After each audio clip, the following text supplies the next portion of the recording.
Everyone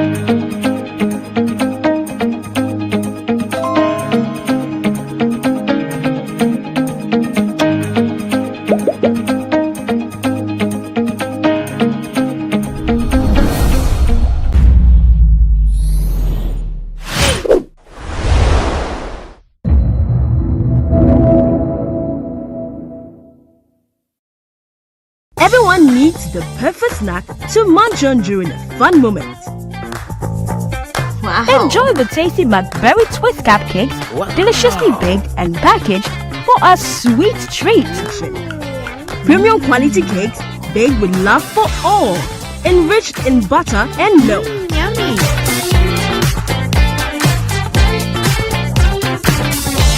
Oh, Macberry twist cupcakes. Simply irresistible. Try one today. This advert is FDA approved. Are you still searching for the right platform to share your voice, thoughts, and feelings?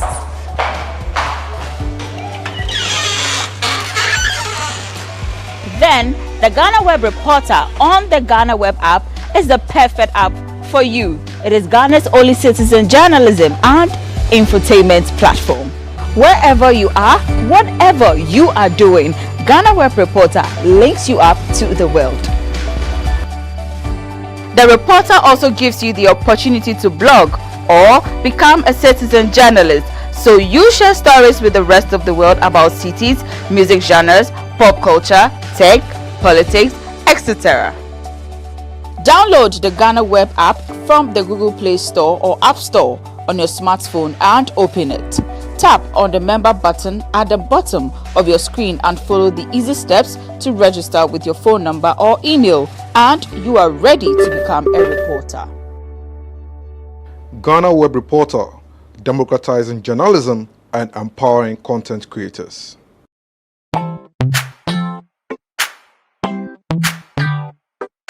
Sweetheart, be mindful of your health. Hajia products Nadia makeup. I welcome you to Sigma Health and Beauty. You can call us the Beauty Embassy. We pursue beauty more revealed with quality makeup products. There is only one place. The Sigma Health and Beauty 2022 Ghana Makeup Awards Beauty Retail Business of the Year. Of course, we are the defending champions. World-class makeup brands and Quaniton, you name it. Maybelline, Dark and Lovely, House of Tara, and many more. Your professionalism in the beauty industry is unmatchable. Bramientra the proper way of applying our products. Sigma Health and Beauty, Yewa Accra, Makola, Georgina Stores, and Rollins Park, Gate 4. Fryer 0248 138 596 and 0201 408 186. Or visit our online shop at www.beautyavenuegh.com. Sigma, your beauty, our joy.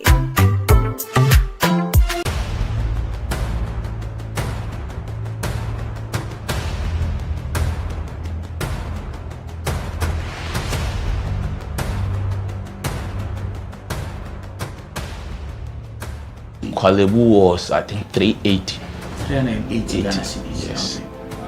But private, some are 500, 450, some are 800, 860. Per session, yes. You have to do 2 every week. Yeah. Even if someone earns 5,000 Ghana cedis every month, that person cannot keep paying 380 cedis 3 times a week for dialysis. Majority of the people who need dialysis to survive in Ghana don't even earn half of the amount mentioned. Some people battling organ diseases end up losing their jobs because their companies cannot keep paying them for always being absent. How are these people expected to afford the monies needed for dialysis as well as other expenses, talk less of the huge amounts they have to come up with for transplantation surgeries outside Ghana when they get donors? It is because of these people that GhanaWeb in August 2023 launched the organ donation legislation campaign to push for the country to pass a law that will guide organ harvesting and transplanting. As Kolebu plans to increase dialysis fees, the situation requires quicker attention and action. And so, we must get Parliament to start discussing the organ donation bill and pass it into law. Now, when this bill is passed, more lives will be saved and the financial burden on patients would be reduced. And that is why we need you to join us on this campaign. Join the campaign by sending a 1-minute video of yourself sharing why Ghana needs a legislation on organ donation now to editor@ghanaweb.com or via WhatsApp 0552 699 625. Alternatively, you can share the video directly on your social media handles with the hashtags #PassOrganDonationLaw and #LegalizeOrganDonationNow. Organ failure should not be a death sentence.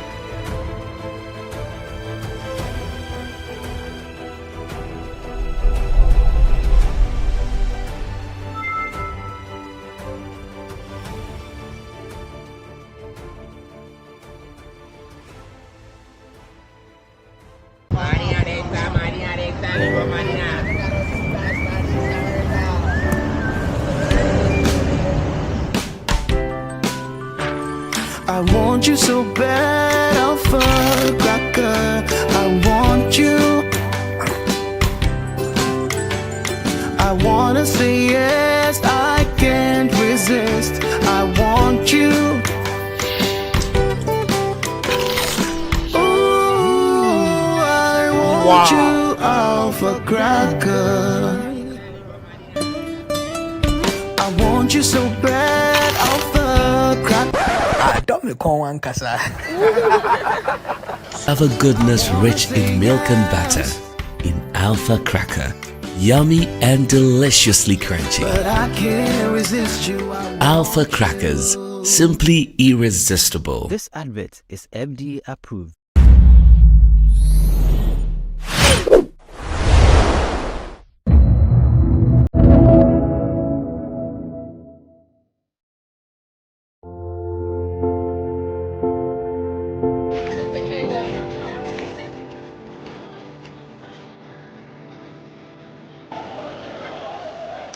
Every year, thousands of people around the world fall victim to online fraud.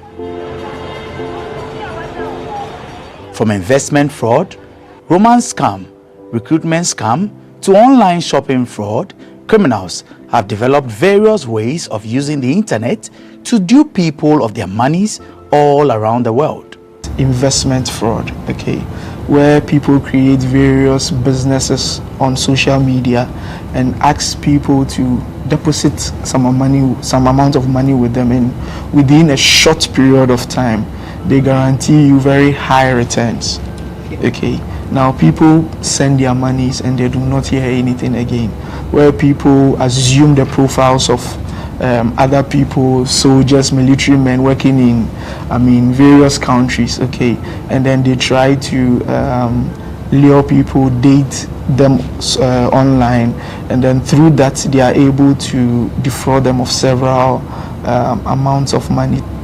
Recruitment scam also has to do with job seekers on social media. So someone creates again a page or a profile on social media, sometimes impersonating our various security agencies like the police, the military and all of that, and then they start making posts that we are recruiting and the processes involved and all of that. Now people also go on there and then they become victims. By when they go through the process, they are asked to pay certain amounts of monies and they do not hear anything again. Another one also has to do with online shopping fraud, okay, where businesses are being created on social media. I mean, during COVID, one way or the other, we're all shopping online, okay, and then it is dispatched to you, you receive, you make payment, or sometimes you need to make payments before you receive the item and all of that. Criminals also took advantage of that, created various, or they still do, create various pages of businesses online. Even some, they still even impersonate actual businesses, okay, and then they offer goods at very should I say relatively low price. Very, yes, I wouldn't even say relatively low, you'd say maybe it's a bit, but prices that you wouldn't find anywhere, just to lure victims into doing that. How do they operate? They gave me a PC and gave me directions and also give me websites. That was the thing that they gave to me for me to work. They taught me how to chat people online. Tell them that this thing is like this, which is not, for me to collect money from them. So they taught you how to chat. Yes. They gave you a laptop, obviously. Yes. And what websites were those? Do you remember 2 or 3 websites? Just Korea. Korean websites? Yes. They'll give you their website. You go in there. Sometimes you might even hack it. You go in there. You have hackers in? Yes. In our office. There are some websites. Yes. Like me. They taught me. Yes, they taught me. So you go in there. Depends on the years of the website. You can hack it. It be dating work. Or you just before, because now I for start dating work. Na Ghana for start dating work. Na Ghana for Nigeria, na Bitcoin I feel they do. Bitcoin fraud. Bitcoin fraud. How? I feel they do. Like if you have 1,000 Ghana cedis, I will use it to change to 1,000 naira. 10K. If you have 10,000 naira, 10,000. I will give you 20,000 naira. That's the way they do it. They do the Bitcoin. So what you go tell client? I will tell her, if I don't post back or I don't post say giveaway, I do giveaway of 20,000 naira every Friday. Then I will see that giveaway. So that giveaway me I post for, and you'll be like your Instagram now. I call account. Or your post back or put. Maybe that giveaway. So I post on you. They your friends. They go to say now you. They will call the request. Say how they do it, and I get the money. You know, I tell them, see the way you can get it. 50 to get 100, 20 to get 40. Is the way we do it. Between 2019 and 2022, over 6,000 reports of online fraud were made to the Cybersecurity Authority. Through investigations, the authority confirmed about 3,000 of these reports to be truly cases of online fraud. According to the authority, perpetrators thrive on the weakness of their victims, which is trust. The criminals are using what we call social engineering. Okay, Ghanaians naturally we are gullible. Okay, so we tend to trust easily. That is what they use. So social media is more of playing on our minds, okay, to do or to commit crime. So we are seeing cybersecurity as more of a technical problem, but it is equally a very social problem. So our trusting nature is what is being used. The next thing that is being used is greed. So when you look at the various investment scams that are happening, okay, give me 500, I'll give you 5,000 in a week time. These are some of the things, and also we are very trusting. So social engineering has been the main form of modus, okay, through which these criminals are using. For instance, there is a new observed type of cybercrime that we are seeing, okay, or fraud that we are seeing, in which the victims or the criminals, right, are calling in the names of financial institutions, okay, telling the victims that you need to link your Ghana card with your bank account. So I'm calling from this financial institution. We realized that you had not linked your Ghana card, right, with your bank account, and I would want to help you go through the process to do that. In that process, they inquire certain information from you. And if you do not know or you are not aware how to protect yourself, they go even as much as getting your ATM card. They will take the numbers on it, the CVV number behind it. They take very detailed information that they can even use your card to purchase things online. In dating, we have stages that we chat before you put someone on consignment. First, you chat that person. You chat the person friend. Once you people are friends, you chat that person. Care. After you have chatted the person care, you chat and love. If you chat and love, you chat and trust. Then after trust, because that's the final place, that's the final thing that will chat the person. Then you place the person on consignment. In Ghana, hundreds are arrested for engaging in online fraud annually. Most of them young people under age 30. Areas like Kaswa, Tafo, and East Legon have been identified as hubs for such crimes, with many perpetrators often being arrested in Kaswa. Residents say though they agree the area is a crime zone, the perpetrators are mostly foreigners. Yeah, we had the news of be anybody, but we go on more. We go do anybody now. If we be na aba, if you are na, all the cars were na abesesa. But yeah, we had the Bolivia any year. And I say so. No, you can't minimum. So you want to plan be home. I've been from Kaswa 30 years now. There's no any problem in Kaswa here. But those from outside, that Liberia peoples and Nigeria peoples who come enter now, they are giving problems and all they call it. So if you are fighting, then you fight about that peoples.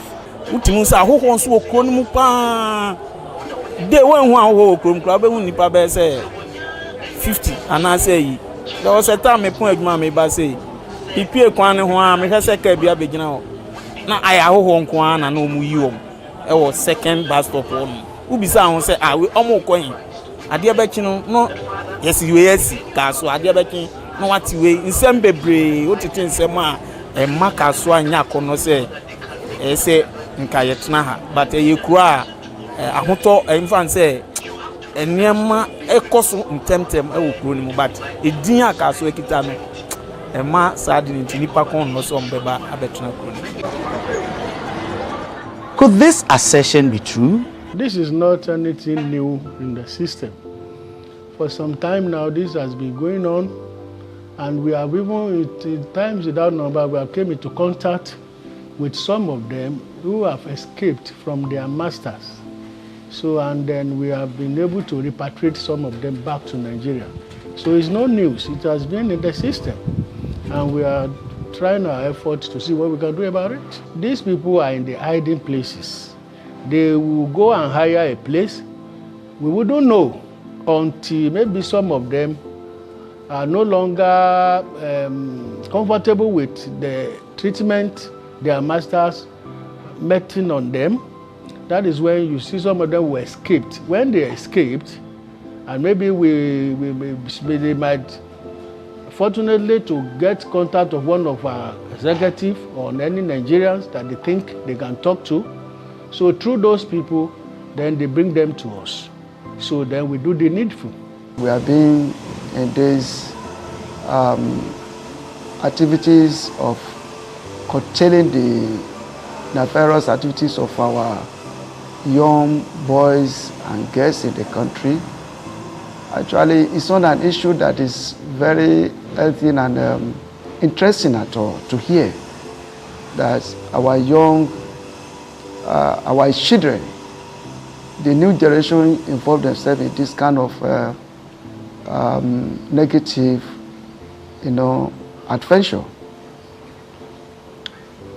A good father or parents will not be happy seeing young children, involving themselves in cybercrime or cybercrime and every other, bad activities.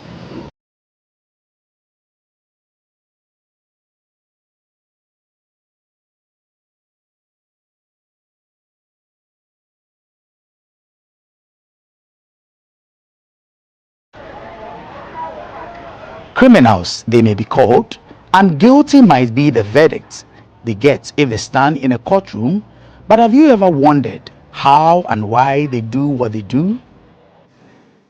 Imagine being locked in a room with phones or computers 24 hours in a day, but these gadgets are not to be used for your pleasure, instead for work.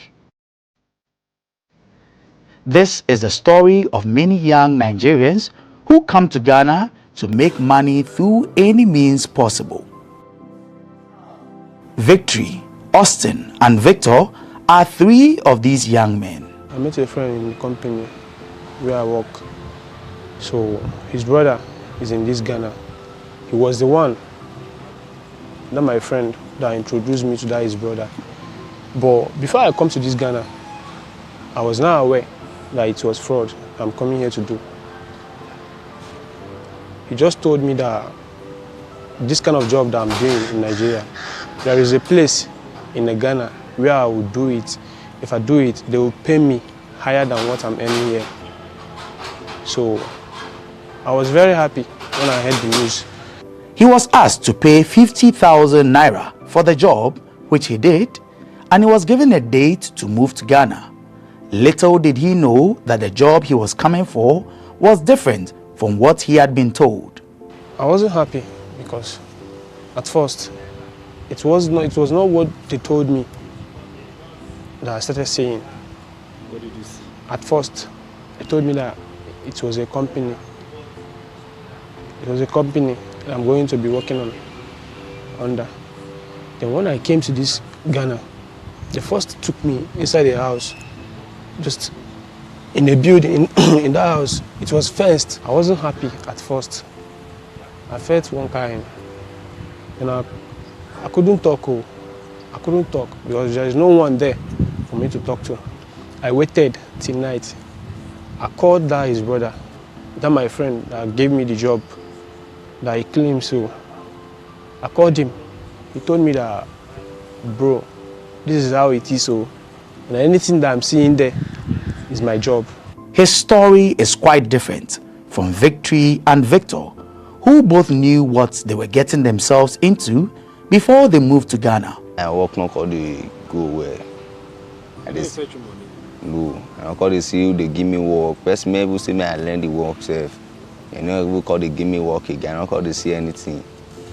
Me and my friend me get I learn the work now. Me I will see the way the out bless. He call they tell me say me enter. Your friend enter your home? Yes. We see everywhere. We bless. Me bless. Me Yahoo bless. Because say me see try it if I feel see it. Me theater.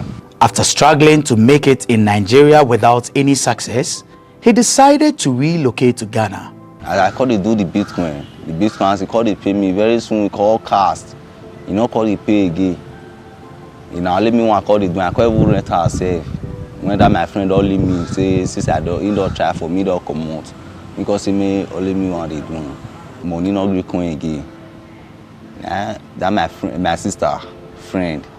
Call tell my sister say, in get person, me dey Ghana, yeah. They look for boy. When I be go go. And call tell her say, okay, I will go. Which work is the work? Because say no, but you go give me number, make me return. And call to give me that my chairman me dey Ghana, yeah, in number. You understand what I say?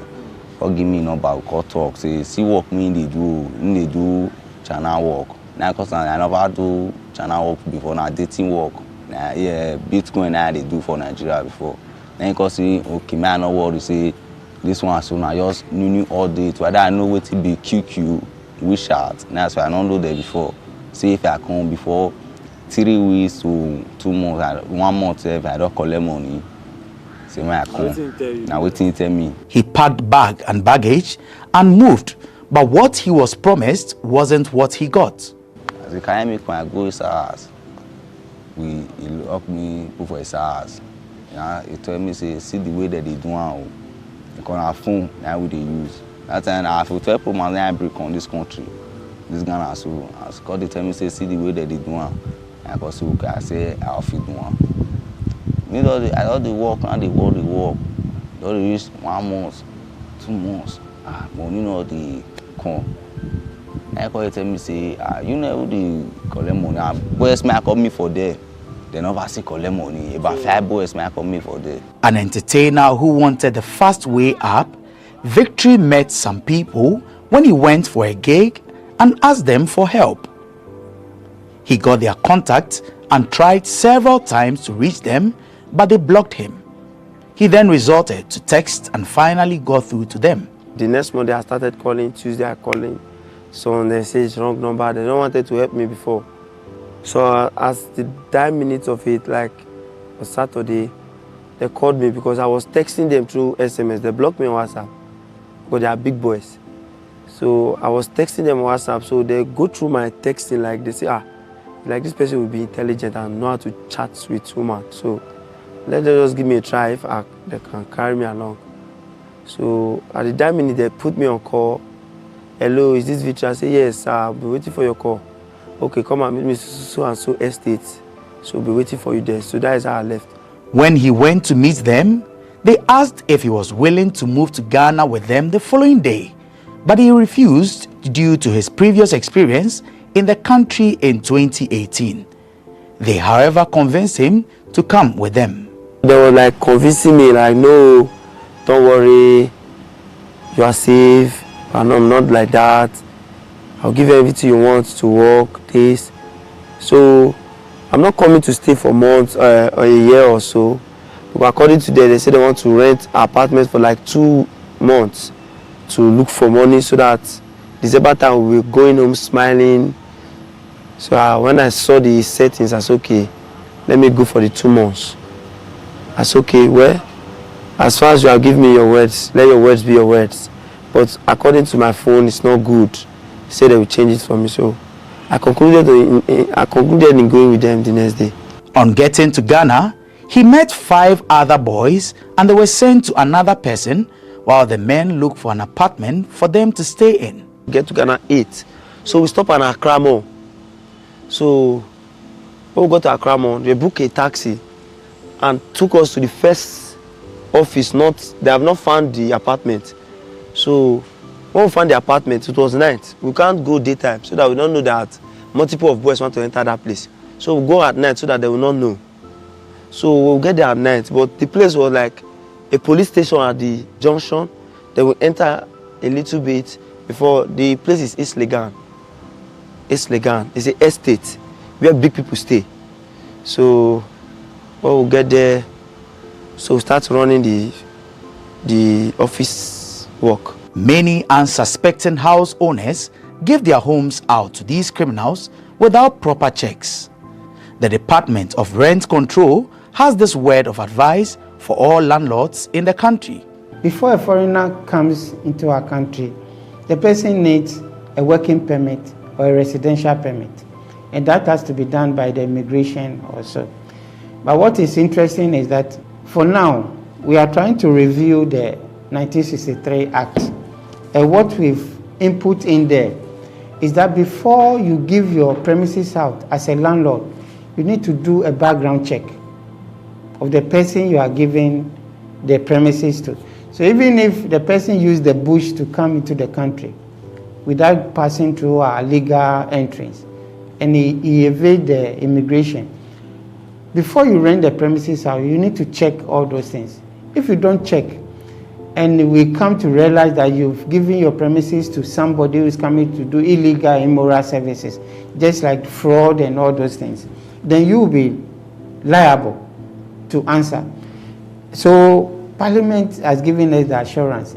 The bill is part of the bill that they promised to pass before they rise for this sitting. So the new law, just as I've mentioned, is going to make sure the landlord do due diligence, make sure you do a clear checks on the person, whether local person like Ghanaian or a foreigner. You need to know what the person is doing, the kind of business activities the person is doing, so that you know about somebody who is coming to do illegal things in our country. So let me rest assured everybody that when that bill is passed, we will make sure that it's implemented to the full. The sweet words they receive before agreeing to relocate disappear once they arrive in Ghana. The next day, he called one boy to come and pick us up from the office to the apartment where he rented, where we can work for the 2 months. So one day I was like happy, this is a very beautiful place.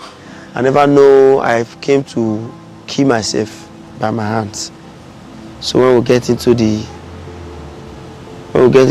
house, so we bath, like started talking about how the work will be.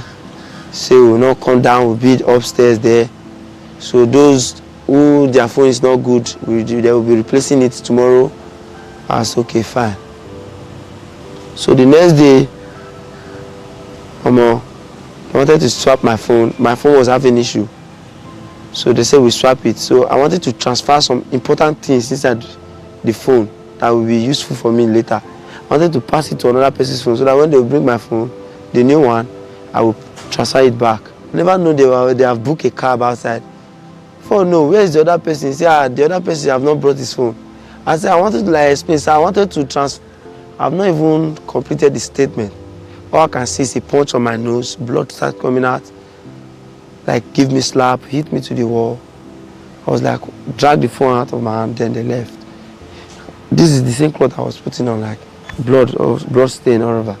I went to the bedroom to clean the blood, to spit it out. I was not happy when I saw. This was the same person talking to me kindly, like. So this is what they brought me to Ghana to come and do. I get discouraged. The bosses of these online fraud rings have very strict rules to follow, and anyone who goes against them has to endure severe punishment. For those who are not fortunate, death could be their end. I don't know what happened. He ran into one boy, like he beat him mercilessly. Even injured the boy hands and the faces. I was like, God, what kind of place have I come now? I was like, it's not me beat another person, so it's not my concern. What I'm concerned is about the work. I got one client, local, Senegal, and also this Ghana. They paid me some money. Total as in what they paid me in Naira is 800,000 Naira, close to $1 million. That's what they paid me. So my chairman, he was not aware that I got that kind of money. It was a friend of him that was aware, but we shared it 50-50. So due to some kind of things that are happening in office, the secret leak, my chairman, he had to punish me because of that. They will lie you down, flog you very well. They can use PC wire to flog you, and also they can use machetes, because in that place you don't have anyone. Even if you cry from now till tomorrow, nobody will hear you. Like I've said before, the rules there are many. Even if you are there is no how you'll be perfect. You must fall for it. So the rules are many. Most guys that went to that place in any office that comes out without a mark on their body, that means you didn't stay there up to a week or 2 weeks. You don't stay there for 1 month, for 3 months. Money no dey come. If friend me get office like other boys they collect money. Others one go dey put am where body see. All those boys, you know, before you know they touch us. So when that one cut it and say boys they collect money, whether you know they feed the talk to us, you know they give us a spirit, maybe we walk. From then and then your things change. Sometimes all those boys we all pack their con, we all be like three con journal. We also use all of them. We also say aspirin. We also finish us. Like be aspirin like finishing. They also finish us. They all finish us. Finish. Also maybe they can see the work. How you can see me? The beating. Na the beating. The okay, so the term high spirit. Yeah. Na beating. We all come. They all give us all of us aspirin. We all beat to we all do. Isn't it take beating now? Also like wire. This all boy wire. That strong wire. This TV wire. So anything repeat us. Even we chairman have that small bottle. That one there. But when we in Nigeria, we call it bottle ass. Bottle ass. That small axe. You have it say. That's why I.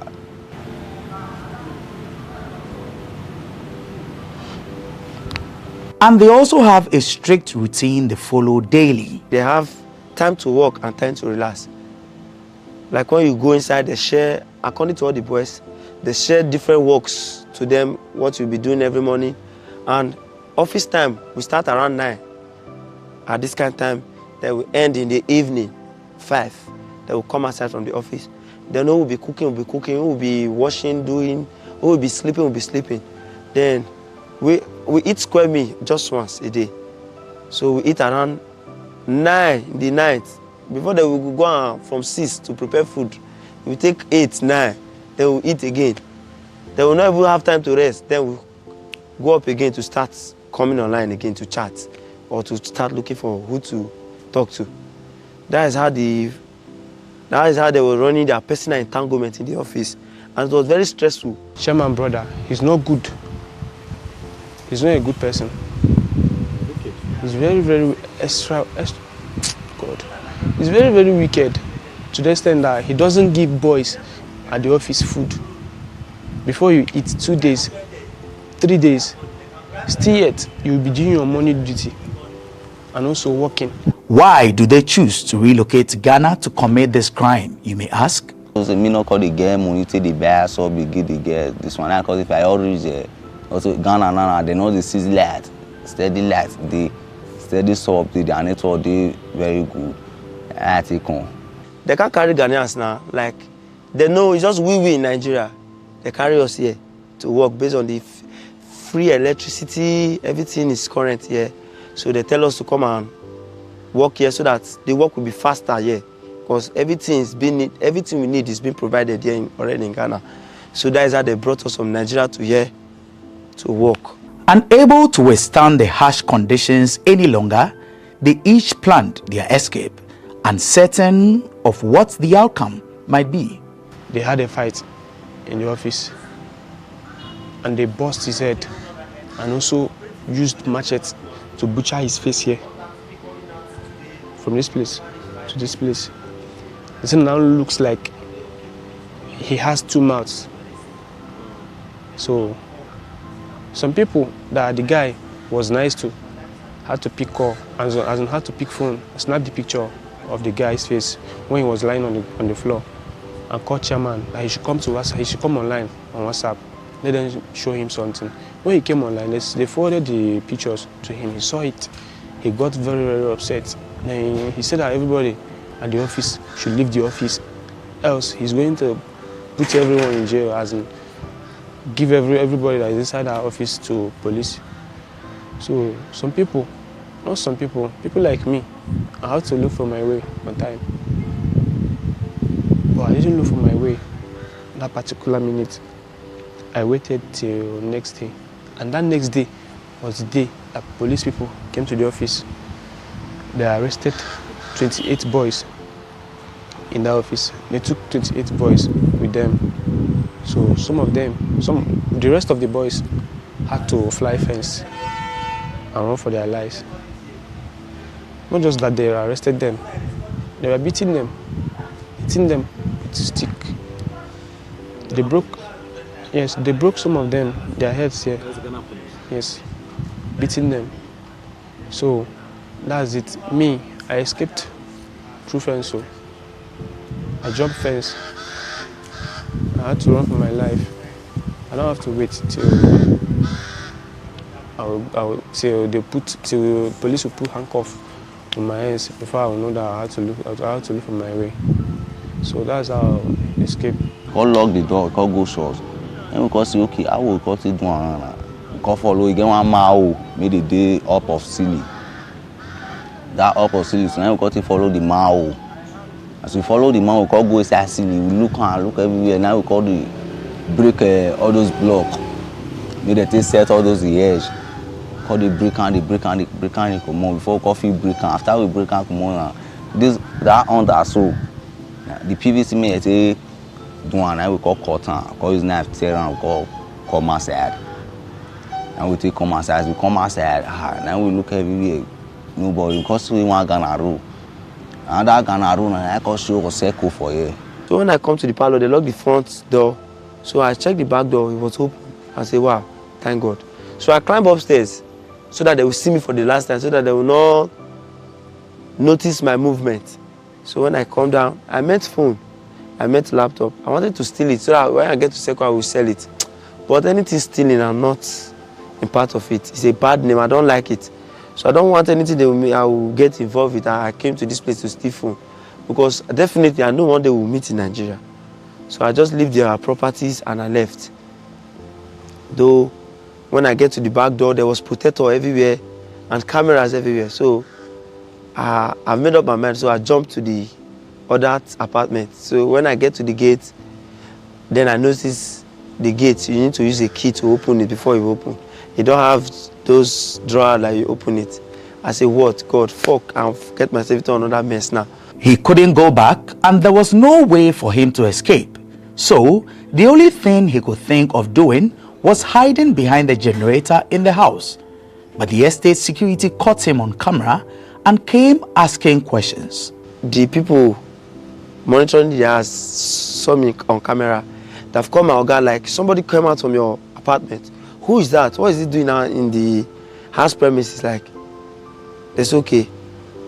I don't know where my chairman went to. When they were coming like aggressively. They were coming in a very tough way that they can kill yourself. So they go inside the house, don't spend like 2 minutes. They come outside again. They observe the gates. If I've run out, they try to observe. Then the security called again. This person is in the back.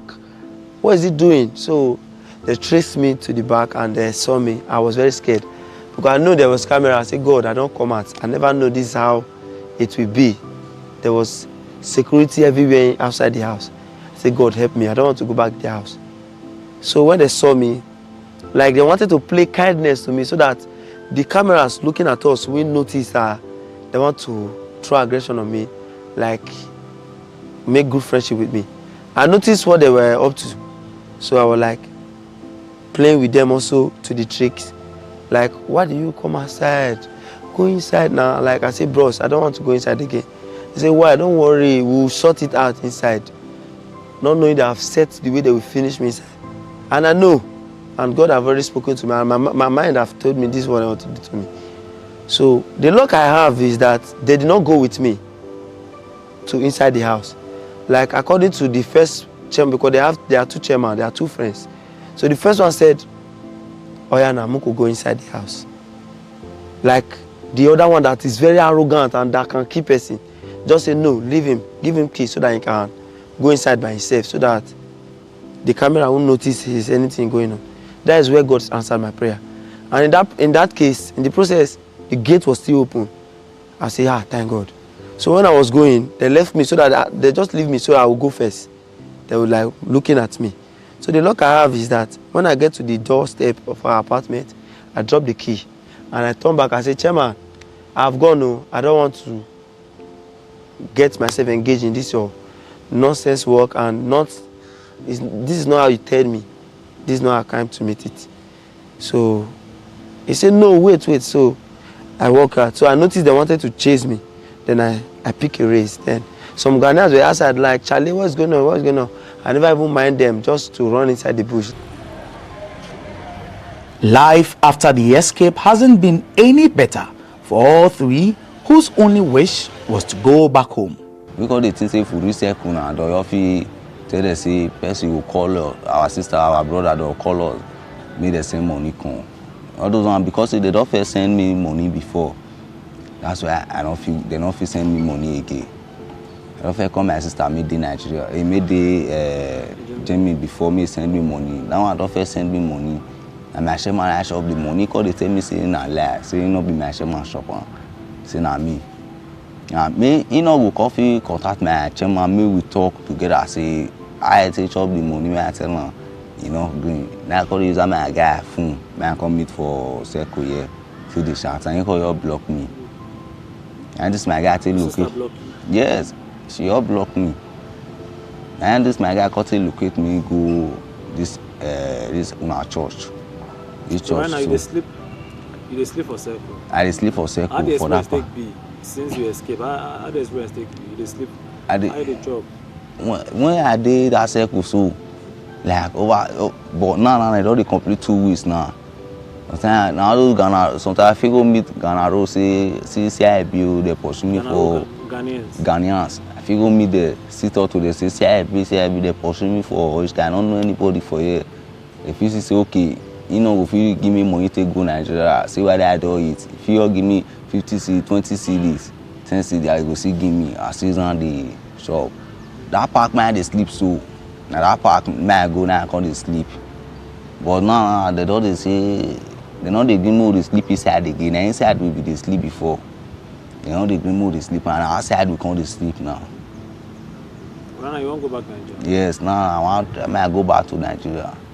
Many believe that these online fraud rings, as well as other criminals, use black magic, or what you may refer to as juju. This assertion was confirmed by these young men who said their leaders use juju for different purposes. These things we are doing is not, sometimes there's something we call grace. You can just jam a helper, he will come just help you. And some that they are forming stubborn and you see they have money. You can't just let go of them like that. You can just go and tie them. That's where they are in juju part is being involved. Not the juju to rescue us. Anything juju, we are not doing it for our own self. We are using it to lock those people there to favor us. I don't know if you are getting what I'm saying. So that is where the juju aspect is being involved. Maybe so the chairmen are not protecting themselves with that, like not juju, they are not doing the juju to protect themselves. To achieve the clients they are talking to themselves, so that they will not run, they will not block, they will not go. When I ask you money, you will give me. When I ask, hey, only this, you will provide it for me. That is when I know you have the money, because you are not stupid. I will just be in with my ordinary eyes, just be asking for money, just be giving always. That is where grace speak. Maybe they will just be giving you, but it's get where you go reach, you know, go give you again. Your update will become complicated to him. Like, these people don't want to fraud me. So before you get that idea, our chairman, if he's the one auto is juju, because some believe on grace. Hey, they work, depends. And what thing will make them work? Nah, based on your chairman. Your chairman, if you go that juju, then that baba will give them condition. And generally, as in the general condition they mostly give to all the chairman in this Ghana is that they should stay away from sex. So the chairman stay away from sex? Yes. Yes. So that's how they. It means that if your chairman have sex, the thing will spoil. And they used to renew that juju. I think like I don't know. It's them that knows. But all I know is that they used to renew that juju. So once they tell them to stay away from sex, it's them that knows whether if they can do it or not. But most of the chairmen, they won't, and that is the reason why boys are not collecting money from the office. Like my chairman, he trains women like boxer. I never ever use juju. And only my chairman they bring something they commando juju things. Now you be like soap, so now see water, soap. You bring and come out to the bath. I don't know whether you know this thing. Baby, you're black. That charcoal me that they cook. All those abokite they warm. Yes. Yeah, this thing. All those small, they go pack up inside. Go put fire, smoke. They come out cover all of us for inside. You cover all of them. Yes, same old. They tell us what we need. Tell the this what we need. Say we need money. Make clients as we they born. Make clients they accept us. As we they use it, you know they work. Leadership of the Nigerian community in Ghana are hopeful this menace will soon become a thing of the past. We are planning to set up a tripartite task force to clamp on those their masters, because it is these their masters that we think by the time we can be able to get some of them and we let the Lord deal with them, I think maybe that will reduce. Nigerians are doing more good than harm in Ghana.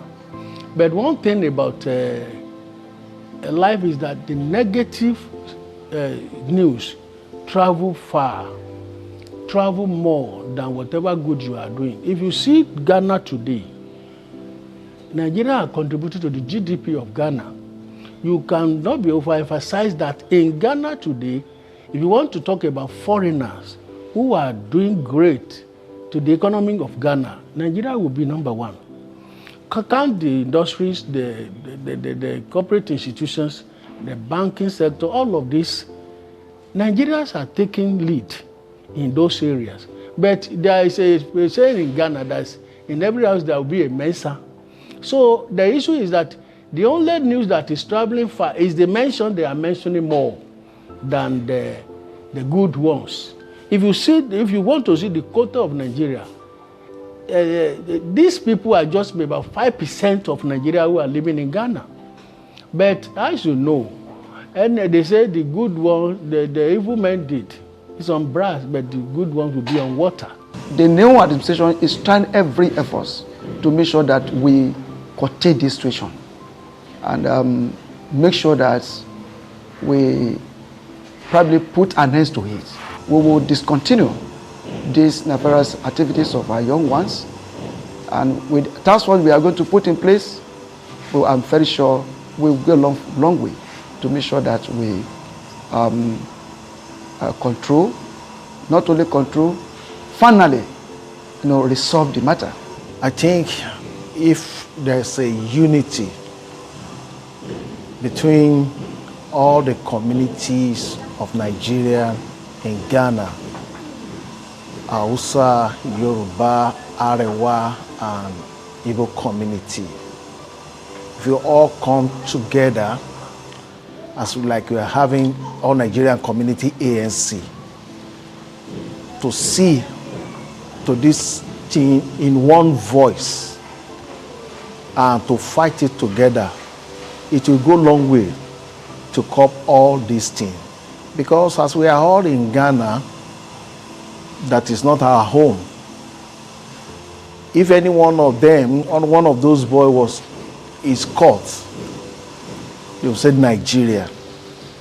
So on that note, each community has to come on board in order to fight this, so we can have a good name for Nigeria in Ghana or in any other place. Victory, Victor, and Austin have returned to Nigeria with the hope of living a better life, and they don't look forward to returning to Ghana anytime soon.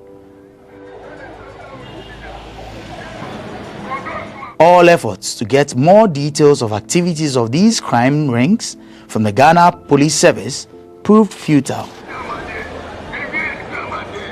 A report by Dorcas Ankuma and Adiola Babatunde for GhanaWeb TV and My Nigeria.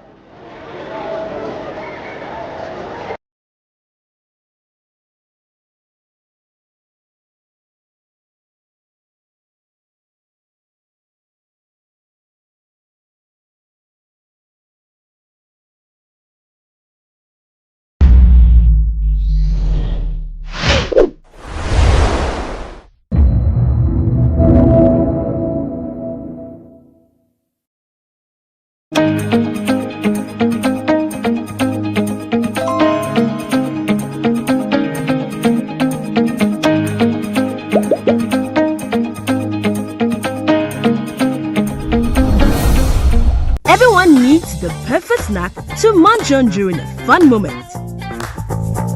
Wow. Enjoy the tasty Macberry Twist cupcakes, deliciously baked and packaged for a sweet treat.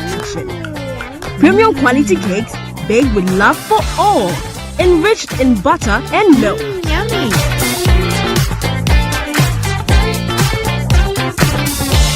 Oh, Macberry Twist cupcakes, simply irresistible. Try one today. This advert is FDA approved. Are you still searching for the right platform to share your voice, thoughts, and feelings?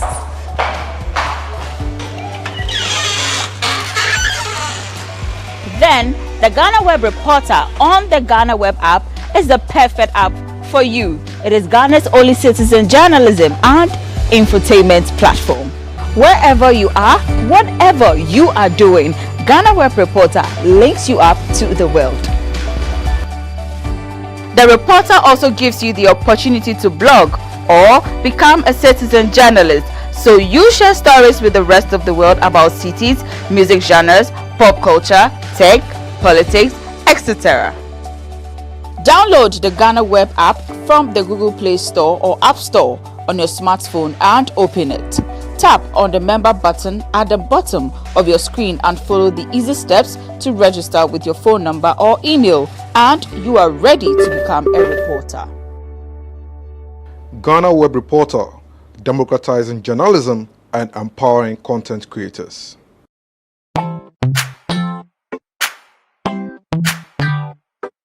Sweetheart, be mindful of your health. Hajia products na makeup. I welcome you to Sigma Health and Beauty.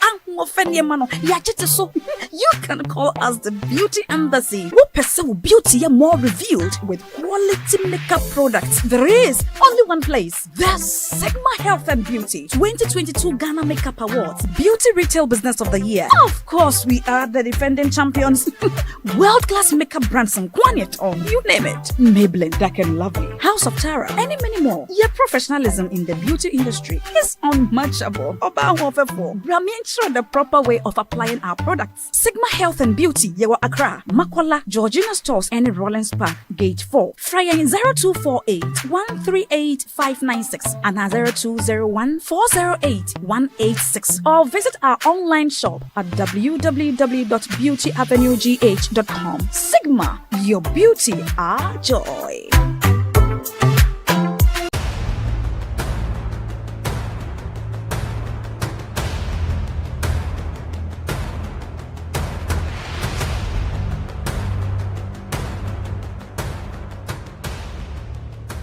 Kwalebu was, I think, 380. 380 yes. But private, some are 500, 450, some are 800, 860. Per session, yes. You have to do 2 every week. Yeah. Even if someone earns 5,000 Ghana cedis every month, that person cannot keep paying 380 cedis 3 times a week for dialysis. Majority of the people who need dialysis to survive in Ghana don't even earn half of the amount mentioned. Some people battling organ diseases end up losing their jobs because their companies cannot keep paying them for always being absent. How are these people expected to afford the monies needed for dialysis as well as other expenses, talk less of the huge amounts they have to come up with for transplantation surgeries outside Ghana when they get donors? It is because of these people that GhanaWeb in August 2023 launched the organ donation legislation campaign to push for the country to pass a law that will guide organ harvesting and transplanting. As Kwalebu plans to increase dialysis fees, the situation requires quicker attention and action. And so, we must get Parliament to start discussing the organ donation bill and pass it into law. Now, when this bill is passed, more lives will be saved and the financial burden on patients would be reduced. And that is why we need you to join us on this campaign. Join the campaign by sending a 1-minute video of yourself sharing why Ghana needs a legislation on organ donation now to editor@ghanaweb.com or via WhatsApp 0552 699 625. Alternatively, you can share the video directly on your social media handles with the hashtags #PassOrganDonationLaw and #LegalizeOrganDonationNow.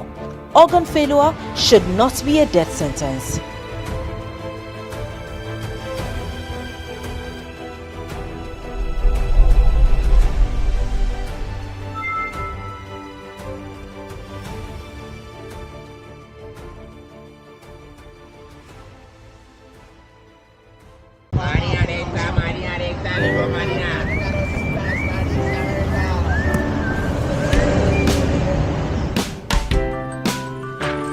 I want you so bad, alpha cracker. I want you. I wanna say yes, I can't resist. I want you. Ooh, I want you, alpha cracker. I want you so bad, alpha Alpha goodness rich in milk and butter. In Alpha Cracker. Yummy and deliciously crunchy. But I can't resist you. Alpha Crackers. Simply irresistible. This advert is FDA approved.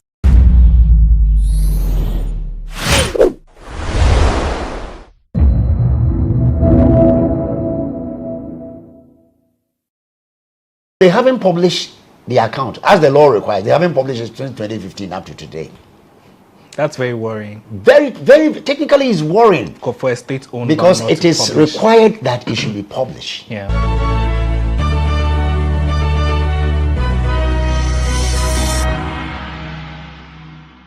Hello and welcome to BizTech on GhanaWeb TV with me, Mauli Aholimega. Last week we brought you part 1 of our conversation with the renowned banking consultant, Dr. Richmond Ituahini, and we spoke about developments in the banking sector pertaining to the Ghanaian economy in the last 2 years.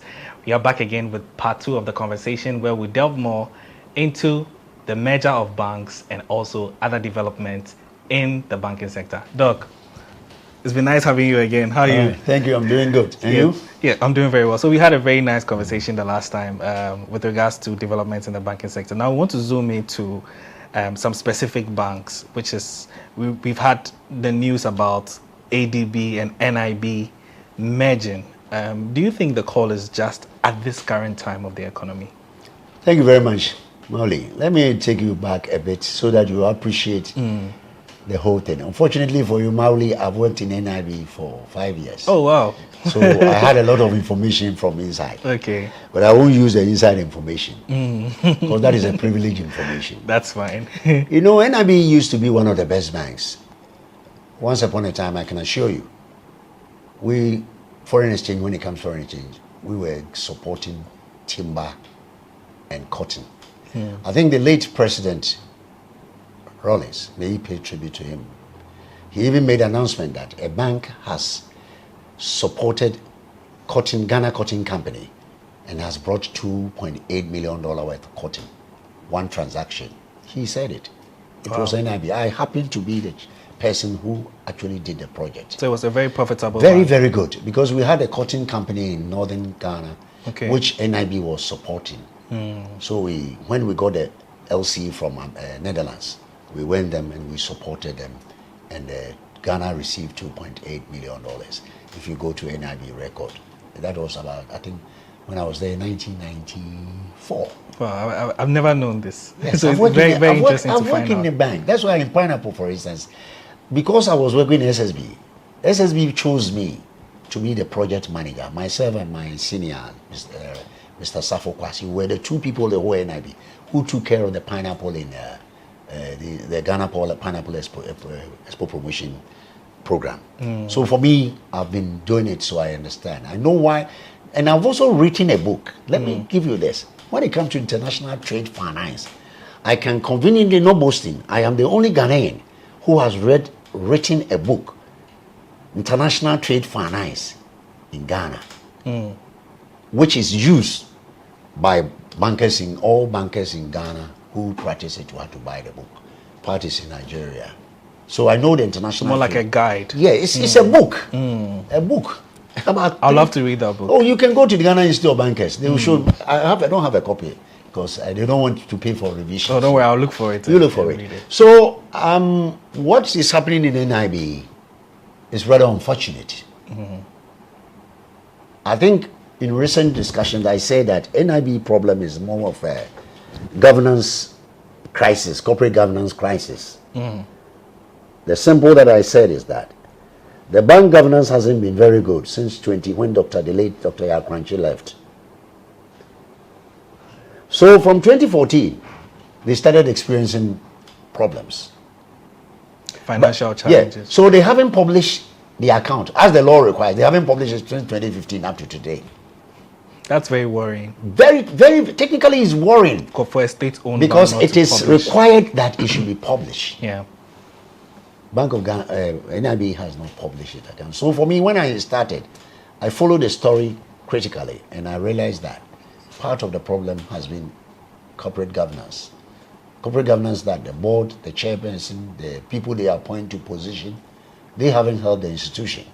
So when the IMF report 2015 came, they wrote specifically that NIB needs to be supported.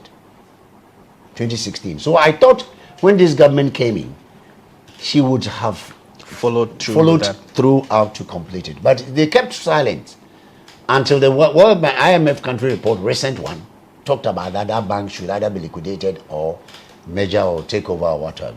It was even captured in in Ghana's the recent 17th bailout program. It is there. That's what I'm quoting. They said we should do something about it. But bringing these two institutions together, looking at the current financial state of ADB, after the DDEP, if you saw the losses they made in DDEP, it's quite significant. So for them, they even have a challenge. And NIB has got a gargantuan problem. So when you bring the two weak institutions together, we have what we call the strategic fit. In takeovers and mergers, 1 + 1 should always be 3, not even 2. But the way we are going 1 + 1, it will go to -1 or -2. That's a loss. Because those two banks are very, very weak. And if they are weak and you bring them together, you are not helping them.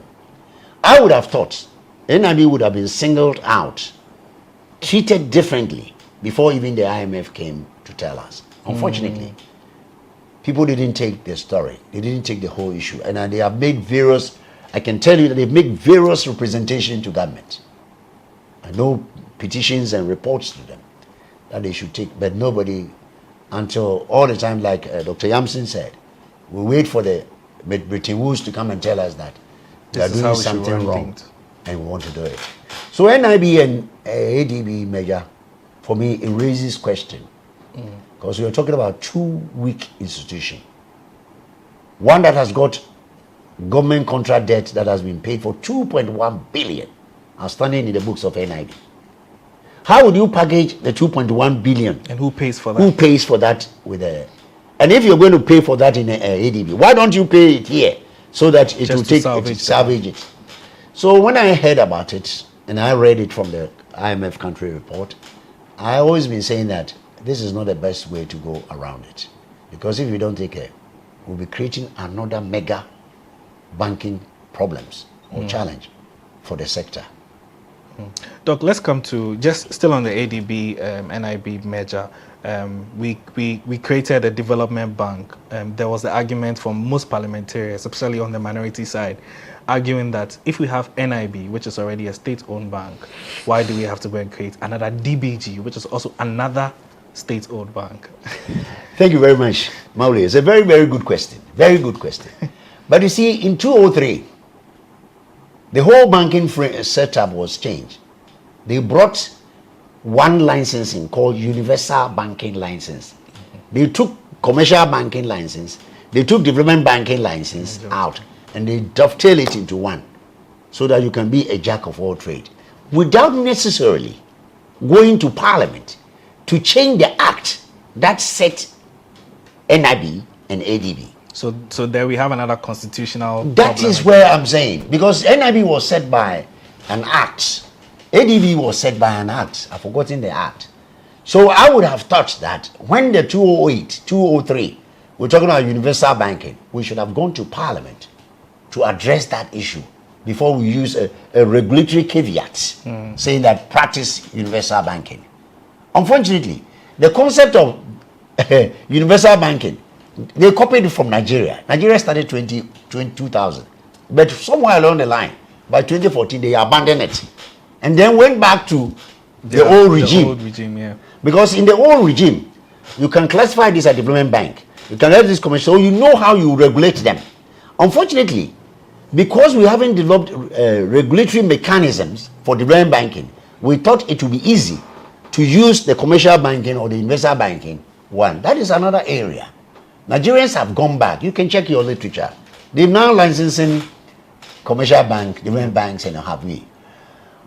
So when they were setting the DBG, I wrote a lot of paper. I wrote a lot of published paper in BFT, telling them that why don't they sit down and look at ADB for the Agric Bank and look at NIB Industry Bank so that we can reshape them. But they also had a view that NIB was already in trouble, no matter how much you brought in. And don't forget, the development partners had money in it. Yeah, they have it. The money they brought, yes. So they told them that you can't go and put the money in a bank that is sunk already. So that is the reason why. It's one of the reasons why they decided to form a new development bank. But I would have, from where I sit, I would have thought, would have do a proper due diligence and see how we can salvage NIB and possibly salvage ADB to keep focus on the demand banking. Because let me make this statement: no commercial bank or demand bank, universal bank will help the economy to grow. Because they are the short end of the market. Deposit are 90 days, 30 days.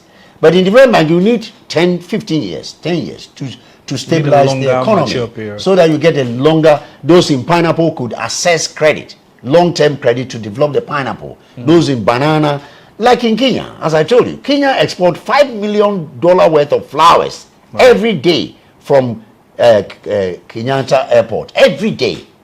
That's a lot of financial return. That is it. Even if the government gets a tenth of the foreign currency, it supports the currency. Unfortunately, when we are doing it, because I am in power, what I want to do, instead of giving, as I said, you bring competent people, very objective, people who can even critique you and make recommendation. But in our society, I think everybody think he's too wise for anybody to critique. But knowledge, I remember Kwankwanan's story. When he was going to climb the tree, it was in Tikuma who told him that, Dada, carry it at your back. So wisdom does not belong to one, but unfortunately, it belongs to those in power. So coming back to the main bank that they have, I have my own reservation. Because in my paper that I wrote, I told them how it's done.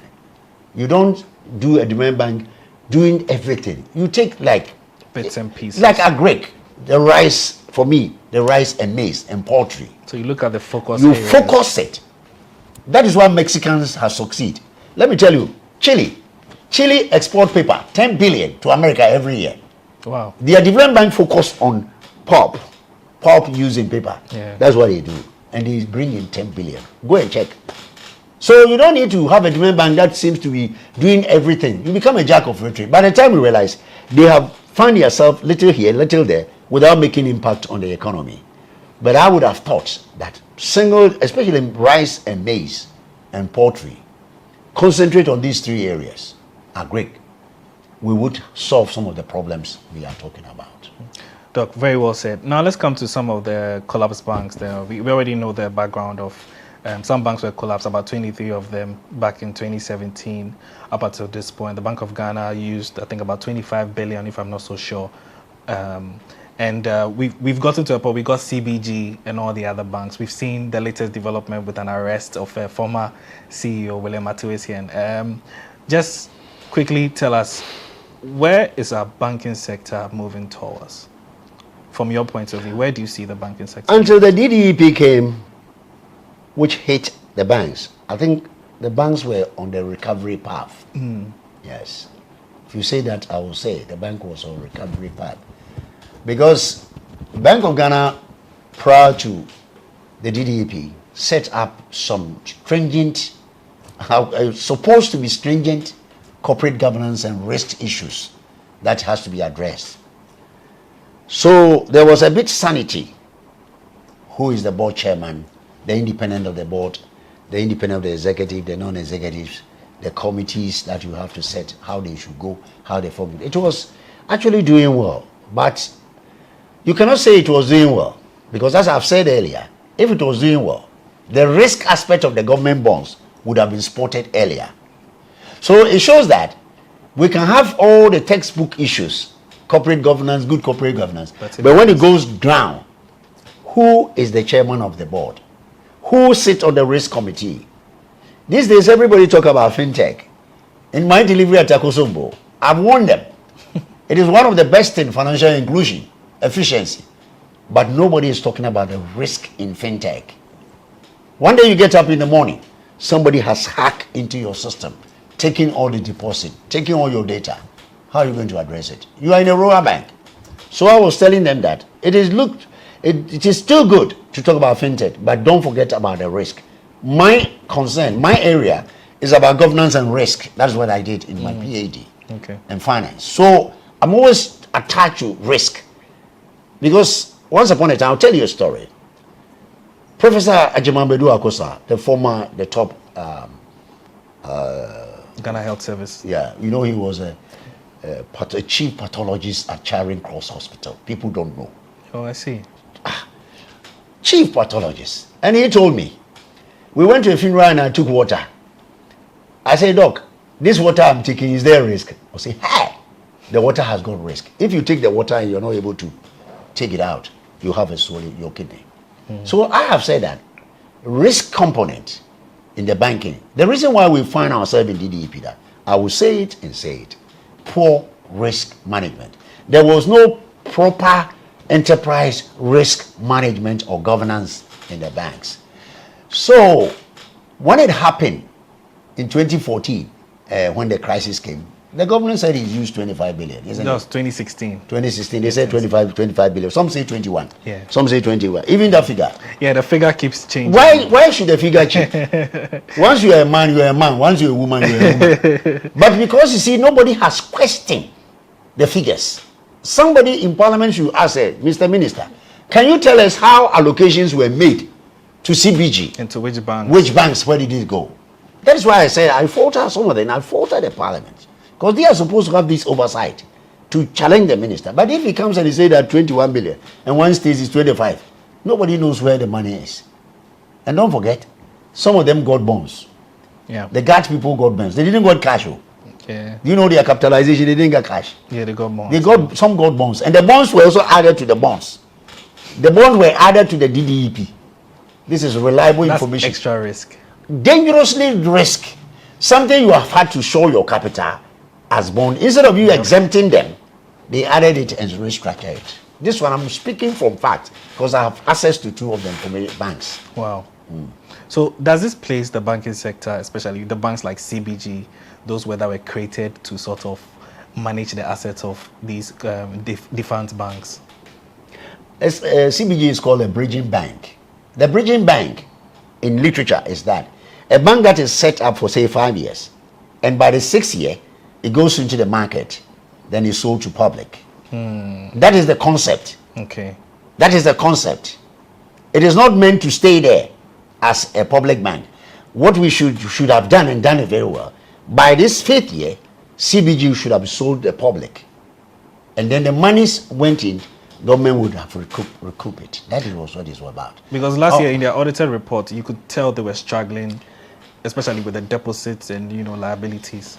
You see, because they were struggling, because if you look at the setup, if you're not giving the entire money cash and you're giving partly to bond, and the bonds were not tradable. You see, who wants to buy a government bond? Who wants to buy a government bond? So it became non-tradable, and when it's non-tradable, they cannot use the bond. That is why I find it very interesting. When you look at the Ghana Financial Stability Fund they are going to set, they are also talking that bond again. Yeah. I don't know if you've gotten cash, why don't you give them direct cash or giving them bond? I don't know what the man is so enthusiastic about bonds.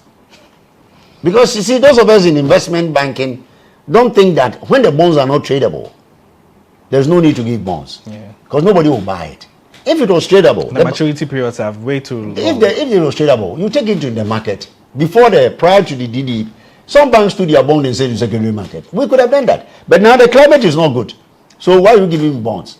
So what I'm saying that the setting up of these institutions was supposed to be a bridging gap, but the way it's going, it will be lasting. It will be on a lasting position before it will turn into a bank that you can sell it. Because it's number one, they've been hit by the DDEP. If you look at their capital adequacy, there was a bank that were below I think -4%. Yeah, they were very, very low. How would they crawl from -4 to 1, 1 to 2, 3, 4 to 13? I mean, until that don't come. Doc, let's just quickly come briefly to William Atuesi, and he was recently jailed some 15 years. He's one of the few people that have been jailed. Do you expect to see more people being jailed by the court? In that case, I find it quite interesting. I find it quite interesting. Although he was part of the team that messed up the liquidity support, which has found him that position. But it looks like he couldn't get very good legal advice by going to make an arrangement, say, I will pay. The restitution. Say, when you say you will pay, then it is they will leave the other people and hold you. And unfortunately, they charge you with stealing. And under the criminal code, then you have to go to prison. It is very, very unfortunate. It's unfortunate that he had to go in. But what he did was not pleasant, because liquidity support is everybody's money. The money at Bank of Ghana. That's why I Bank of Ghana say that some people describe some people don't understand, because the money you took to them, Bank of Ghana don't make money. Yeah. It is everybody's taxes that come there. So if everybody's taxes go in and something goes wrong and they say you describe them that's why I find it quite contradictory. So when the guy misused the fund and he went there to claim that to pay, it's exonerated. According to the lawyers I've spoken to, they say political case. According to the word, they call it political case. Because the other two bank directors were discharged. Odonko, especially Odonko and Odonko and your minister. Mensa Otebel. Yeah, Pastor Mensa Otebel. See, in corporate governance, that's why I said in Ghana they talk English. In any other country, when we say corporate governance, once you assume the chair of the bank, should anything go wrong, it goes on your head. Because you sign off on almost everything. Because you see, you cannot prove ignotia non excusa. Ignorance is no excuse of the law. It's not an alibi. Because once I said it when the case came in 2017, I find it unbelievable that he himself accepted to be a chairman. Because if you have no knowledge of finance, banking, accounting, it is not as he said it on, I think, social media. It is deposit, loans, income, expenses, expenditure. Atuese himself was also a pastor. Fritz Gerald Odonko was also a pastor. So yeah, Fritz, there was that Fritz is a very good friend of mine. Oh, okay. I taught him international trade for him to pass. I see. So, and when I have international trade at banking college, I used to bring him to teach. Oh, okay. So at least they had some expertise. I have always said that if God gives me a talent, let me tell you, if I have found my talent earlier, I will never be a banker. I would prefer sharing the word of God more. But you see, if you leave that ministry and come to another ministry where you don't understand the nuances of it, you're going to have. And the guy saw that. Maybe they don't understand. Fritz did understand because he's an old banker. Okay. He's a professional banker. Okay. When we say bankers, there are too many bankers parading. I am a professional banker. Sat the English exams, passed, and I'm certificated as a professional banker, like an accountant. He is. So he understands all that went through. But so when I was surprised, I saw that. I said, well, I don't know what is behind it.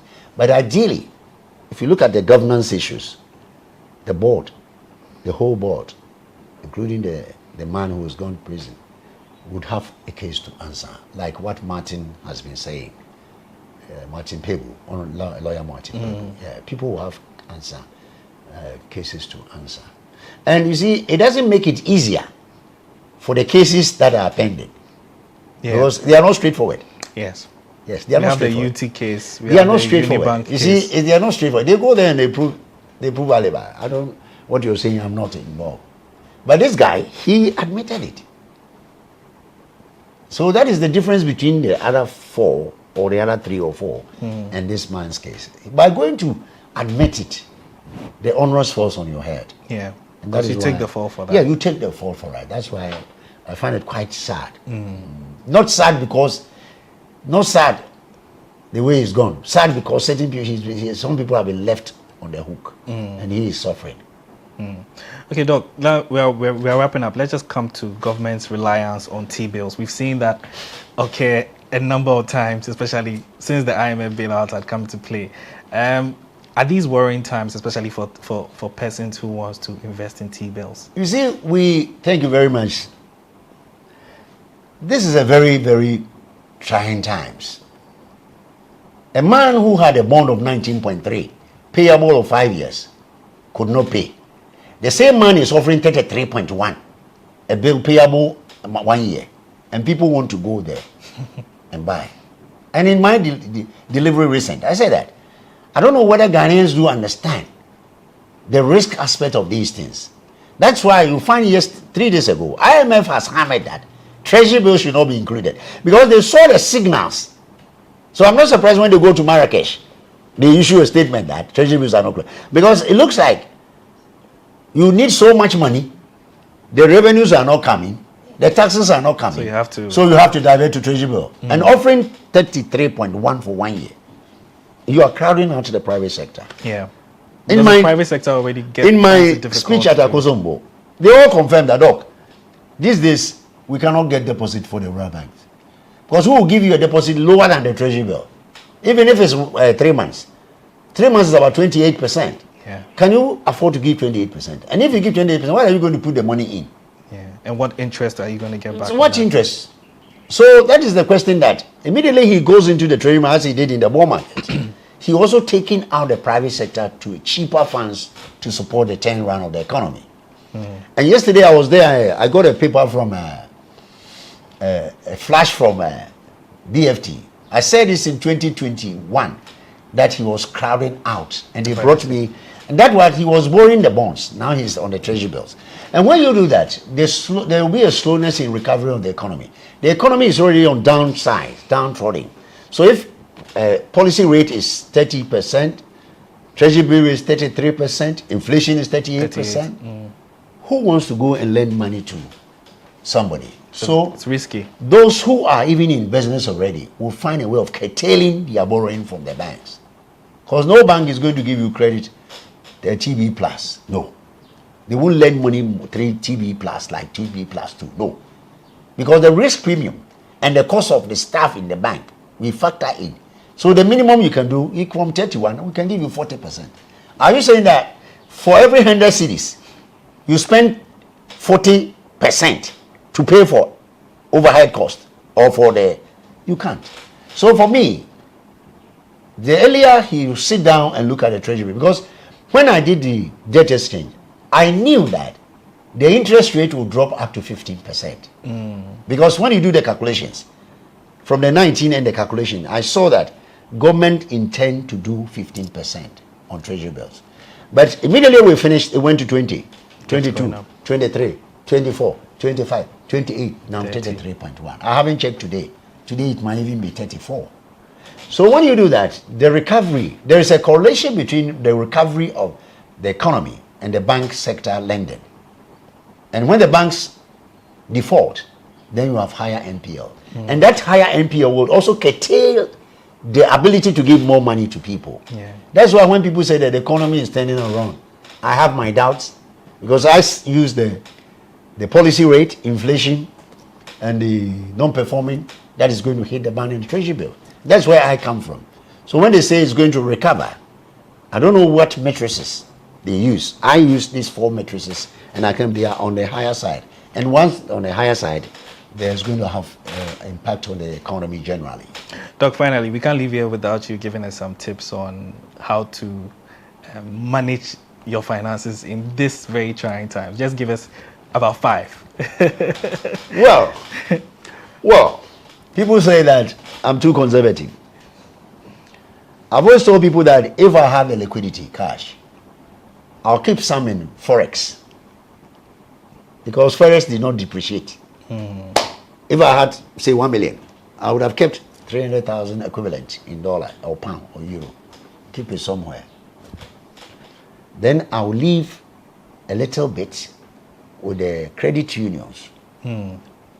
Because that place, interest is not high. But your money is assured. Having done, say, 300 there, I'll then go to my bank and lead what an emergency fund, 100,000, where I pay for my children's school fees. Anything that is left, I won't even go for treasury bill. I'll go for bank fixed deposit.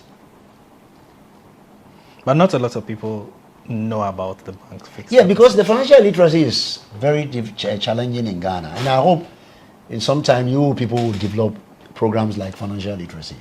The gap is very, very huge. Yeah. I mean, your colleague was there when I was speaking that dead chicken. When I say dead human beings. A lot of people didn't know that there is a correlation between what we export and how it affects the city. And I told them that you import everything, but your currency is going down because you are not exporting more. You're not producing more. You are not producing for export, and you are not even adding value to what you produce. People take gold. Let me come back to my gold. The minister says 6.6. I want you to record it. When you check on Bank of Ghana record, it's 863 million, which is equivalent to 13% of the 6.6 billion. What contract did we sign? So there's a disparity of about 5 billion somewhere. You cannot even, not disparity. The investors brought in their money. We are not saying that you can't take your money. But if you brought money and you are taking a whooping 5-point-something billion, and the thing is not for 1 year, you are doing it for about 10 years. That is why I drew, if you heard it, I said, let us visit what happened in Botswana. Botswana had a similar challenge as we have with gold. And don't forget, Botswana is the leading diamond producer in Africa. That one, I have it on record. And De Beer, Anglo-American, has been doing 10%, 20%. This year, they called them to order. This year, minimum of 30%. Next year, 40. Next year, 50. You've been doing it for 10 years. All that you've taken your money. If you don't do that, pack and go. You know, they say, yes, sir. They've agreed. So if we begin to be very proactive with the mining companies, we're not going to suffer. Because you see, if you get 30% of the 6 billion, it's close to 2 billion. Yeah. Now, remittances, if we can track all the remittances, the difference between Bank of Ghana and World Bank is 2.4 billion. If you track it, add it to the gold. Is it not better than the IMF loan? So you wouldn't need 3 billion? You don't need it. But you see, we are human beings where we don't want to use data and science, and we talk. So I'm saying that for the general comment, the country had to do some of these things. They should throw out their pride and get expertise. We have very fantastic expertise. I don't want to mention them. People who have managed Anglo-Ashanti to the top level. If you put him in a committee to help us to negotiate, they will do it. When AGC were mining, it wasn't the 20% and 80%. He was doing it. Go and ask them. They were doing it about 30-70. I think 60-40 to 30-70. Now people are scratching the surface, destroying the environment. And then they will give you only 13%. And you clap. And then there's one called, I don't know the name, you English people. Lithium or what is it? Lithium. Yeah. They found lithium in the West. I heard a man said Ghana will get 6 billion. Let me quote him. Use it. He's a liar. It depends on the contract. They would have said the lands minister. Yeah. No, whoever said it.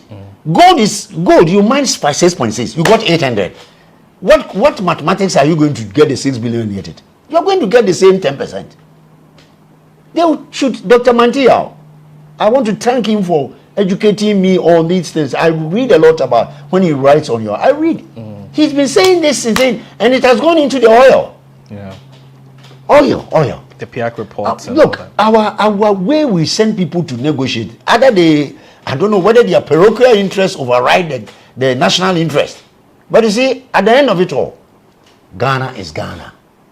Even if you have so much money, you can spend in America, but at the end of the day, your dead body will come to Ghana to be buried. If you don't even come, your ashes will come. So why don't you do the right thing in Ghana? So for me, savings, a little in forex, a little in emergency fund, fixed deposit. You go to your credit union, and then you go to a little fixed deposit. I won't advise you to go for that, my friend's T-bills. No, because for me, risk.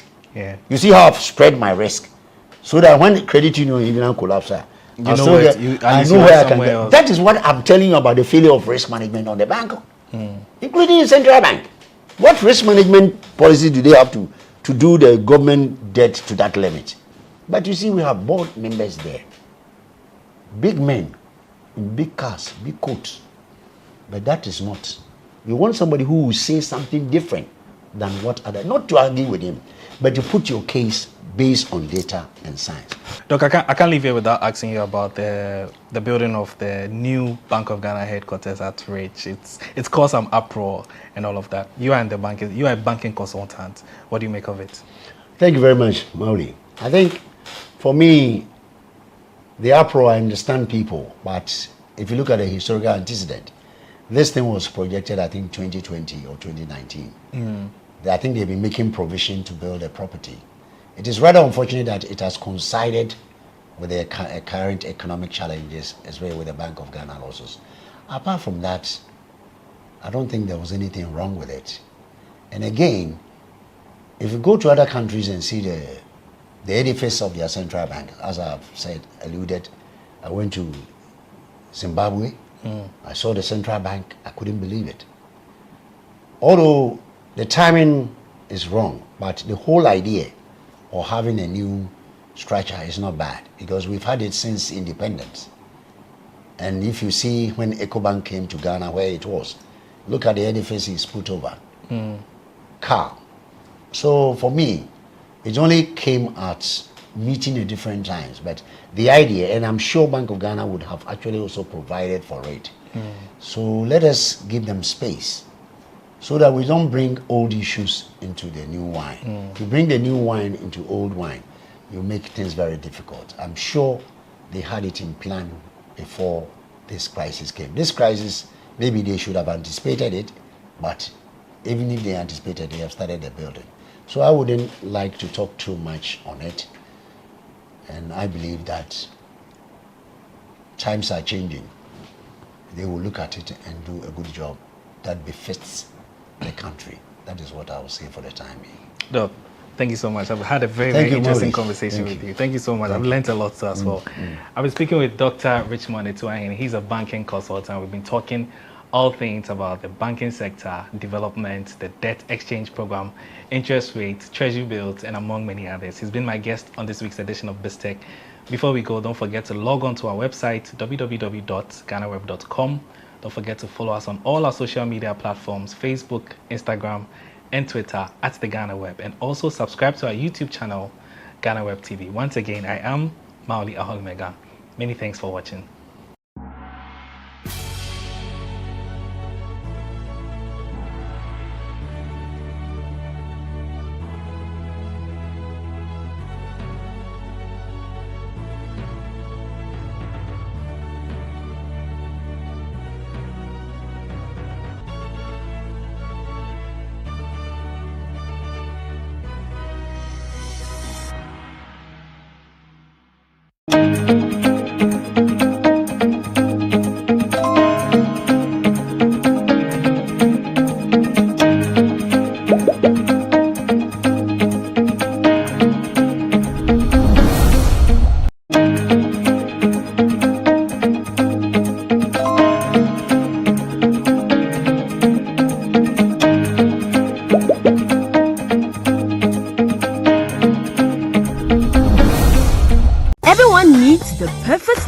To munch on during a fun moment. Wow. Enjoy the tasty Macberry Twist cupcakes, deliciously baked and packaged for a sweet treat.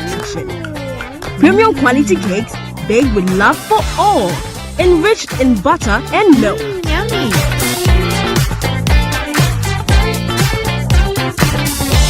Oh, Macberry Twist cupcakes, simply irresistible. Try one today. This advert is FDA approved. Are you still searching for the right platform to share your voice, thoughts, and feelings?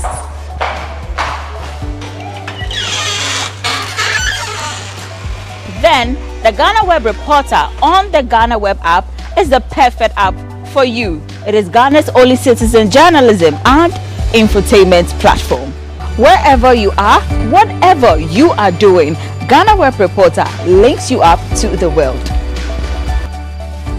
The reporter also gives you the opportunity to blog or become a citizen journalist, so you share stories with the rest of the world about cities, music genres, pop culture, tech, politics, etc. Download the GhanaWeb app from the Google Play Store or App Store on your smartphone and open it. Tap on the member button at the bottom of your screen and follow the easy steps to register with your phone number or email, and you are ready to become a reporter. GhanaWeb Reporter, democratizing journalism and empowering content creators.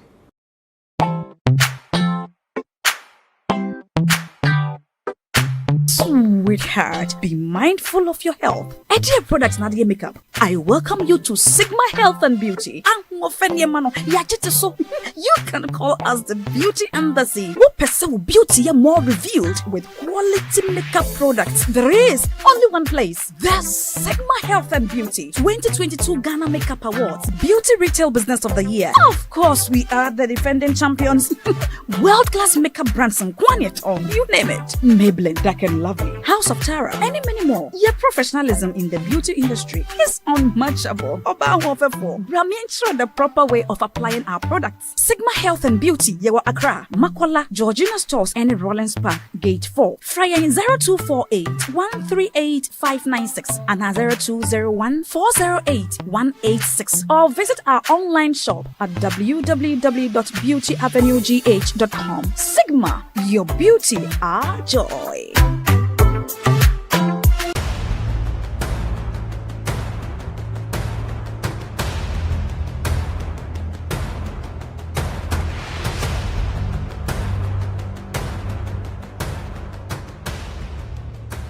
Kwalebu was, I think, 380.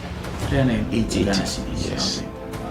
But private, some are 500, 450, some are 800, 860. Per session, yes. You have to do 2 every week. Yeah. Even if someone earns 5,000 Ghana cedis every month, that person cannot keep paying 380 cedis 3 times a week for dialysis. Majority of the people who need dialysis to survive in Ghana don't even earn half of the amount mentioned. Some people battling organ diseases end up losing their jobs because their companies cannot keep paying them for always being absent.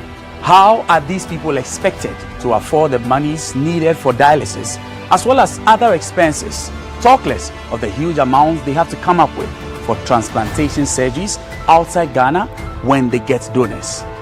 It is because of these people that GhanaWeb in August 2023 launched the organ donation legislation campaign to push for the country to pass a law that will guide organ harvesting and transplanting.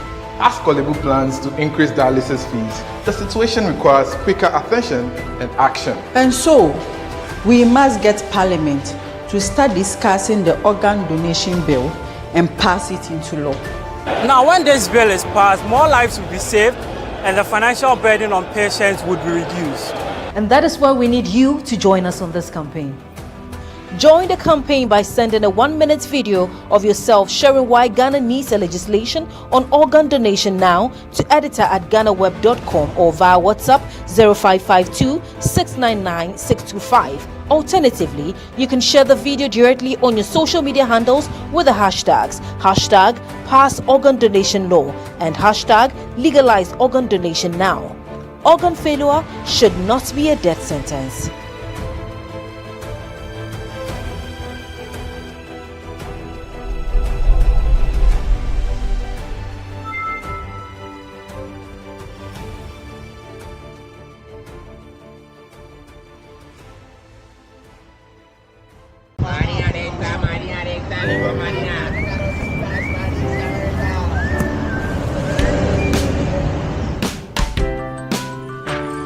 I want you so bad, alpha cracker.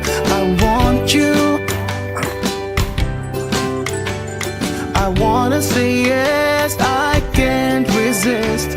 I want you. Ooh, I want you, alpha cracker. I want you so bad, alpha cracker. Alpha goodness rich in milk and butter.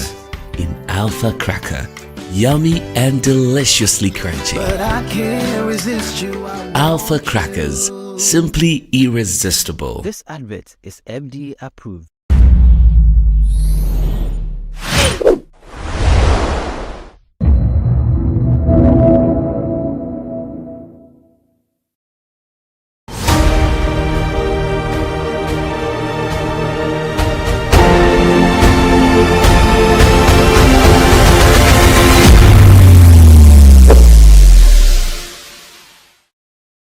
On Everyday People today, I am speaking to one gentleman called Richard, and he tells us more about what he does. He's actually a phone repairer.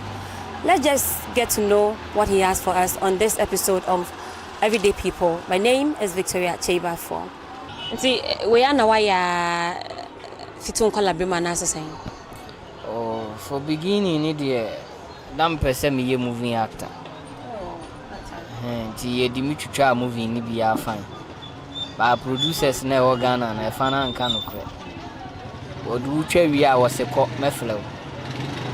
Wo be ba no, bon flew bi ba ohia wo de a no wa frew. Ba se bi obesa flow se bi a usika na e ka mu no je wa de de. Ti na papa kra bu afu. O se de bia me nkwam kotwa movie a me fasika mafi. Enti no adwuma no so asan be ye ba sa anti no. Asa mi mayi mani bo mo frɛ me ba me nko Even now cry e bi frɛ me se memra ne yenye adwuma ba ɔno pɛ sɛ wo ba wo kwa empty esi nso de sa de no ye twam menti ti ye hwɛ wa hyɛ wo kwala brain suku wo ko dwuma he fa na sika wo fie sika ni fie na wo fɔ no so wo sam te san nye easy if ye de ebi ni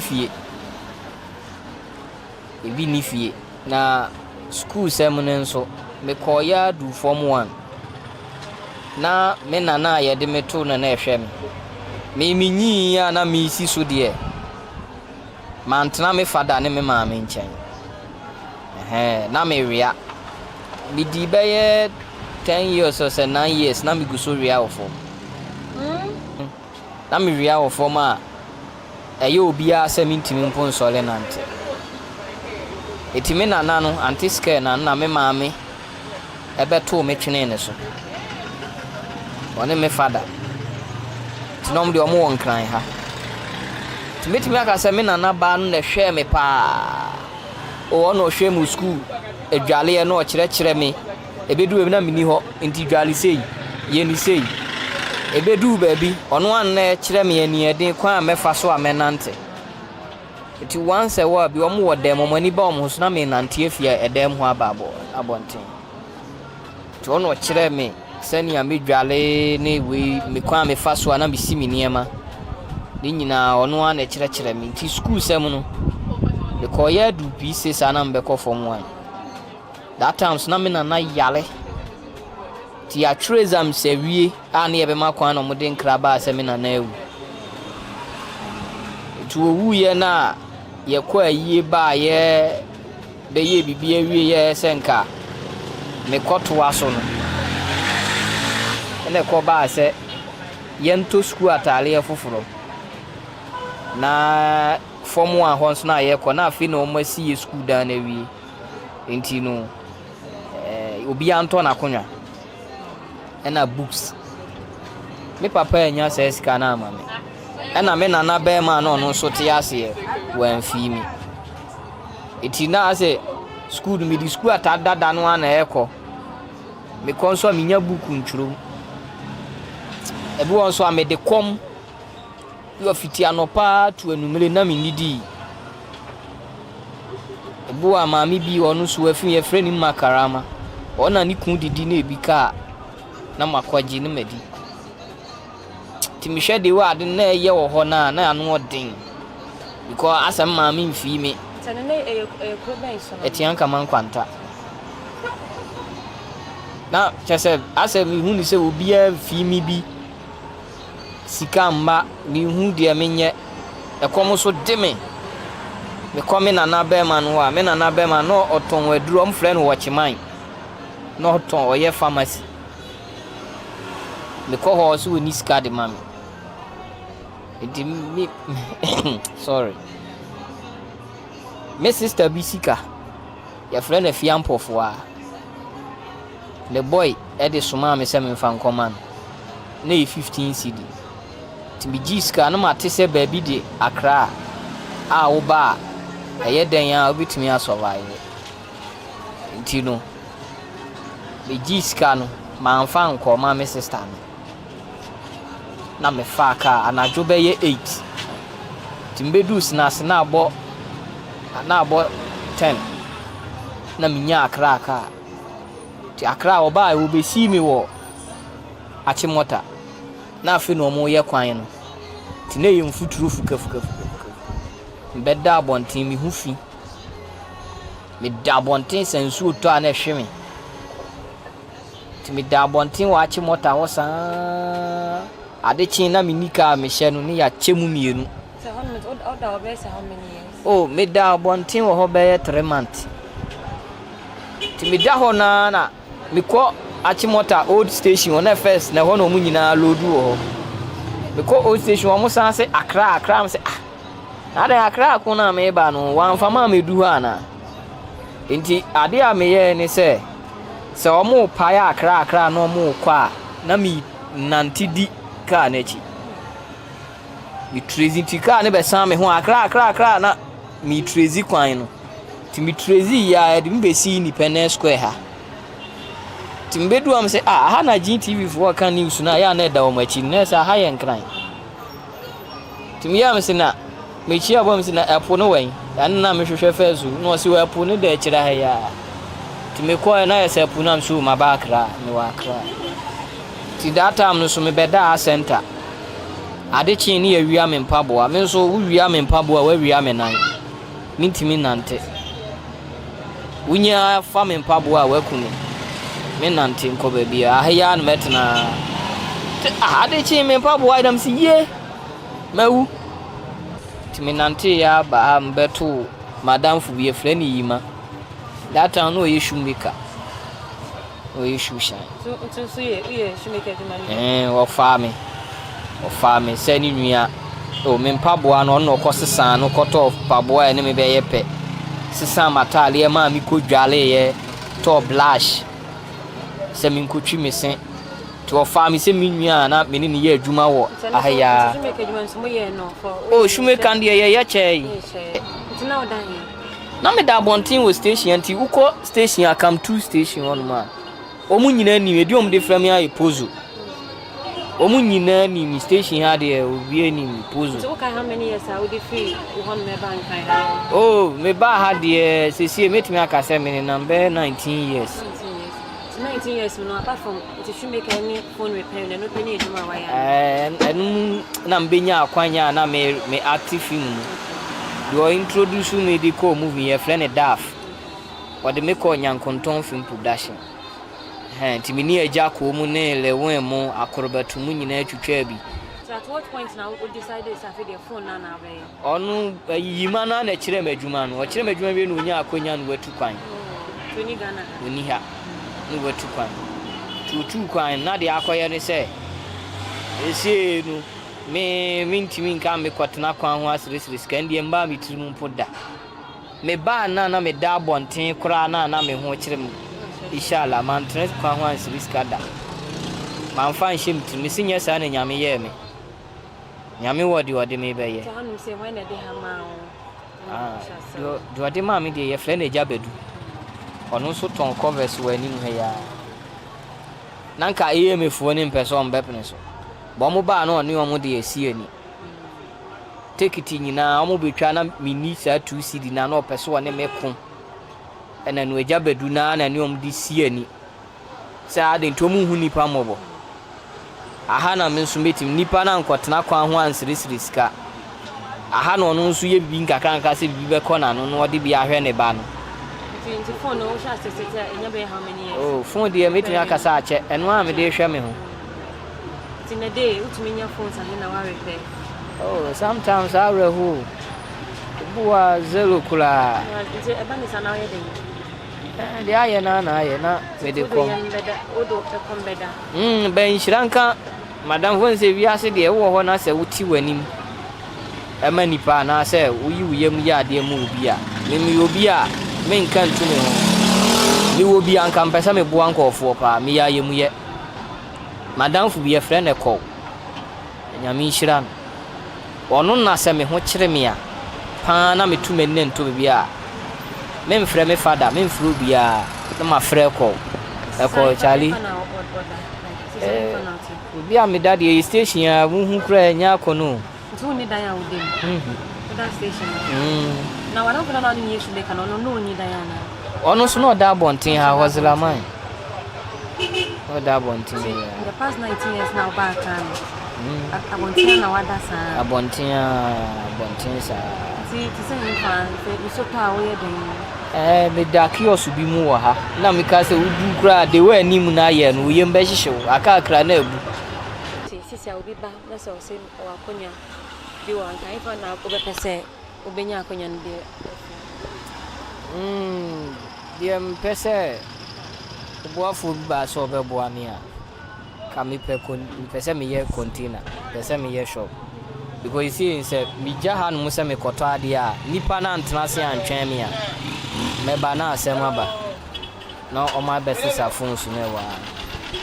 Because of that ni phone me in charge and the phone repair ni nko I say one base ti say phone repair ni bia ma na say wo kwa empty ba say bia nka ma ye shop no e na nka me charge phone so na dia e bia nka phone repair na ma e den wo ba bi charge ni phone so na nka ni okufia wenye bia to bia na ba bia me dan so nye enu hunti me mma kura betna me nchen na me mma betna me nchen afi mu a no kwala 3 no o ma no amu ma mbe bia me dane ablabo no se ni emu odin nti no on say service sorry to say ma ni bi pede ede so nti no omko ti ema bia me tinye nti na ma 26 December ya ka bo me ba bema wafi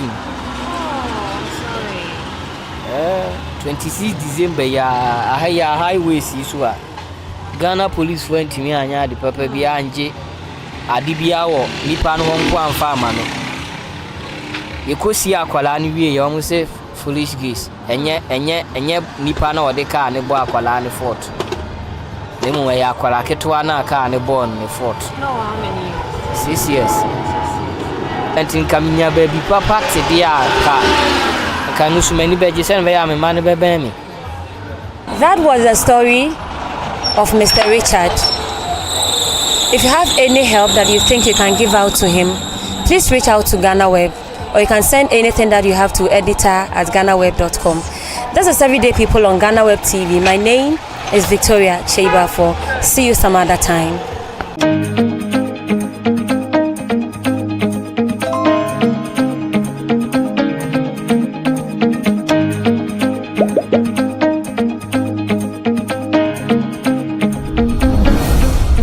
Everyone needs the perfect snack to munch on during a fun moment. Wow. Enjoy the tasty Macberry Twist cupcakes, deliciously baked and packaged for a sweet treat. Premium quality cakes baked with love for all, enriched in butter and milk. Yummy.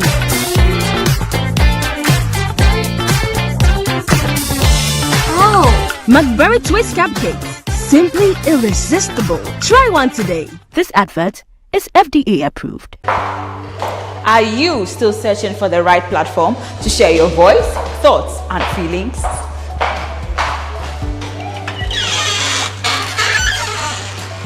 Then the GhanaWeb Reporter on the GhanaWeb app is the perfect app for you. It is Ghana's only citizen journalism and infotainment platform. Wherever you are, whatever you are doing, GhanaWeb Reporter links you up to the world. The reporter also gives you the opportunity to blog or become a citizen journalist, so you share stories with the rest of the world about cities, music genres, pop culture, tech, politics, etc.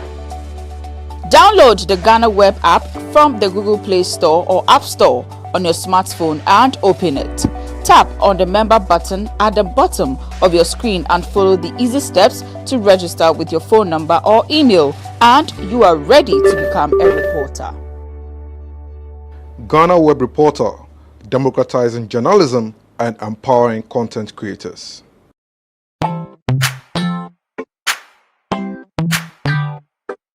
Sweetheart, be mindful of your health. Idea Products Nadia Makeup. I welcome you to Sigma Health and Beauty. You can call us the Beauty Embassy. Who pursue beauty more revealed with quality makeup products. There is only one place. The Sigma Health and Beauty 2022 Ghana Makeup Awards Beauty Retail Business of the Year. Of course, we are the defending champions. World-class makeup brands and Kwanyet on, you name it. Maybelline, Dark and Lovely, House of Tara, and many more. Your professionalism in the beauty industry is unmatchable. Bramientra the proper way of applying our products. Sigma Health and Beauty, Yewa Accra, Makwala, Georgina Stores, and Rollins Park, Gate 4. Fryer 0248 138 596 and 0201 408 186. Or visit our online shop at www.beautyavenuegh.com. Sigma, your beauty, our joy.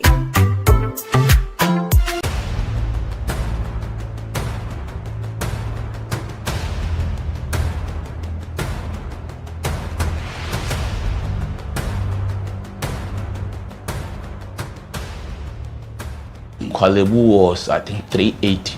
380 Ghana cedis. Yes. But private, some are 500, 450, some are 800, 860. Per session, yes. You have to do 2 every week. Yeah. Even if someone earns 5,000 Ghana cedis every month, that person cannot keep paying 380 cedis 3 times a week for dialysis. Majority of the people who need dialysis to survive in Ghana don't even earn half of the amount mentioned. Some people battling organ diseases end up losing their jobs because their companies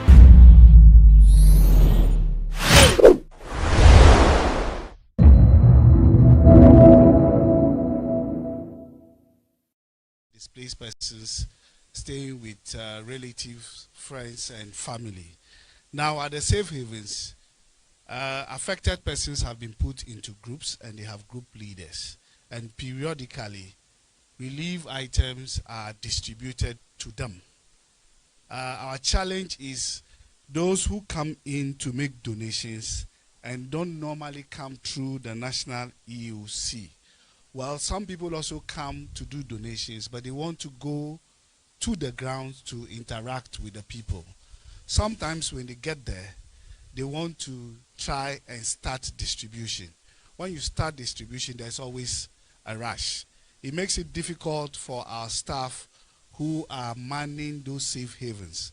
San Kizito, for instance, we have 2 NADMO staff that we have dedicated to work with the camp management team that we have set up as a way of running those safe havens.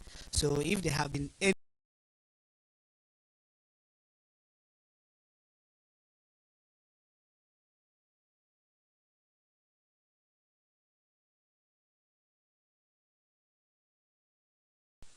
us.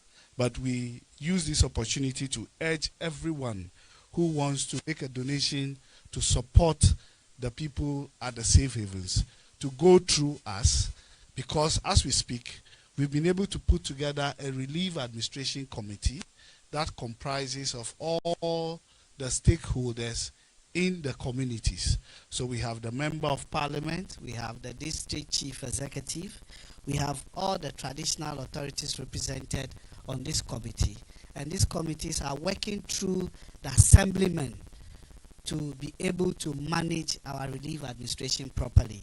We think that when the people own the process themselves, they will be able to better target their own people and deliver the relief appropriately. I also want to give some figures. As we speak, we are almost done with the registration of affected persons. And in all 8 districts that we have recorded affected persons, we have a total of 39,133 affected victims. That is what we have recorded as of yesterday. The highest of this number being in North Tome, which is about a third of all displaced persons in all the 8 districts. If I recall, the questioner zeroed in on people with disability. Per the data we have, we recorded people with disability in North Town, that is 81 of them. In Central Town, 48 of them. In the other districts, so we have a total of people with disability 129. That's what we have on our records, and that also guides us in our relief administration too as well. I hope I've dealt with all the other issues. Well, the data is that we'll put out the detailed data of male, female, and children, pregnant women, and nursing mothers. That's how we collected the data, and we'll put all those out. Thank you. Thank you so much. Armstrong, on your question, first of all, let me start with the issue of rehabilitation. As we announced last week, that the whole program or plan of government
those samples just to be sure that we don't have contamination, which our physicals are not the period of time that people are supposed to stay in these safe havens or relocated. Of course, the best interest of the people is what we have in mind. But if the tests come and they say, okay, the places are habitable and it will be sufficient to fumigate, clean the communities, assist them with some resources so that they can rebuild what they have lost in terms of fish farms, in terms of farms, and we can rehabilitate the schools and the affected hospitals for people to go back to their normal lives. That will be done. But let us not think that it is relocation or nothing, because there are other socio-cultural and other issues and nuances we have to look at. Armstrong, if you suggest Sagleme, there are people who have their farms, they have their entire lives here. Unless you have a more extensive engagement with the communities and come to an agreement before you can think of taking decisions with regards to relocation. So at the end of the day, the best interest of the people is what we have in mind. And as we go, this is a continuous process. We keep consulting. We keep drawing in a lot of experts to advise the committee. And we look at what best we can do in the instance. Let me also remind you that one other thing on data is that the gender minister was here yesterday. She went to Mepe together with the National Household Registry and other persons who are trying to also use their system, which is LEAP. You know, they gather data for LEAP to see how best they can also activate the resources they have at the ministry to transfer some resources to people so that it can ease the burden on them as we plan for this rehabilitation that I've spoken about. And you are aware that just as the Director General mentioned, the Ministry of Education has also been here. It is our anticipation that in our next 2 press briefings, we will bring the Ministry of Health and Ghana Health Service and other agencies who are also working on the ground to come and account to you on what has been happening in their field. But today we brought NADMO so that we can focus on the humanitarian exercise that they have been conducting.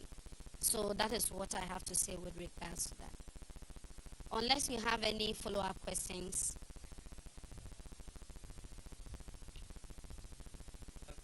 So I asked about the 20 million and I didn't quite understand or get the answer given by the Director General that so the VRA had announced that they have voted 20 million to support with relief efforts. So I believe that you know, every day they are distributing relief items. If that is exhausted, they will come and account to you. And that is what DG mentioned, that the process is continuous. Even if he gives you a figure now, by close of today, we are still on distribution. And they would have to get all that together and then come and account. But assistance, NADMO cannot tell us how much they have disbursed or they've spent so far assistance right now. Not yet. Yes. Okay, my name is Esther. I work with Metro TV. This question goes to NADMO directly. What would you say is an existing challenge in managing this disaster? I know we're still trying to come out of it, but with your experience in managing disaster, what would you say is the existing challenge? From where I stand, I think data is a huge problem. Because for other people who want to help, for entities, for individuals, there seems to be scattered data. People don't know. So everybody is literally coming here, we want to help.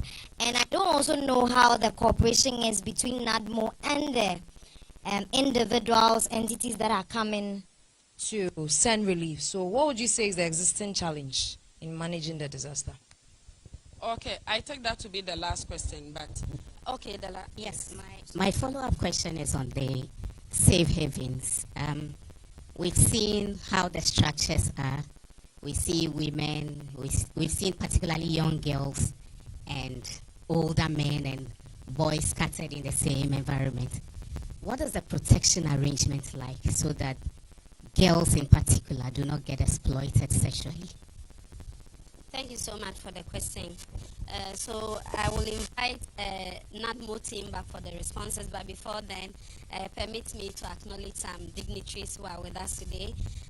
As you are aware, we have with us the Finance Minister and Deputy Finance Minister and a powerful delegation from the ministry who are here to interact with community members and also to make some donations. So I would like to acknowledge the presence of the Minister for Finance, Honorable Ken Oforiatta, the Deputy Minister for Finance, Honorable Abena Oseasari, is also here with us.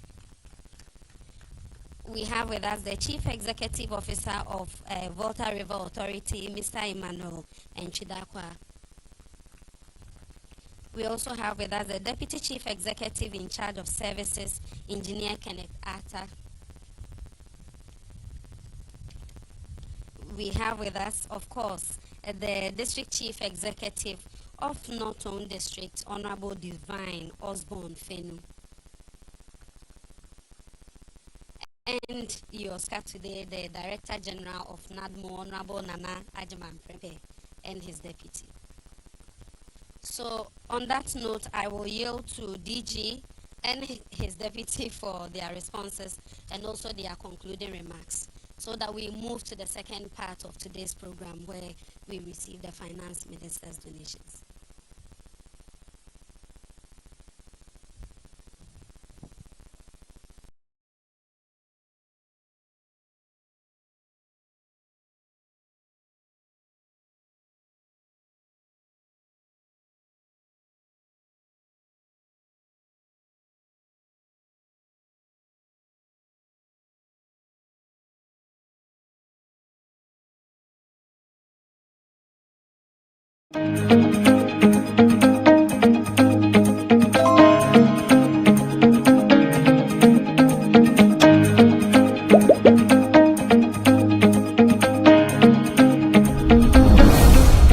Everyone needs the perfect snack to munch on during a fun moment. Wow. Enjoy the tasty Macberry Twist cupcakes, deliciously baked and packaged for a sweet treat. Premium quality cakes baked with love for all, enriched in butter and milk. Yummy.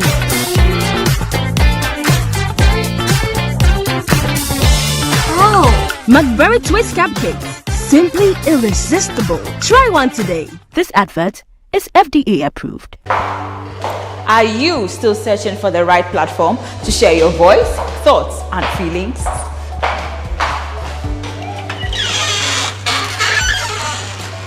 Then the GhanaWeb Reporter on the GhanaWeb app is the perfect app for you. It is Ghana's only citizen journalism and infotainment platform. Wherever you are, whatever you are doing, GhanaWeb Reporter links you up to the world. The Reporter also gives you the opportunity to blog or become a citizen journalist, so you share stories with the rest of the world about cities, music genres, pop culture, tech, politics, etc. Download the GhanaWeb app from the Google Play Store or App Store on your smartphone and open it. Tap on the member button at the bottom of your screen and follow the easy steps to register with your phone number or email, and you are ready to become a reporter. GhanaWeb Reporter, democratizing journalism and empowering content creators.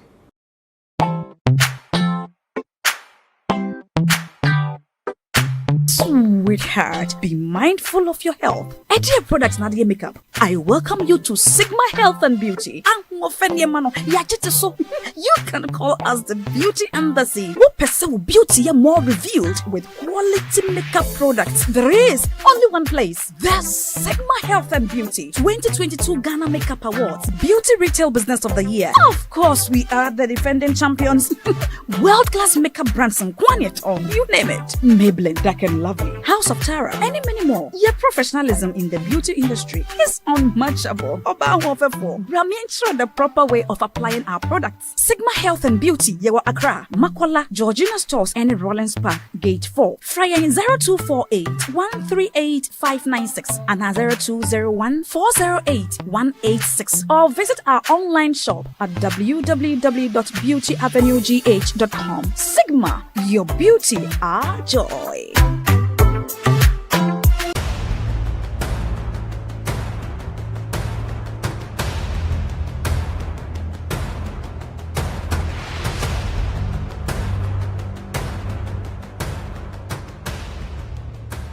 Kwalebu was, I think, 380. 380 Ghana Yes. cedis. But private, some are 500, 450, some are 800, 860. Per session, yes. You have to do 2 every week.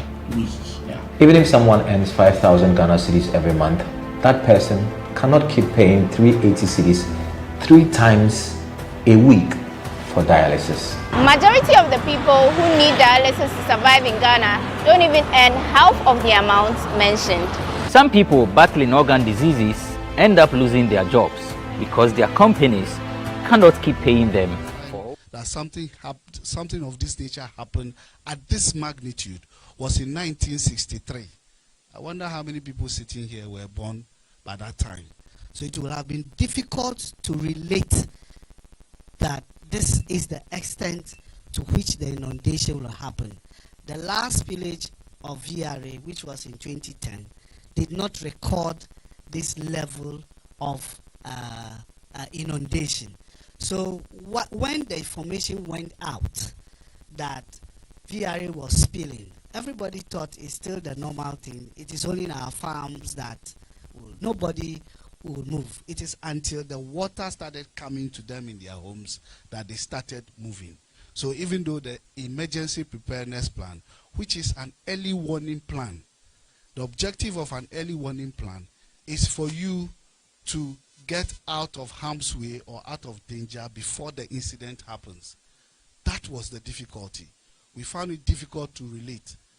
I, as a disaster manager, in doing the simulation, had at the back of my mind, oh, this we might only have phase 1. We might not even get into phase 2. But we nearly got into phase 3.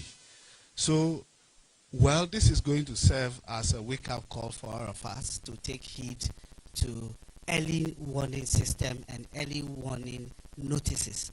The VRA has a very elaborate emergency preparedness plan where they engage even to the assemblyman before they spill.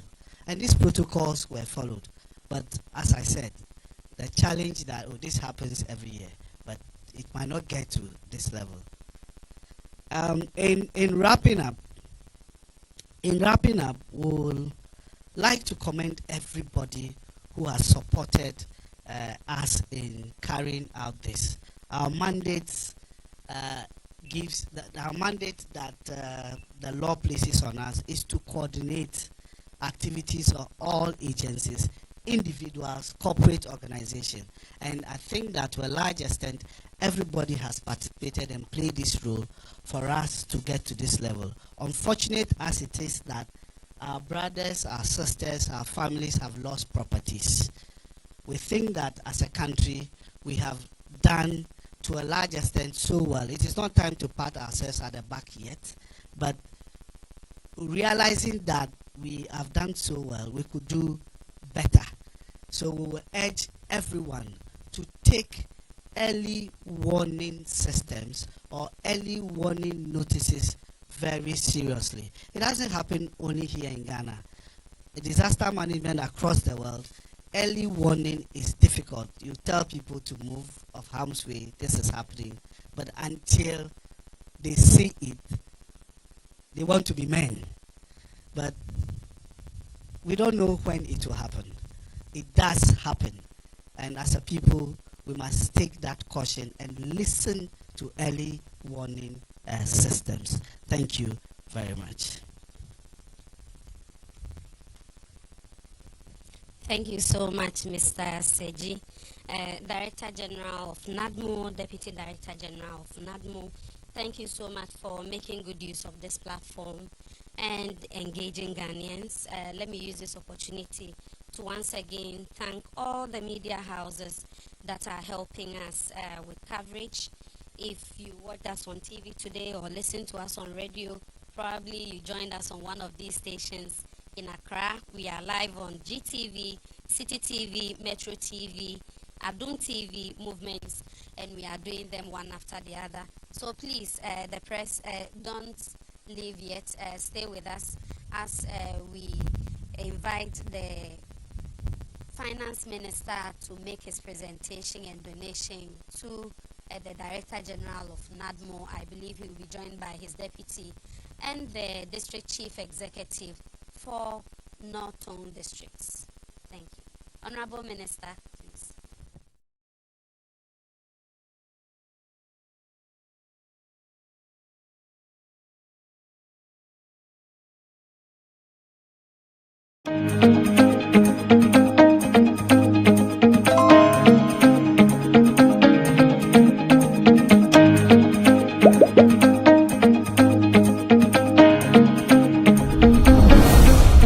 Everyone needs the perfect snack to munch on during a fun moment. Wow. Enjoy the tasty Macberry Twist cupcakes, deliciously baked and packaged for a sweet treat. Premium quality cakes baked with love for all, enriched in butter and milk. Yummy.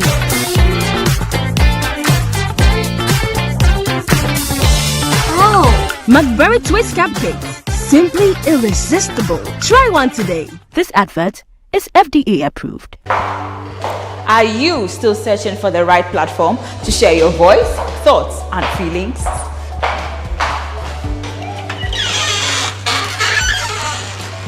Then the GhanaWeb Reporter on the GhanaWeb app is the perfect app for you. It is Ghana's only citizen journalism and infotainment platform.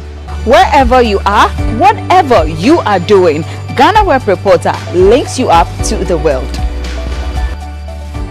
The reporter also gives you the opportunity to blog or become a citizen journalist, so you share stories with the rest of the world about cities, music genres, pop culture, tech, politics, etc. Download the GhanaWeb app from the Google Play Store or App Store on your smartphone and open it. Tap on the member button at the bottom of your screen and follow the easy steps to register with your phone number or email, and you are ready to become a reporter. GhanaWeb Reporter, democratizing journalism and empowering content creators.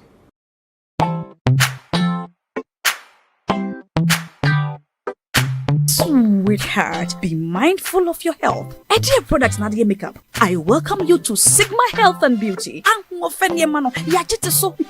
can call us the Beauty Embassy. Who pursue beauty more revealed with quality makeup products. There is only one place. The Sigma Health and Beauty 2022 Ghana Makeup Awards Beauty Retail Business of the Year. Of course, we are the defending champions. World-class makeup brands and Kwanyet on, you name it. Maybelline, Dark and Lovely, House of Tara, and many more. Your professionalism in the beauty industry is unmatchable. Intro the proper way of applying our products. Sigma Health and Beauty, Yewa Accra, Makwala, Georgina Stores, and Rollins Park, Gate 4. Fryer 0248 138 596 and 0201 408 186. Or visit our online shop at www.beautyavenuegh.com. Sigma, your beauty, our joy.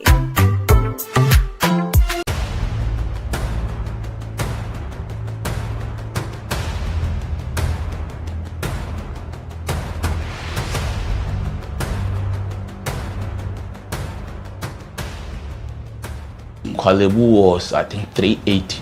380, yes. But private, some are 500, 450, some are 800, 860.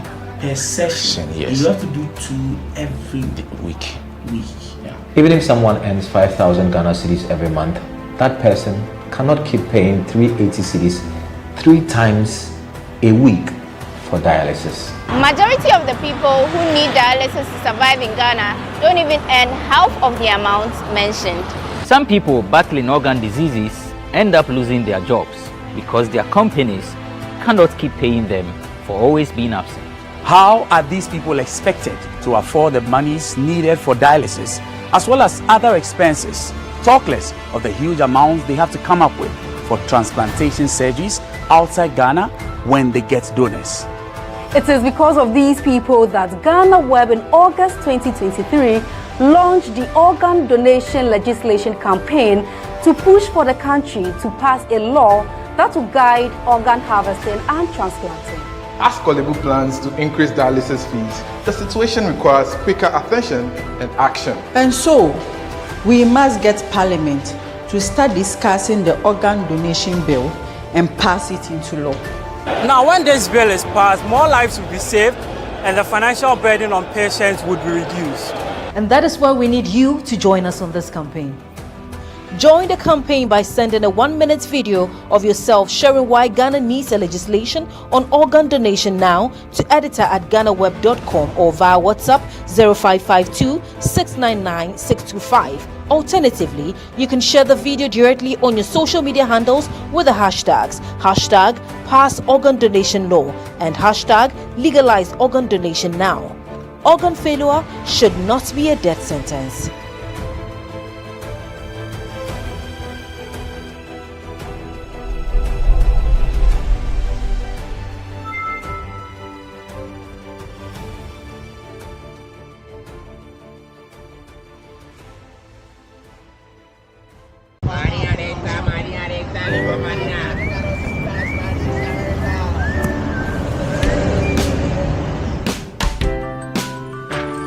I want you so bad, Alpha Cracker. I want you.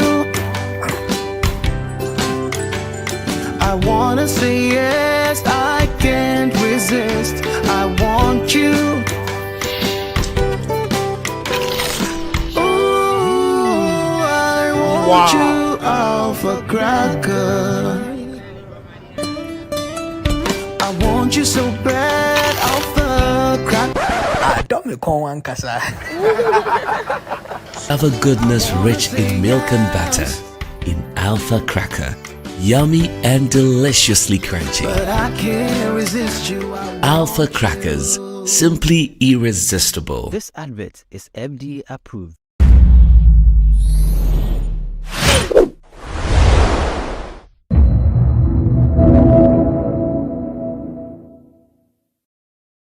A certain cobra be atwinity a ne kon ayesei a onenam ehwehwehwe e say eyi nyompari ngine fro na cobra nenam konema na cobra de ebeko biiti cobra nwumi we e de ebeko Grammys.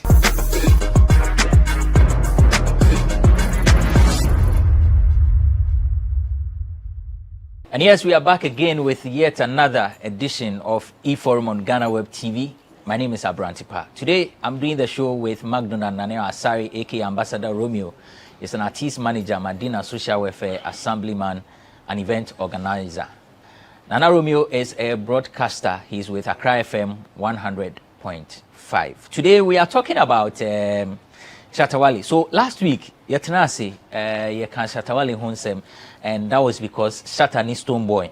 Na Intawanta will be about concerning stadium, just say Accra Sports Stadium. Na Stoneboy, as I say, we show no 22nd. Shatawali in show no 25th. But Shatawali per se oyeno 5 days from 20th to 25th. Into Wantia say Stoneboy ebe in show on the 22nd. After the Shatasi show no, Bribra ma amaniema pam no chano no animachino. He's not doing the show anymore, and that followed a letter, an open letter that Sammy Flex shared on social media, asking Shatawali saying Kebeya and Kashuno on cancel because Nema be Mkoye security hones and some Nema Bibri. A few days later, and then Sammy Flex was appointed manager of Shatawali. So we are talking about this issue alongside Cobra. We say what in you know. We can Nana Romeo.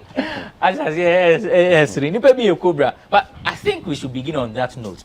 That song was released in January. Atino Asasio, Afi na hiti. Nana, a surprise. Ghana de bibia nyawo. Bibia timisi. Ye chia hwefo nyina na no mase sa bibia mo hwe yen. De tie ne se enwum we bi sure se babi a yenua kuma yewo bia no. Obetimi de ntoma ko ma media no less. Oh, Chocho so buy yes, honestly there was like 2 years. Yes, it take time balance and hit. Yeah. Ntie bia na maame we Cobra no. Eni Chocho no. Shebre mu no. Omu nyina wo shebre baako. Cause nkanwuma wa release ni January anka afi no kra be kwa wie de. Obeka say ye no ane say ba ne sen. But on fan to the team say enye ne nwom na hiti. Eye fell die na manfo di wo nwom no. Ese kra nwom na gidin ahiti. Ese enwom ahiti a. Say been producer. One hit the obetimanya o. Yeah. But that kind of hit we know just for a moment. Enye enwom we ntumi hit for 2 months kra. Eye fell bi a ye did no for 1 week 2 weeks be twem. Don't forget say Ghana near one every week be our dear trendy. This week eye maame no and a light na koto no so. But Obapa Gladys.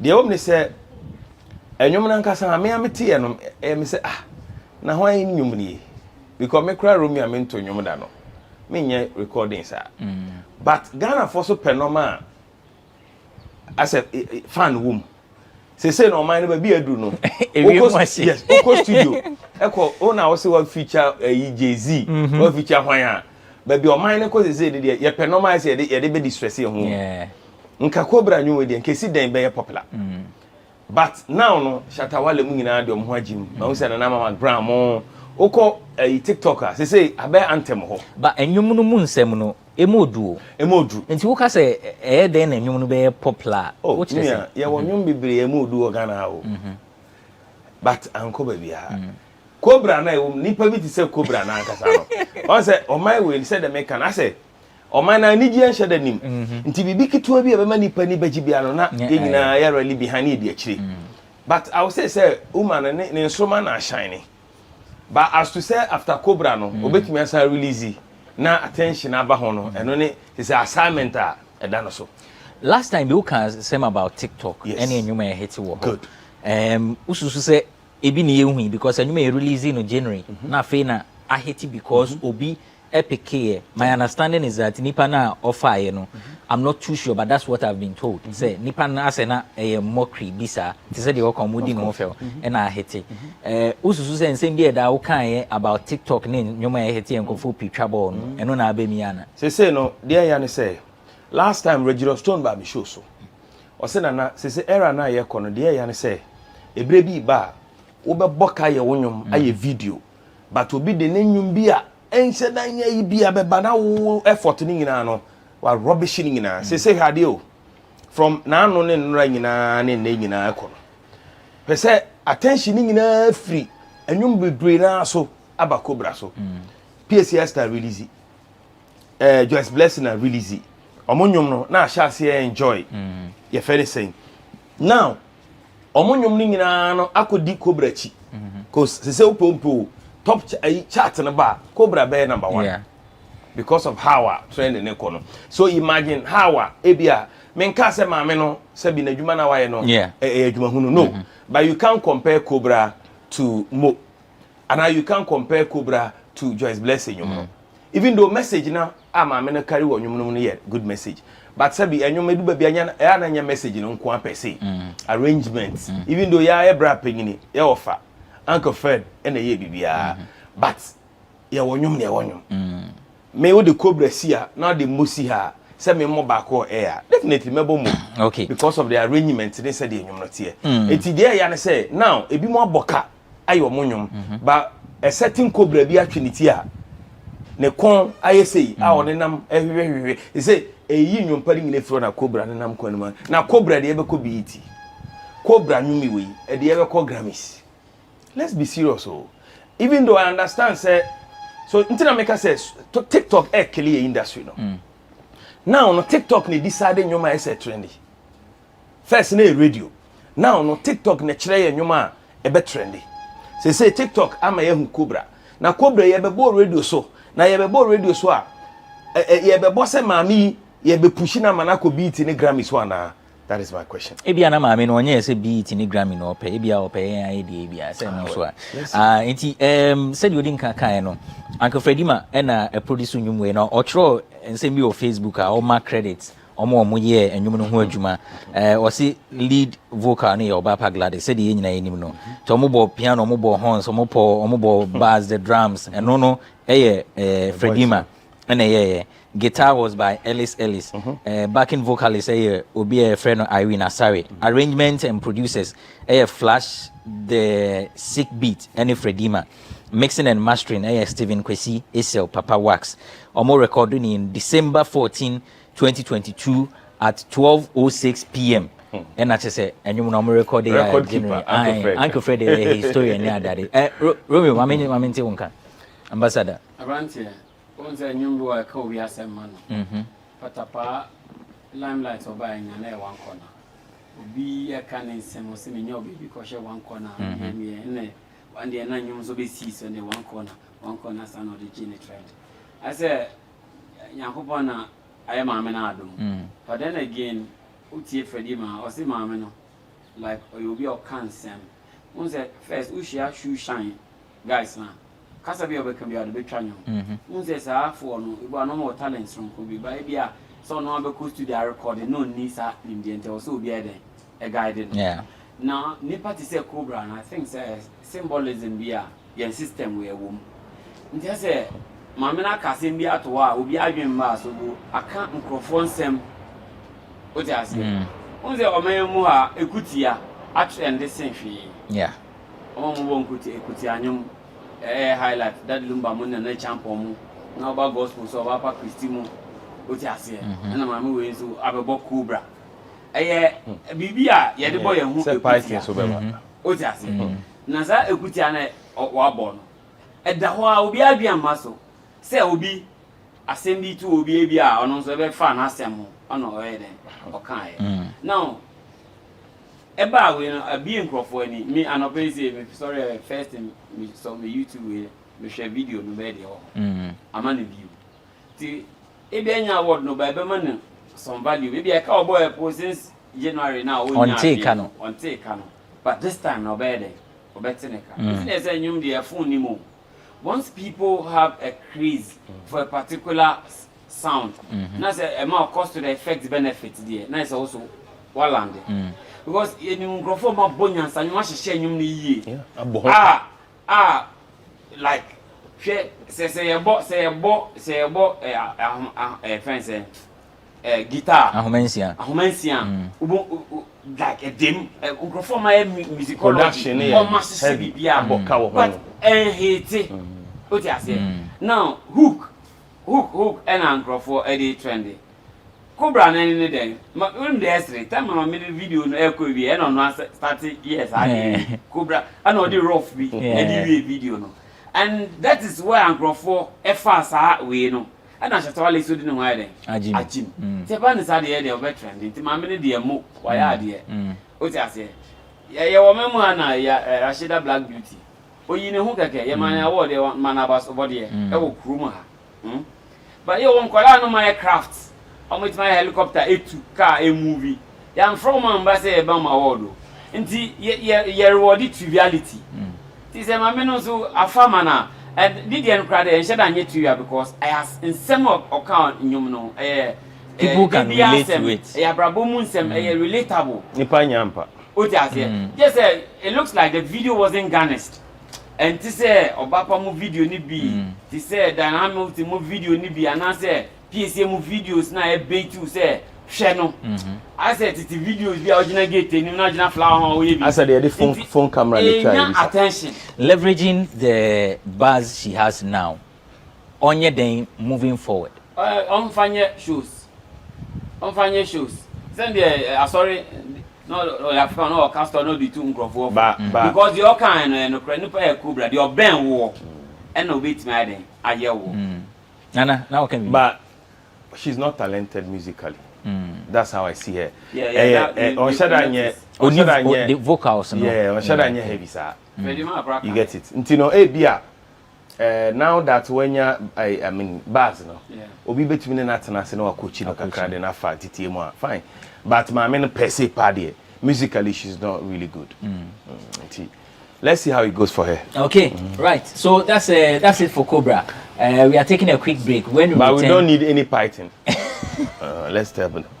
Cobra when we return, we'll talk about Shatta Wale, his decision to cancel the Freedom Wave concert and Accra Sports Stadium, and then the appointment of Sammy Flex as the manager. It's eForum on GhanaWeb TV.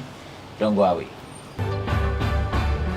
Visit www.GhanaWebExcellenceAwards.com and click nominations bar or click the nominations banner on www.GhanaWeb.com. Provide your personal details by entering your first and last names. Fill in your contact details, that is, phone number and email address. Select the appropriate category out of 17 options for your nominee. Provide the personal details of your nominee. Provide at least one or more social handles of your nominee. Tell us why she qualifies for the selected category and then proceed. You receive a pop-up with "Would you like to make another nomination?" If yes, click yes and go through the same process of nominating another woman. If no, click no and you are done nominating your nominee. Everyone needs the perfect snack to munch on during a fun moment. Wow. Enjoy the tasty Macberry Twist cupcakes, deliciously baked and packaged for a sweet treat. Premium quality cakes baked with love for all, enriched in butter and milk. Yummy.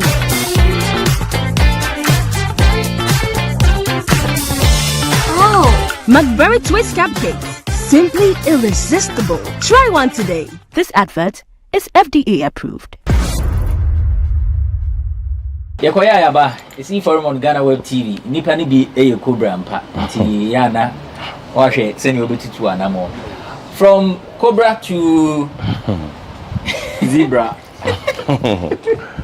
To pam. Shatta Wale akanso show no. Last yedi home komo. Yeah. And there was even the suggestion say, in fact, Shatta Nana can say, I won't fast stadium no, or bet me their cook mass, or bet me their court tamale. I feel also were cancel. What you saying? For me, I'm also one year ready. Ain't you know I cancel? No, I'm going for fee, and smart. I say, and yes, Shatta now been saying Copper cancel show, but the technical advisor and I train say, sitting already near my call, because now Ushima, we in the front in your mamma. Your friend Sammy Flex near fronting in my man. Nipa no fronting in man or sa grounds work no. So whether road manager will say so be a manager. Onim ni hu ye ntia or mass advice. To be a smart biano. I say almost play card ni ye nti na mo de beto abonten. But in say we are part of the team. If you want to communicate to Shatta Wale, why do you write an open letter? It has a reason. Letterhead so. Yeah, it has a reason. Reason being that already nankasa waka say bia Shatta is true and now say we call in a whole lot. One say gangsterism ni dance or the nam. The dance or gangsterism yen give you up near massa. But then in this I was somewhere yeah mani yes and yes Shatta nipe and all the cancel show name me foot will be then am I and a man so far two and a month and there says Sadia Wakandia Matis and the woman who ye Mekandini be on our ocean now to me for say a bear city near my air corner and the young chance of Kakana and put Nayam certain bookie shoes Nayambo. I feel say on my calculations and I won't say for me I see nothing wrong. To those who say and who has cancel because 25th why you show no sound what garner this number of audience and then you are cancelling the show just because for me what I anticipate is my cancels are showing but I'm also looking at a surprise. Okay, say be a BB different if you're carving in something different a bit my open show a bit my independence a bit my baby they bit my any angle, but they are not ready to tell. Person gather among Niama, no one yet sure, and they wouldn't want to say we are leaky be na later being so as an sabotage and fake they also will keep their cards to their chest. But for now, no much was a stadium issue. No. They are not interested in hosting a program at the stadium this year. It ends there. Okay. Nana, okay, the only say this whole issue surrounding Shatawale ne stadium ne concert na they no. We say Shatta is full of, I mean, me who word that mean so agro on any so kakranti and sometimes Shatta ya there. I say oh pese o dig into ade no na o judge kra na ya na edin. Said they na name kano. He's full of so I mean yeah, surprises. And then obetumi aka say wa cancel but the next day unim do dey back. But I feel say they were actually prepared for the show until say Stoneboy more issue no ba no. But my problem is that say nye Accra Sports Stadium kwa and obetumi host the event. Because said they okay or a certain audience be a certain people be they are for you. Issue tokro mujina ma wi abo mujina tsunami tokro mo no wa. So think about those people. Okay, so say no, all core fans are omo no SM members. Say what's say ombo o concert now this year, what do you want them to do? But the who say me de misro kakra wo me say e was say Stoneboy mu be for mu security.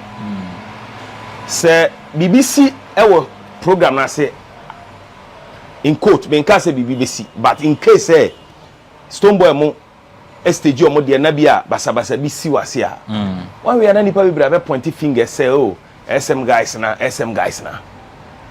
it ho kakra no I say me nche da nya comfortable it mestre Stoneboy ni team say omo ma security ni nya tight because I say no asemba nipa mi no ko na ye ba na ye so ye be pata na ba ko ka so okay o de nya hwe oye o de ma lusu fight no de ko onim de woni team enti menka say adwenbone wo Shatta team ana say ne fans ni team but say BBC wo program na so anya me won because say be ko kona de e de nke be ko go mu mama ye nyina no ya celebrity ana say bia ye nyina ya di areho enti me de metima aka ne say Shatta wa kan so na de no and so aka e bi kwa make this year ni sika semonye and issue we so asan be bom enti ene emfa bronya ho ne enwe crackers preko.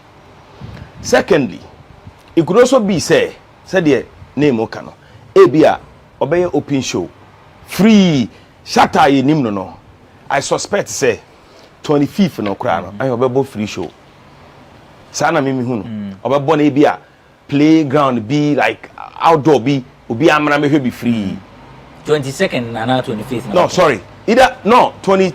No, they say Stoneboy no about 22nd. Bibia betimi ese with Shatawale. Uja no kwa sa 22nd no. Say date ni de enyo bi na chiro bi date on the show ana me boa. Yeah. Obetima decide so me ka senka me concert ni na nka me yo stadium 25th. But this year Semantima nya stadium there. Yambo ni free 22nd. Ebia ye bow e bia e work. Ana ye bow baby obi amra me hwe bi free. And e ba san so a another history. Ever sign ayewe. Enti ona de no ho me no mi no de na betimi aka che Shatawale. Your pen or Sammy Flex you're appointing as Shatawale's manager. Yeah. And even before he could start the job, Mamen Kanesa Ama for enche Sami isi Christian nyina be pie. Adeya nkofo a Shatta no ma ye adwuma na o mu jai pe na ntokwa then fa hin kosi hine. Sami as manager of Shatawale now who ni say any news because nipa no na ye adwuma dada na ebia office obey na official but one will let be a kire say appointing as the manager Shatta post here na Sami so me Sami ye interview good on the issue and UK akọ ye nyina on nena oh that be say on appointing no kwa no say omu bienu nyina beka nti I have no reason to doubt good no we are not doubting me dey say your official no now say we let there there's no problem but Shatta there I don't think so be managing no to be honest Shatawale can call you a manager but in reality no you are not managing him. How? Oh no the person here no ye enye wona be kire Shatawale dey onye Sabi, so wo ye me artist a, metimi de tabo ato so se minia enko life. Obekọ life bi age say mama permission because me na me manage you. Do you think say Sami ba betimi aka kire Shatta Wale say don't go live? Oh, obetima juju Shatta akuma. Tie. Shatta. Sami ye nua, enyina ye nua ne Sami. Omo ni kra den sen Sami. Kra ntimi ne Shatta nya adwuma. Boo God say Shatta or status on ni adwuma after 6 months enanka all resign. Cause na ontimi oka se da na akoya sorry. Oka se sorry a o se mada. Ye enko ha o se o mi firi okra na ebai. Na o se ade a opɛ won ho ne se. Onfa na adwuma semu side ni agro. To be recording your be. Good. And there obeye. But aside adwuma no, ne personal life ne there o manage abre. Ebia unia ena ebia me nkura ade ya yekura mi. Unia se ne there eno so nti ono ne personal life no dey person manage da bebre. Ba betima pe show aba betima manage sa aspect no obia ti say show yi mo betimi a5 na bom Shatta 25 na mwayo enye ni say eno no msa na betima ya adwuma but apart from that Shatta personal life don't post this on your social media pages and a platform no so obeya you can't manage that enti enua no adwuma de obeye but ono ampo nim say ontimi nya ni bi obeye bi but ontimi nya ni bi ontimi no grant say before Sami ebe ko Shatta brabo woni the kind of brand that Shatta Wale aye so no so was steady the rain no enim the kind of brand or the no heading e ko shame am say Chris Connie ni Shatta aye juma kakra but what take Chris Connie kan what is Shatta can asem da so it depends on Angela. I think till now he still refers to him as his boss OCB. Exactly. In his and Chris Connie one of the finest guys are like the untin campo but on no release or regulating him. So now I didn't know what happens if Chris Connie Jai and I say he's part of the team like so now I don't know but let me hear information I'm Joe Chris Connie. You get it. And it goes like Chris unti say Shatta can ask them boni bia anti say it depends on the rapport and the kind of respect and how close we see there also our manage you in terms of also reputation how also brand we hear the sound also the fata ebema because me think I can Chris Connie who asem boni da in the same vein I feel say if Sami looks like he loves the brand Shatta right from the onset I say or kasa with passion even with this thing happening crash any epistle or release here concerning how our officer ye tweeting Shatta Wale unfairly because there are some unseen hands trying to sabotage oma yeti ase say Shatta can from angle bia na obi anti ase be no ben ye no wo hu de ya na Shatta ko ho no tonight so ne ya adwen ti before we get close to a brand of that sort to agree say obe manage no now so we are accustomed to the tenets of it say bia okay majuatum hey menim say be we oba we adwamanfo ba majuatum say una mewa o ti ase ma omun kan ne omo pe me no wo be ye adwuma ye betum pon sa na Shatta ne we relationship na den akoye but I feel say we experience omunya xylophone unso ma adwuma ache experience samenya xylophone even with them as a group or need tombo anyway nyina no I think osuan bibi ehun se bia o de to ha ebe offend o de to ha ebe offend but yen see a na ebe boa em say was study all those terrains na we accept it so I feel it's a good deal for Sami and Shatta this is the year can me suspect Shatta be show but it will be a surprise okay Shatta be show but it will be a surprise I know Ambassador Romeo quickly yemo we say tell Black Sheriff Erini Best International Flow 2023 BET Hip Hop Awards OBT aka South Africa and Sampa the Great Zambia being the second musician from Ghana to have won after Sarkodie won in 2019 quickly more we say it's been a long time coming baby a black would drew and it was it saddens my heart say na bimoka say hit bi onya and na say we and a whole lot it's sad say we easily write people off it's as if we're pulling each other down but once the black will be anyum did drew no senka when if say be nensa anto beat and I say international award biswa, then I feel say Sani Sage na ba no. Na say one bam fast. And I think this is an icing on the cake. And for me, I see more to come because the guy still he keeps learning. And that kind of environment, I don't know how to say, Bena boy na say for or Beomono. He's learning and he's associations. Exactly. The craft. And all these things in a be a crime out. And now to say we say Sonny or into a whole lot that promotion empire no. Yeah. Inka ebi our local manager biwa wa hank ebi mpo na push we wanya den we nya sometimes local management empire is just a distribution label. Good. But you see sir it's another value. You see we can talk about pushing to the Grammys because he has what it takes to push the Grammy. And me if so be Beji Grammy in the next 10 years some folly within Stone Boy a bit folly within fencing Black Sheriff. And I have this kind of deep feeling say Enchesa Korano or Beji Grammy. Nana, now is it official? BET for oh yes, it's official. Because I knew say the main show will be premiered on the 10th of October, right? Yes. But say push to Ophilmia. Any day and go forward. And there are videos. Okay. Yeah. All right. Let's wish him. We saw videos of presentation. Yes. Let's wish him all the best now. On you know, because said the comedian, I feel say he needs to work hard. Blacko Urban, we could see the hunger. As it satisfies the crowd. Yes. Artists be a PK or Bafufra, Utie, Sakwa Democra, those days were more rap now. Said the normal tronium, and then the difference about. And now, but the Mianshos or Tana Secra had no tron be brave. But first, so much been hot trony.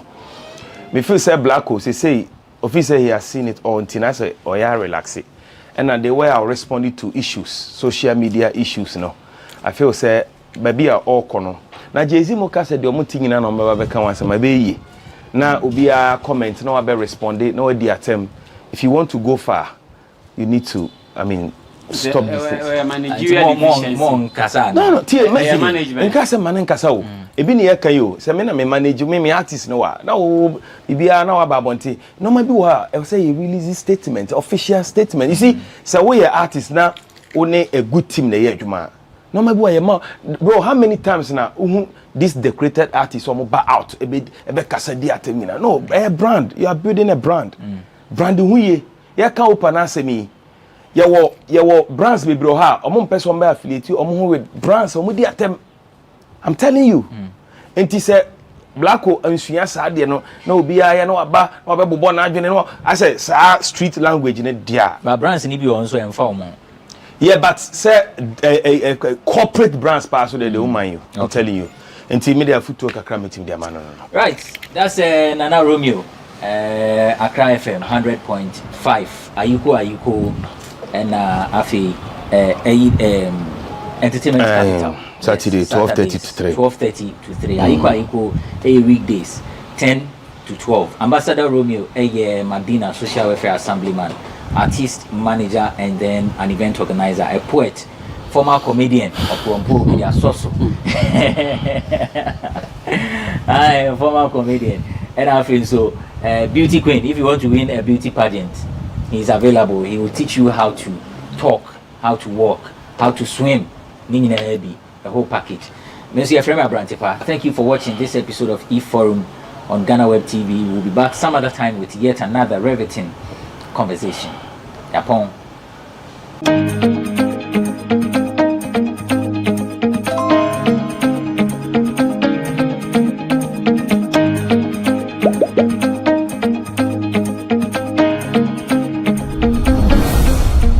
Everyone needs the perfect snack to munch on during a fun moment. Wow. Enjoy the tasty Macberry Twist cupcakes, deliciously baked and packaged for a sweet treat. Premium quality cakes baked with love for all, enriched in butter and milk. Yummy.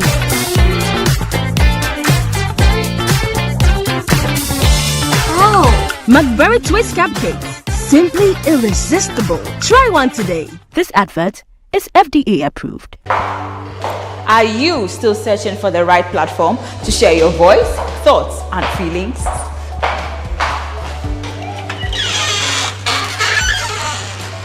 Then, the GhanaWeb Reporter on the GhanaWeb app is the perfect app for you. It is Ghana's only citizen journalism and infotainment platform. Wherever you are, whatever you are doing, GhanaWeb Reporter links you up to the world. The reporter also gives you the opportunity to blog or become a citizen journalist, so you share stories with the rest of the world about cities, music genres, pop culture, tech, politics, etc. Download the GhanaWeb app from the Google Play Store or App Store on your smartphone and open it. Tap on the member button at the bottom of your screen and follow the easy steps to register with your phone number or email, and you are ready to become a reporter. GhanaWeb Reporter, democratizing journalism and empowering content creators.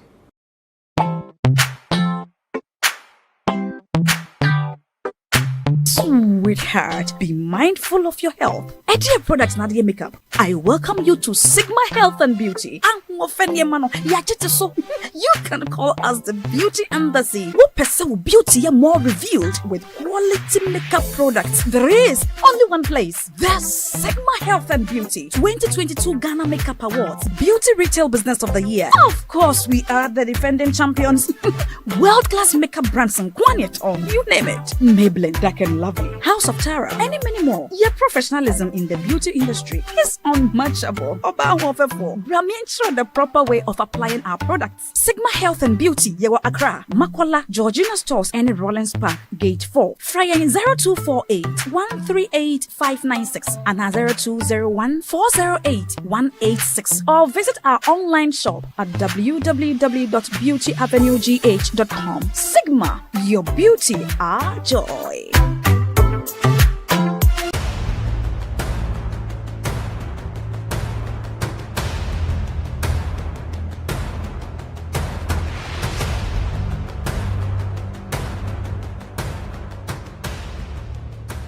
Kwalebu was, I think, 380. 380 Ghana cedis. Yes. But private, some are 500, 450, some are 800, 860. Per session, yes. You have to do 2 every week. Yeah. Even if someone earns 5,000 Ghana cedis every month, that person cannot keep paying 380 cedis 3 times a week for dialysis. Majority of the people who need dialysis to survive in Ghana don't even earn half of the amount mentioned. Some people battling organ diseases end up losing their jobs because their companies cannot keep paying them for always being absent. How are these people expected to afford the monies needed for dialysis as well as other expenses, talk less of the huge amounts they have to come up with for transplantation surgeries outside Ghana when they get donors? It is because of these people that GhanaWeb in August 2023 launched the organ donation legislation campaign to push for the country to pass a law that will guide organ harvesting and transplanting.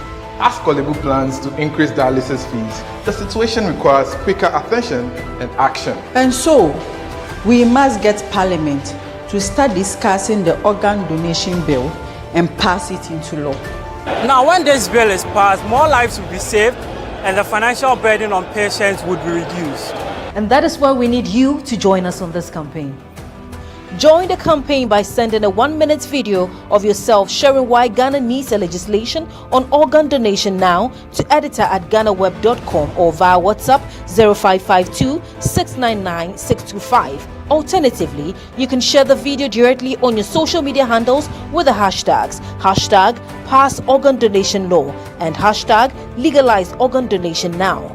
Organ failure should not be a death sentence.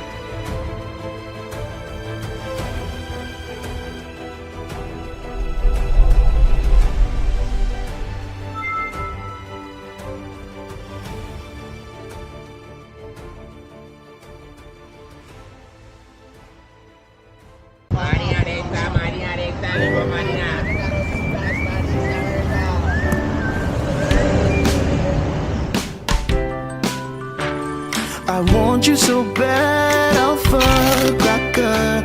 I want you. I wanna say yes, I can't resist. I want you. Ooh, I want you, Alpha Cracker. I want you so bad, Alpha Cracker. I don't recall one casa. Have a goodness rich in milk and butter in Alpha Cracker. Yummy and deliciously crunchy. But I can't resist you. Alpha Crackers, simply irresistible. This advert is FDA approved.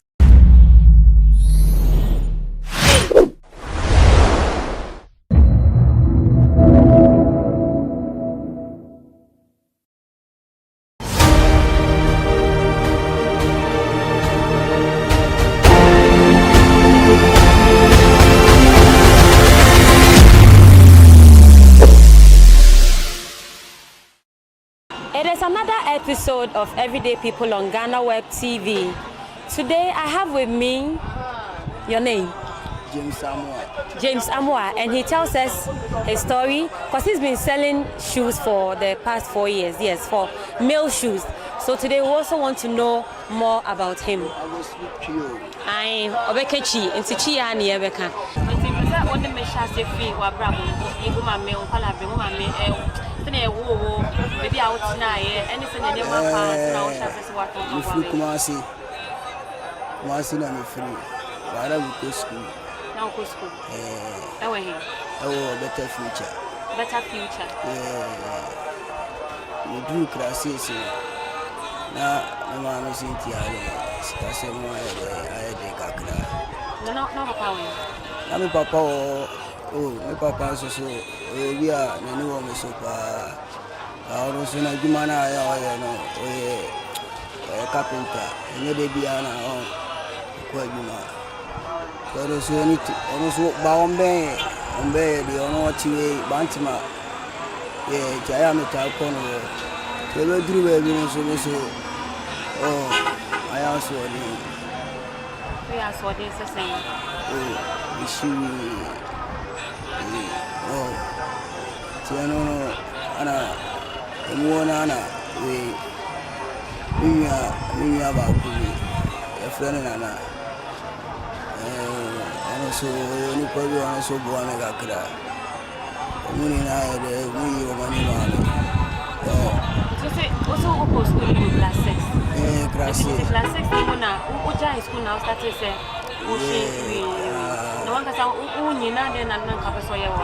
Oh, maybe I'm percent coming bobo. Born and I'm percent born in the yard here. How many years? Oh, classes which my cousin I'm 12 years. 12 years and now started smoking and do producing. Oh, anyone I'm with the who said I'm mechanical? Abrabonus, anyone I'm with boys, still I'm with us.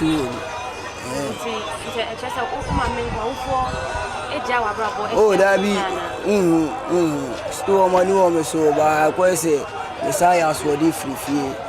You see, I'm a free film of a shark crowd. Maybe I crab man will limit it. The papa soon limit it. So I didn't be free there. After that, it might be oh, me, my tongue, jacket. As I told, and Burma, as I told, t-shirt. Oh, TV with a business in India, my t-shirt, jacket, no for how many years? Oh, and also so much like I say, some 2 months. Yanka sounds to me, Kubo. How many years? 5 years. 5 years. Is this your old bow for any baby? I will see. It don't know. Oh, my Jidan, and Danny, my Jimmy, when we tabu, a baby, a chatten city. ɛnyɛ me nko a ɛyɛ nipa mmienu na ɛne madam fo nso ɛtu ne me de 5 ba na ɔno de 5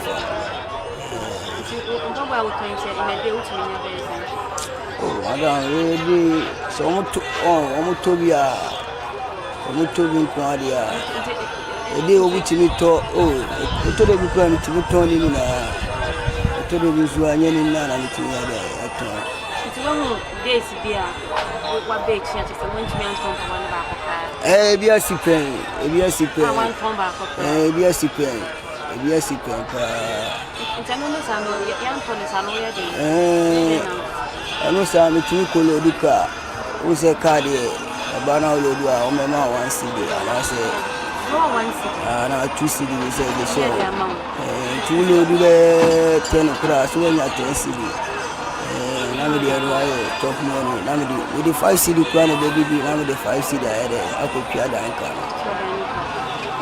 so every day so now when you scan face na you can be fana to dey bia ni bu fu kura ti ka tire se enyi anyo ma na akobo besia ana se to dey bi kura mi timi dey mi bi bia hu ya de ko de eri ko mo bi na me dey ahead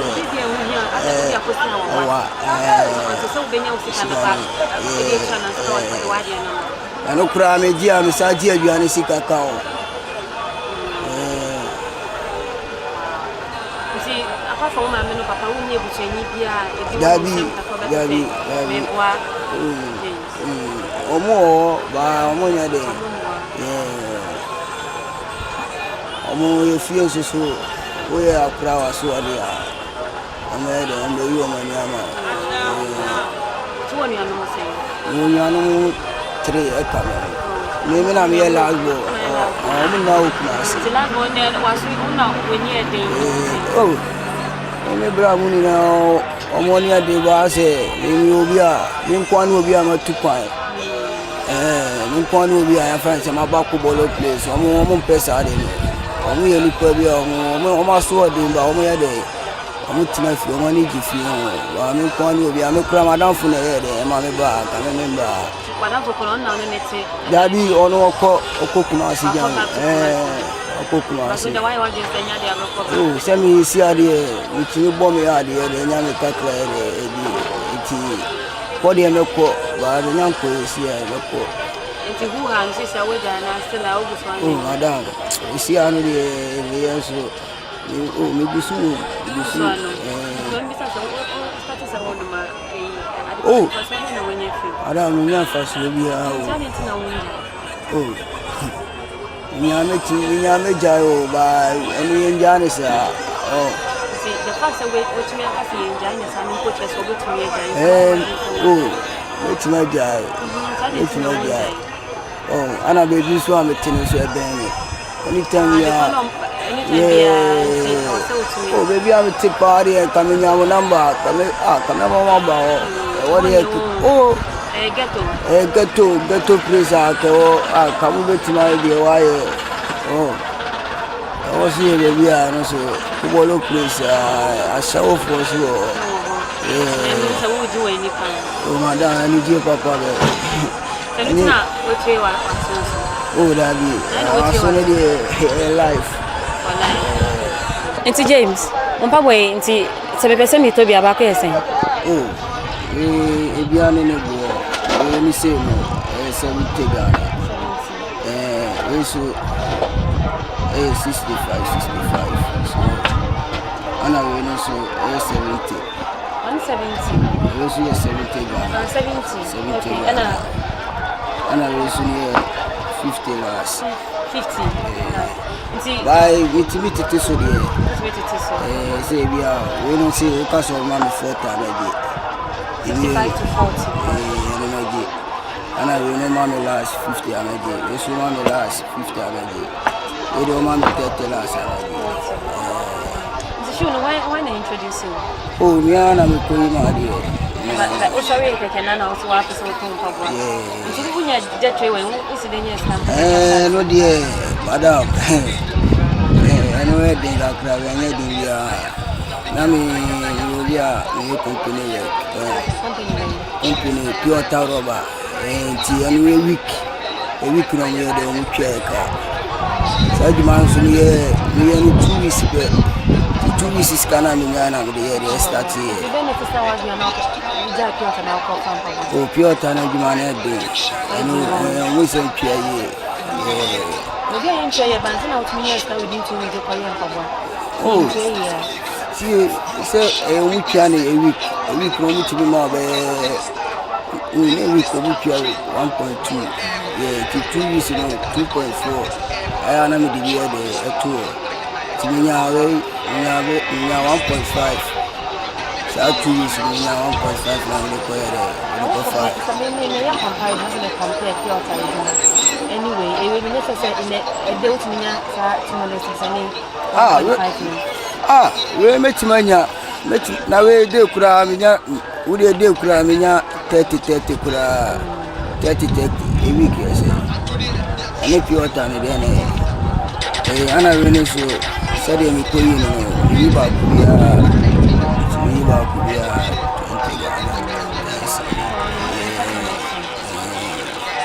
so mama me ja pure baba ana really so ya juma bi so a me madam fu bia di ka kire me say go be there because one me ko tinema me there don't be pure time baba na me ma ji ko Ejuma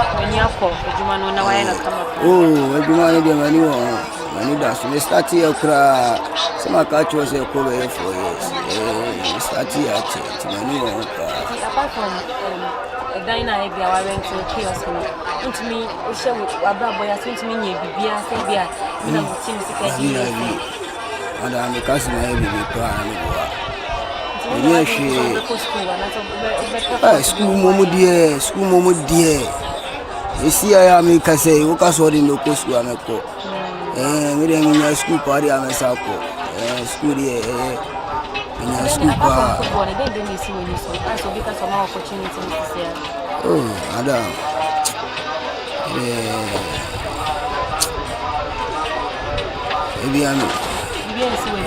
We are sports on your mother. Yeah, say be America 2 me basketball class me had apart from sports oh that be baby I'm free so count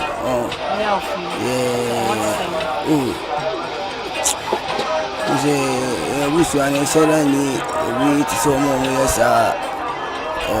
yes I know man you know shablo chiko no ni mo baby omo ben so ni no bi àwọn scary o be ka se o be pe ja de wa ko ra fu go ana o be manage you da bi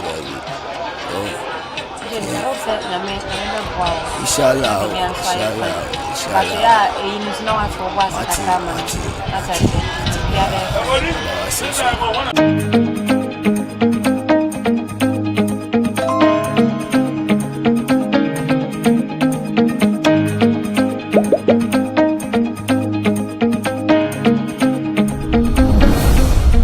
Everyone needs the perfect snack to munch on during a fun moment. Wow. Enjoy the tasty Macberry twist cupcakes, deliciously baked and packaged for a sweet treat. Premium quality cakes baked with love for all, enriched in butter and milk. Yummy.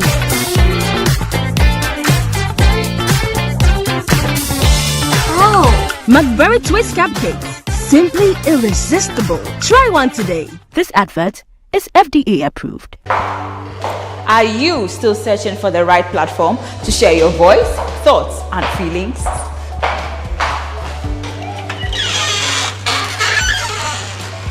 Then the GhanaWeb Reporter on the GhanaWeb app is the perfect app for you. It is Ghana's only citizen journalism and infotainment platform. Wherever you are, whatever you are doing, GhanaWeb Reporter links you up to the world. The reporter also gives you the opportunity to blog or become a citizen journalist, so you share stories with the rest of the world about cities, music genres, pop culture, tech, politics, etc. Download the GhanaWeb app from the Google Play Store or App Store on your smartphone and open it. Tap on the member button at the bottom of your screen and follow the easy steps to register with your phone number or email, and you are ready to become a reporter. Ghana Web Reporter, democratizing journalism and empowering content creators.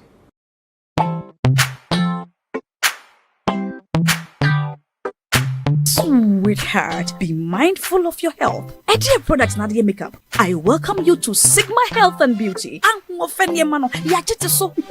can call us the Beauty Embassy. Who pursue beauty more revealed with quality makeup products. There is only one place. There's Sigma Health and Beauty 2022 Ghana Makeup Awards Beauty Retail Business of the Year. Of course, we are the defending champions.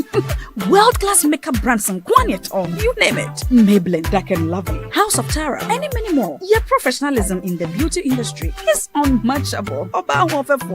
Ensure the proper way of applying our products. Sigma Health and Beauty, Yewa Accra, Makwala, Georgina Stores, and Rollins Park, Gate 4. Fryer in 0248 138 596 and 0201 408 186. Or visit our online shop at www.beautyavenuegh.com. Sigma, your beauty, our joy.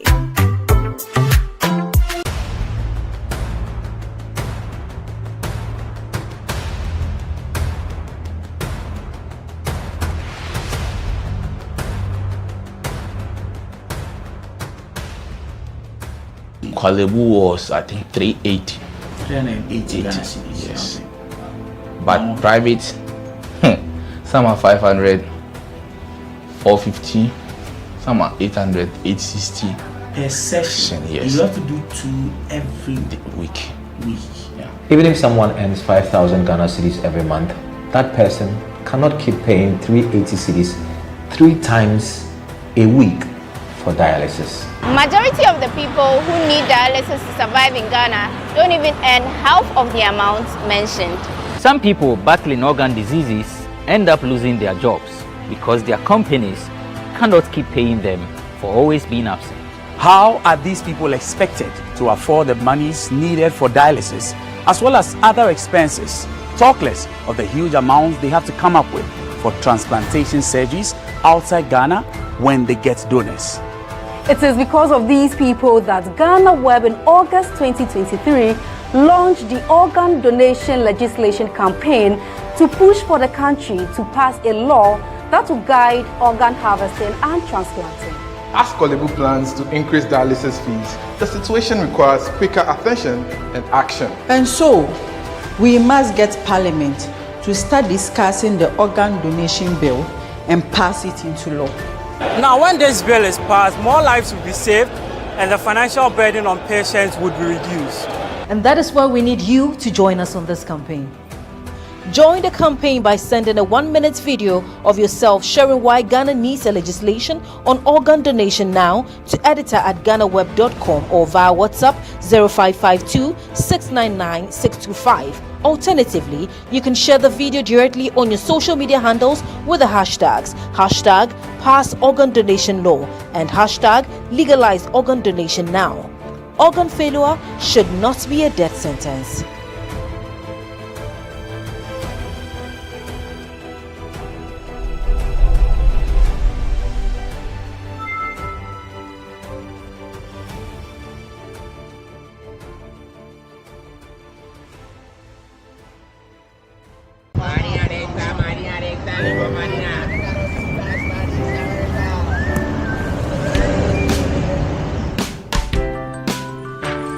I want you so bad, Alpha Cracker. I want you. I wanna say yes, I can't resist. I want you. Ooh, I want you, Alpha Cracker. I want you so bad, Alpha Cracker. Alpha goodness rich in milk and butter. In Alpha Cracker. Yummy and deliciously crunchy. But I can't resist you. Alpha Crackers. Simply irresistible. This advert is FDA approved.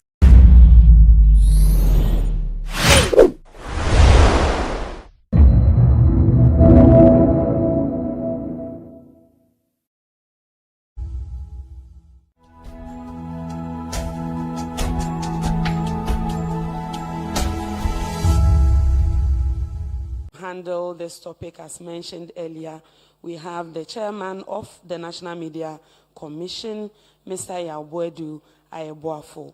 We also have Ms. Kathleen Addy, the chairperson of the National Commission for Civic Education, NCCE.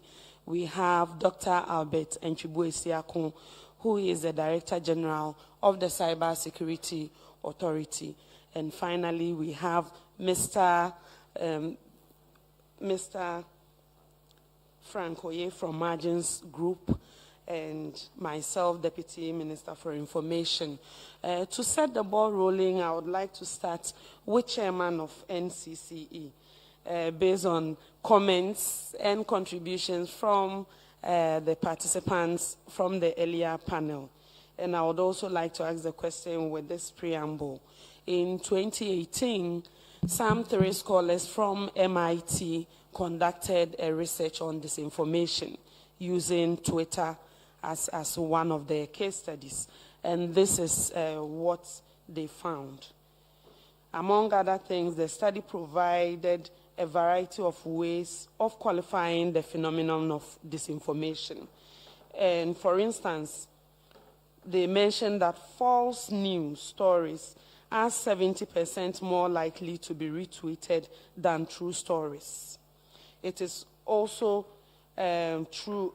It also takes true stories about 6 times as long to reach 1,500 people as it does for false stories to reach the same number of people. When it comes to Twitter unbroken retweet chains, they mentioned that falsehoods reach a cascade depth of 10, about 20 times faster than facts. And finally, they mentioned that falsehoods are retweeted by unique users more broadly than true statements at every depth of cascade. Based on this research and other comments, we have found that it appears that it is more rewarding to engage in disinformation and spread fake news than to stick to the truth. So on that note, NMC Chair, I would like to ask, what are the incentives for those reporting the real news in the face of knowing that even the algorithm is favoring those who push out fake news?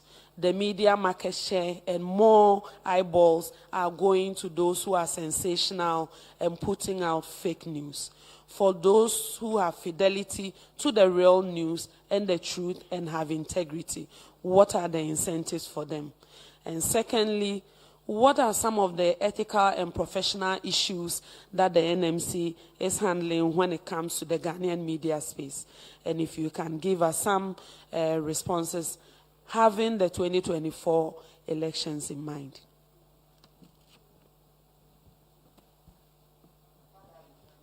That's with the NCC. But let me begin NMC, let me begin by, today, as we have been here, Jifa had misinformed you a number of times about who I am. Because initially he said I'm the former chairman of the NMC. Later she said I'm the executive secretary of the NMC. And both of them are not true. Now, I am recounting this just for us also to understand the difference between misinformation and disinformation and malinformation. Because this one, she did not do that deliberately. That there is no intention of causing mischief to anybody, but it is just an error. Except that under certain circumstances, misinformation can also lead to confusion. When we talk about disinformation, what we say is that we are deceitfully and deliberately using false information to achieve some objectives that are not edifying And when it comes to the question of malinformation, these are genuine information, but we are using them in a twisted manner that will achieve, that will deceive people, because there's a certain gain that will accrue to those of us who are resultant thereof.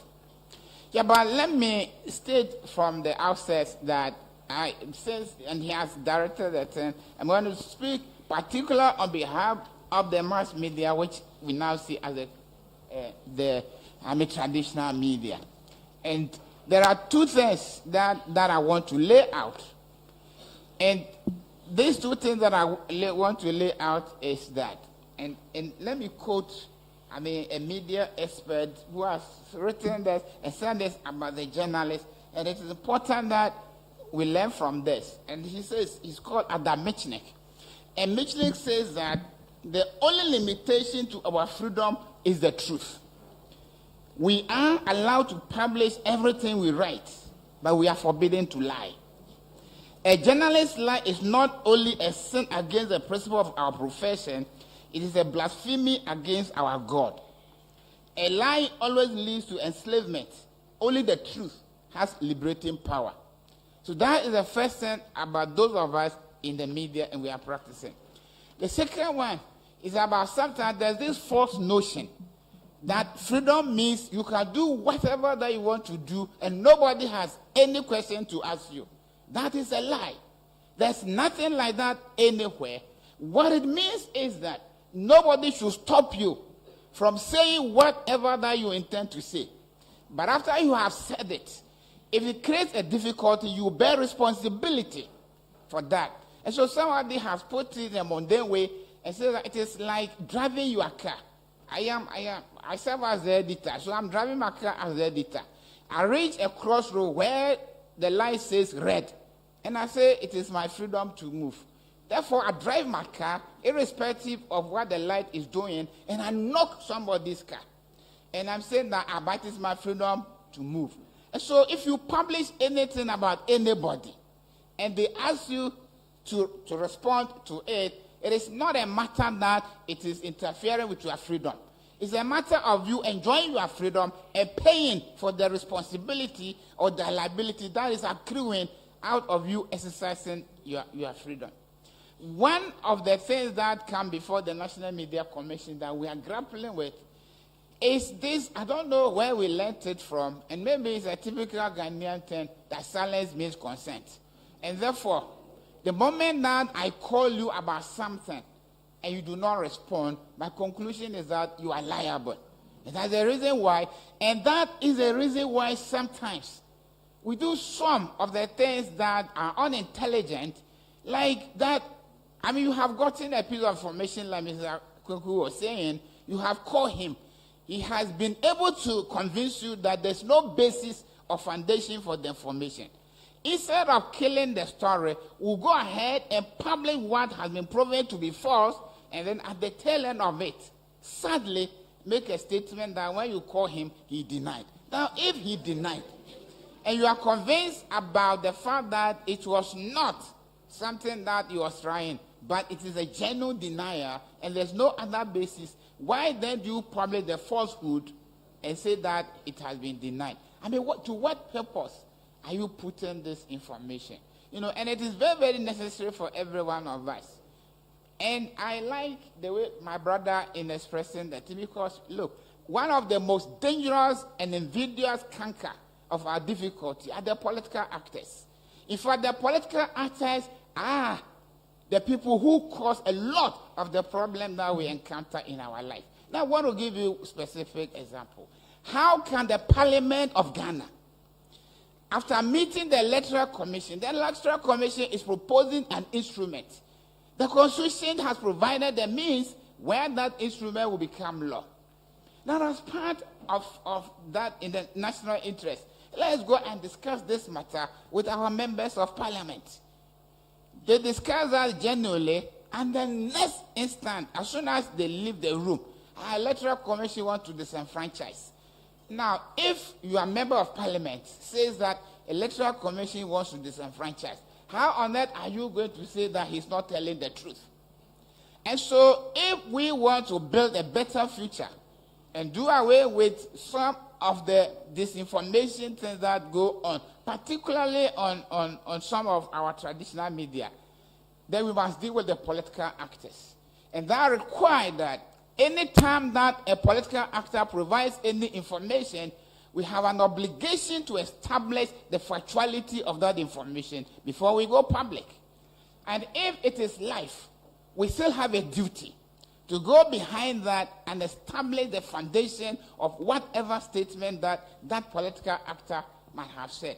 If we do not do that, and we allow them, like some of our producers do, that the person is sitting on air, he makes a statement that only yesterday came to our notice that it was false. And then he says the same thing today. And instead of you pointing out to him that this was the information that was disproved yesterday, they only say, oh, you have expressed your view. And I think that in the part of Ghana that I come from, there's a proverb about that. And it says that, and this is a proverb, it says that the lizard says that it is not angry at the person who chooses to kill it. The anger is rather directed at that other observer who stands there and says, you are a good maths person. And we have been telling them that when you do that, you are the problem. Because you have the information that is available to you. And somebody is repeating the palpable falsehood. Why are you allowing that person and even commending him for exercising a democratic right?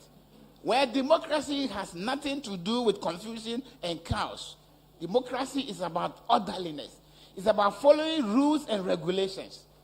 And with your distance, every one of us must understand that at the end of the day, democracy does not begin with numbers. Numbers are the last resort. It is only when you have applied all the rules that are available and you are unable to resolve a matter that you go to numbers. Now, when you begin with numbers as a democratic principle, it means that you are turning things upside down. And so, for now, my thing is that those of us in the media will have a bigger responsibility. And the greatest harm that we cause to ourselves, our profession, and the society is where we sheepishly, resonate what we find in the social media without doing any little thing as to exercising our own conscience. First, in finding out who is the source of that information. I think that has gone down now. In a certain period, we live to see that people say, when I went to the office, there was a tape under my door. And you saw a tape under your door. You don't know who put the tape there. The next moment, you are playing live on air. And then when somebody calls you and say, what are you doing? You say, oh, I'm exercising my freedom. That is an abuse of freedom, and nobody should support that kind of madness if we want to build a better society for ourselves. Thank you so much, Mr. Ebua. So I'll now move to the chairperson of the NCCE, and I have two questions, but I believe they are somehow related. The first question is that, what are some of the strategies or policies that can be implemented from the point of view of NCCE to combat disinformation during elections? And secondly, is there any metrics to measure whether some of those strategies deployed are successful or not? If there are, what are they? If you can take us through, if you can give us your thoughts on that. It's working. Thank you very much, Fatih. And first, I want to thank the organizers. This is actually a very good job done. It's timely because we all know the times that we are living in.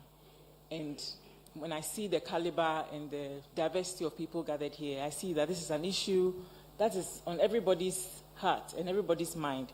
And it's an issue that we need to deal with, particularly moving into the next election cycle, which starts from this year, by the way, because we do have an election this year. It's on 19th December. It's the district level elections. It will come before next year's election. We are in the election cycle. It's not just about next year. So, to your question,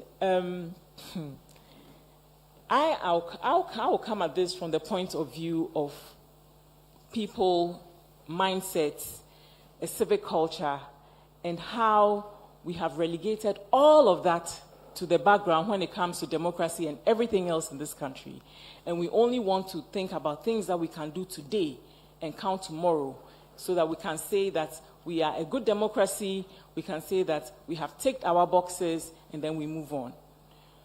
We tout at ourselves as a strong democracy, and it's true in a lot of ways.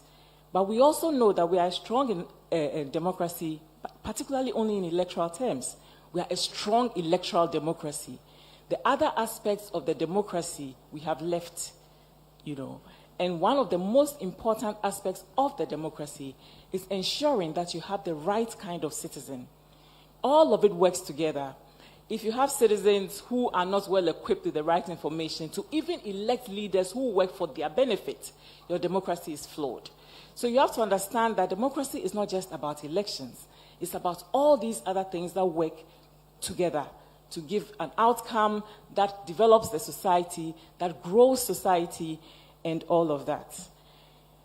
In Ghana, let me even talk about this event.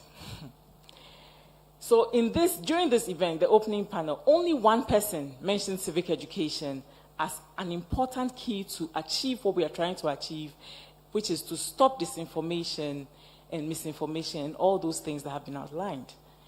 And that was the CEO or chief executive or idea. He was the only one who mentioned civic education once, twice, thrice. None of the other panelists thought that civic education was important enough. Everybody talks about electoral systems. People talk about deploying technology. People talk about all the other important things. But we forget that the most important tool in all of this is the mind of the people who are going to vote, who are going to elect leaders, who are going to do things during the electoral cycle, because for the purpose of this conversation, that is the context that we are concerned about.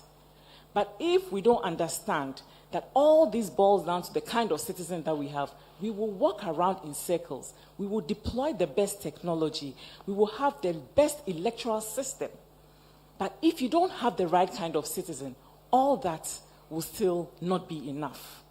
We are living in perilous times, and we must face the situation that we are in and speak the truth and be honest with ourselves. We have not done right in investing in citizenship. We've done ourselves a great disservice, particularly as Ghana, because for us, we had those who put the constitution together were so far-sighted that they set up an institution dedicated to civic education, made it independent from influences, particularly of the politicians, and then we just left it. It is decentralized. It has people in every district. It can carry out civic education. It can work with people. But we've left it to just slowly die. This is an institution that when you speak of in other parts of the world, everybody says, wow, why don't we have it in our country? And I tell them that, well, we only had it because we set up our constitution at a point in time. If we tried this NCC model today, we all know it will never work. The politicians will never agree. You understand? So we leave out this very important aspect of the architecture of democracy and elections. And then we complain about the outcome. If you have the best technology and the people don't trust the technology, how is it going to help you? If you invest in an electoral system which is so superior, and Ghana's electoral system is superior, by the way, right? But there is such mistrust, and disbelief of everything that comes out of that process, So it makes our elections more tense and much more expensive than it needs to be. Why? Because people are just not oriented to have the mindset that this we are seeing, this is the system we are seeing. We can all see the thing moving from when you put your ballot in. We see it moving from point A to point B, the numbers moving along with it. But somehow we choose to disbelieve. Why? Because we have not primed the voter. And so the voter is susceptible to information that is dropped, particularly by politicians, again, through the media and all of these other actors, to make them act in a particular way. If we want to move forward in this country, and it's not just limited to elections, it's limited to our development, our growth, our values, building society, returning to building our country one community at a time, which is the only way, by the way. If we want to achieve that success, we have to understand that if we do not have the right kind of citizens, all that will come to naught. We will continue to run around in circles, and we will not achieve the results, that reflects the investment that has been made. So, the long and short of what I'm saying. How do we measure when they invest in those strategies? How do you measure? Let me ask you how we are measuring all the fruits of misinformation and disinformation. We see it, don't we? We see it.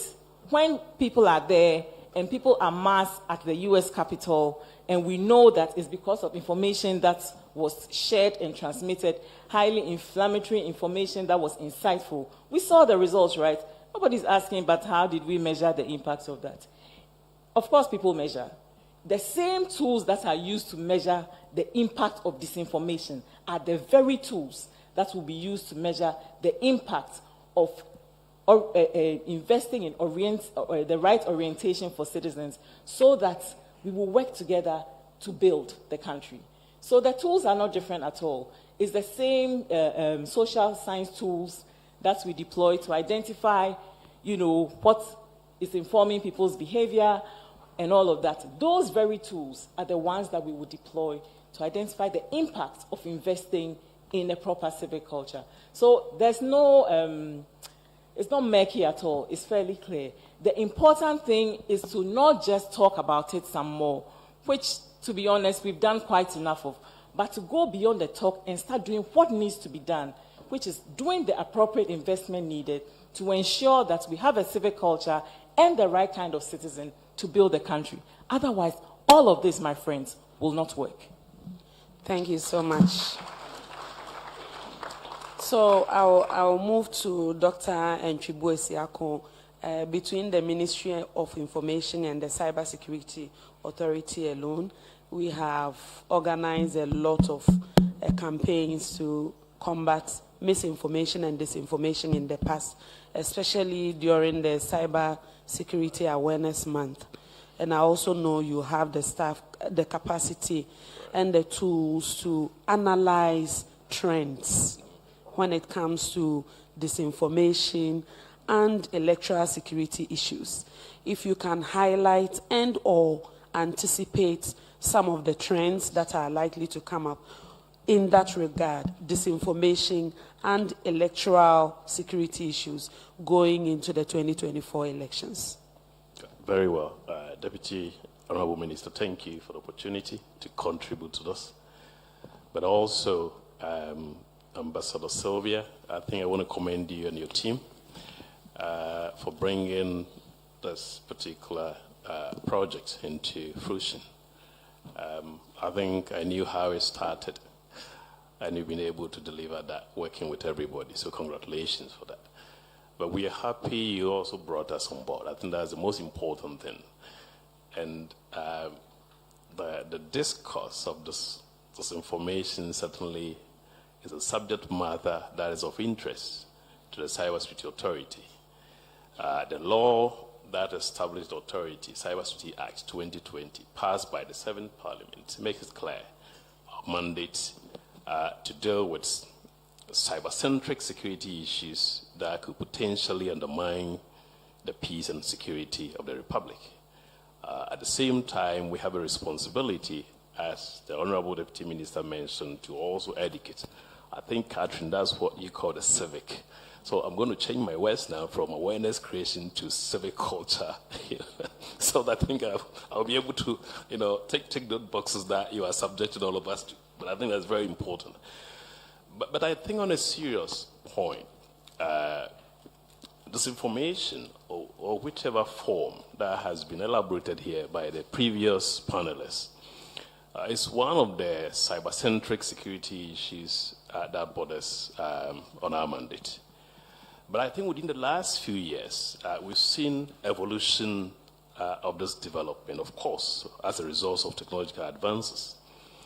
And I think in this room, we are discussing one segment, what I call one dimension of the issue, how this information manifests within the electoral democratic processes, and of course, its implications on the election outcomes, specifically the electoral integrity. But of course, from the national security environment, I think this information is quite broad. It has other peculiar issues, and I think Honorable Kandapar certainly would have mentioned that earlier on. And it's not, in other words, the interest has gone beyond just cybersecurity interest, but also an issue that dominates the security discussions of the country. But from this standpoint, in terms of disinformation or the nexus between disinformation and electoral integrity, I think we can look at three key focal areas. One is the security, the integrity of the electoral systems and infrastructures. Of course, we can't deny that in a cyber-centric environment, the electoral infrastructure constitutes the backbone, the infrastructural backbone of our elections. We're doing biometrics. Certainly, of course, it depends on the maturity level. There are certain countries on the African continent who are even doing e-voting. Ghana is not there yet. But I think across the continent, almost every electoral body utilizes a cyber infrastructure. And therefore, I think the authorities' key mandates is the protection of such infrastructures. What has been called critical information infrastructure systems. That is one area. It's not all. I think the second element is also the key actors within the ecosystem. We're talking of the electoral commission or the management bodies. We're also talking about political parties. We're talking of the media. But other constitutional bodies whose role borders on ensuring that we deliver the election to our citizens. But the third, and I think that's the most important thing for the people here, is the public voter. Ultimately, the guarantors of electoral integrity. So I think this analysis, again, as I'm saying, where I'm coming from is the cyber-centric aspect of it. This information has always been probably projected in the traditional media. But I think ours, the authorities' mandate borders on the cyber sphere. And Honorable Deputy Minister, just to give some few highlights in terms of the trends. Indeed, we have. This week in particular, we've received several complaints from political parties. It's a daily occurrence. Averagely, we receive about 25 reports every week. I mean, 250 reports, 292 within the national set. And we do have elements that are linked to this information. And just today, we've received a few of them. But just permit me to highlight what the trends are. I think we've seen the manipulation of social media, either by individual actors or in some cases coordinated. So it's become organized. And organized means that it goes beyond manual, the use of botnets, to be able to create fictitious accounts as long as they put whatever information they want to send across and they are distributed. That's one pattern we've seen within our jurisdiction. I think the authority, through the national set, has also identified what we call social media account holders. And I think that is quite the serious one. And a typical example is we know Catherine to be the chief commissioner of the NCC, and she sent tweets taking over your account and misinforming or sending malicious information out has become quite critical. So user accounts, credentials are stolen. Those behind it take over and they send information. That is one trend that we've seen and certainly is going to increase. Of course, political actors are going to be targeted, especially the Meadow Peace Council Electoral Commission themselves, they will certainly be targeted. We've also seen website spoofing. And there have been instances that disinformation is circulated around. We have names associated with them like Ghana News Agency and GTV. They are not. But those behind this act that could destabilize our democratic process have just cloned. Some cases, they are mimicking the very established media and still facilitating disinformation. I think there has also been instances in which attacks targeting electoral systems and databases, biometric system, transmission systems. Of course, I think we've worked with the Electoral Commission starting 2016 to help ensure that whatever system that they have, of course, they have their own risk management processes internally to be able to protect us. So I think that is a job that is being done that is never also discussed, because they need to protect their internal IT system to ensure that, of course, their systems are not compromised. But I think the issue of deepfake has also come up, and it has been explained. We've seen a lot more of these videos and audios, of course, being executed by what has come to be known like disruptive technologies.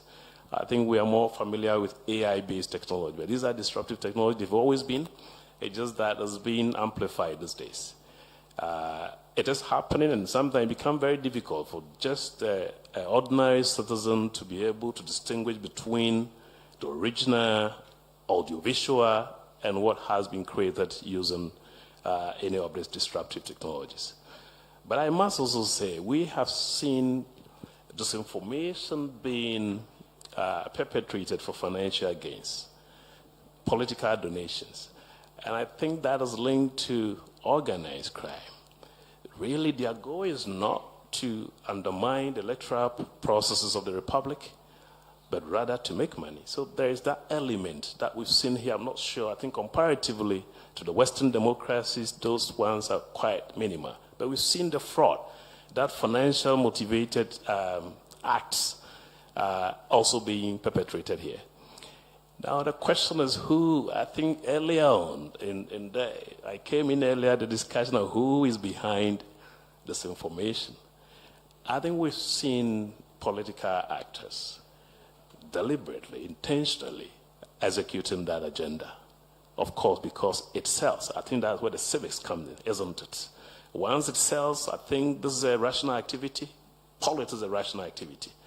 And because we've seen it selling, certainly political actors who pursue that. I think we need to educate and possibly take the incentives out. Otherwise, we may just be talking. But it's not just political actors. We've also seen the element of organized criminals, as I've mentioned earlier. It's also a business for them. But they are taking advantage because I think politics is quite animated.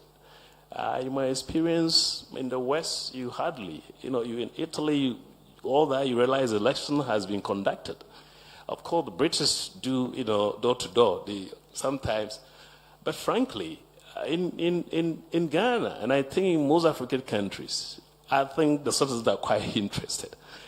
Criminals, again, are also taking advantage to make some gains. But we are also concerned, and I think Honorable Kandapa may have expressed this at the national security level, the potential involvement of state actors also in our elections is becoming a norm these days. That quite subtle way by which unfriendly countries or countries can, when they get angry with you, can do something little to undermine your electoral process. So we are also watching in that area, apart from the individuals who are also involved in this. So I think from the cyber-centric perspective, the Honorable Deputy Minister, this is an evolving situation, and the authority is working closely with other agencies, security agencies of the Republic, to ensure that we put the right mechanisms in place by which later on I'll be able to share some of those I can share here with you. Thank you. Thank you so much, Dr. Nchibu Esiako. We will now move to Mr. Oye from Margins Group. And I want to start the question by giving an experience. Now we have artificial intelligence. We have a lot of things coming with this digital revolution. In the face of all that, you can see a video on social media or any of the platforms that will elicit a certain response. You can see something that will make you cry. You later go to the comments and see that someone has written that this is fake, it is AI, this video never happened, it doesn't exist. Now Michael Jackson is gone. You can find new music that are mimicking his voice. And I want to say this just to express the level of frustration that the public has to go through in identifying what is real and what is fake. Because disinformation is not as simple as just spreading false news as we know it to be. It has evolved into something very complex with this evolving technological space that we have now. How do you envision the forms of disinformation emerging, and how are we supposed to handle those challenges, or whether you have any solutions for us? Good afternoon. Thank you. My name is Frank Oye. I'm from Margins. I'm the only private partner on this forum. I'm actually primarily driven by commercial interests, but also at the same time, I'm driven by my impact on the community and my country. So that's why I'm here. We're here to make sure that we actually give out solutions and contributions that would help the communities and our country. I'm here to provide you with solutions, actually. But before I go into solutions, I want you to go back into history.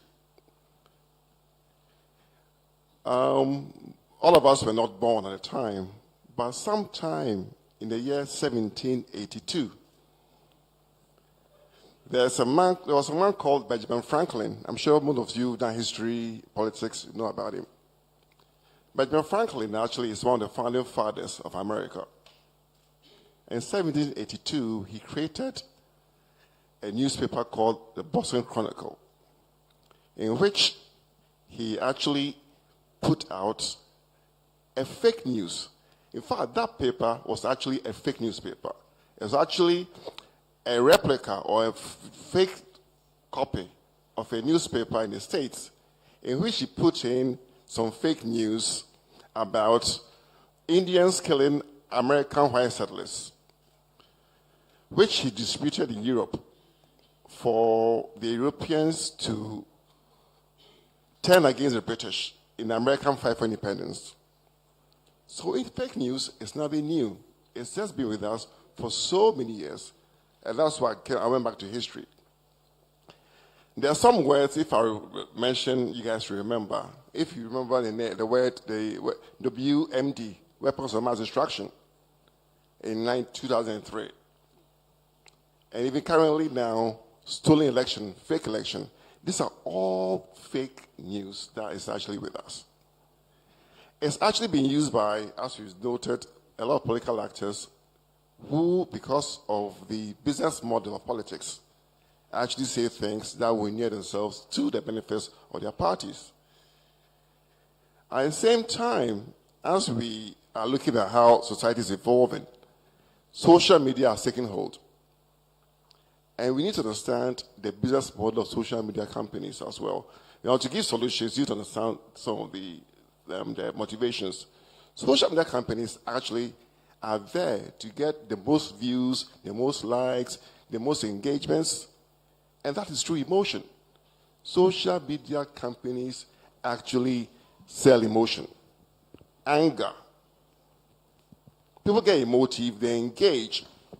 So, if we're going to look at social media companies to tamp down or tone down, because we are talking about electoral integrity, what they're going to do is actually we're going to go against their business model. You know where I'm coming from. So as a country, how do we put together a regulatory framework that would ensure that the ills of disinformation, I won't say misinformation, it's actually disinformation because it has a malicious intent, are actually combated by our regulatory framework? Okay. So this is where I come with some of the solutions I've thought about. There are about 3 key areas I want us to look at as a nation. The one first I want to look at concerns technology. And I was very glad to hear EC and what they've done in terms of social media interactions and engagement to combat some of the falsehoods which are out there. But maybe the EC could even go a step further. One solution the EC could do is actually have what I would describe as an election integrity map, which is actually so granular and actually responds in real time to all concerns of falsehood, down to the district level. This time, not only by EC, but all key stakeholders, which has a key interest in a fair and free election. So it involves the people of the media, involve CSOs, involve every other entity who is actually going to be part of the election, ecosystem. Such a platform will react and even prevent the growth of such falsehoods that will take hold and lead to those sort of things we're trying to prevent.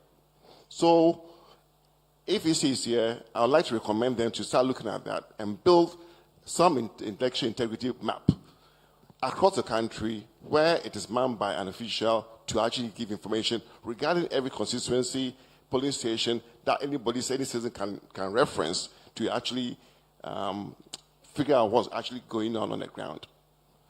I also would like to recommend to EC and also the key stakeholders, such as the National NCCE and all, some kind of rumor control website. In Ghana, a lot of activities or actions are driven by rumor. People do not really appreciate or understand what their issues are. And rumor mongering actually then begins to run wild. People begin to act in that sense. So, for the stakeholders, why not look at a rumor control website that anybody who wants to fact check goes on there and actually determine what they actually see on social media, on the news, is valid or not. Thirdly, and this is something I haven't heard yet, the problem we've been discussing, or the solution we've been talking about, has always been at the downstream level. How do we control the fake news? My question is, how do we even prevent the fake news? And that should be looked at upstream. Upstream being who is behind the news and where is the news coming from. And I'm going to promote the use of the Ghana Card verification platform. Every social media account should be verified by a Ghana Card holder, biometrically so. We've done that with the banks, we've done that with a lot of state institutions. Why can't I link my social media account with my Ghana Card number, which is biometrically verified, so that I know that anytime I put that information out there, the person who's put there can be held responsible. They can either debunk the information or retract it. It's there. EC can connect with NIA, the social media companies can come on and then do that in that sort of button. Lastly, on the technical front, cybersecurity, and I'm glad that my honorable friend is next to me. Every state institutions should have a cybersecurity protection. Look what happened in America when Russia hacked into DNC website through an email, possessed email, and used that to influence the election. We have to ensure that every state institution is cybersecurity protected, so that people don't hack into people's emails and use their information there to propagate falsehoods. These are things that we should do immediately and then monitor them on a continuous basis, so we don't have those issues and the challenges that we face as a nation. So I'm sure that my honorable friend will go around EC, NCCE, Ministry of Information, Foreign Affairs, all those institutions are properly protected on the cybersecurity, steps. I'm going to move on from the technology side to regulation. We are a nation, of course, a liberal democracy, which holds the freedom of speech in high regard.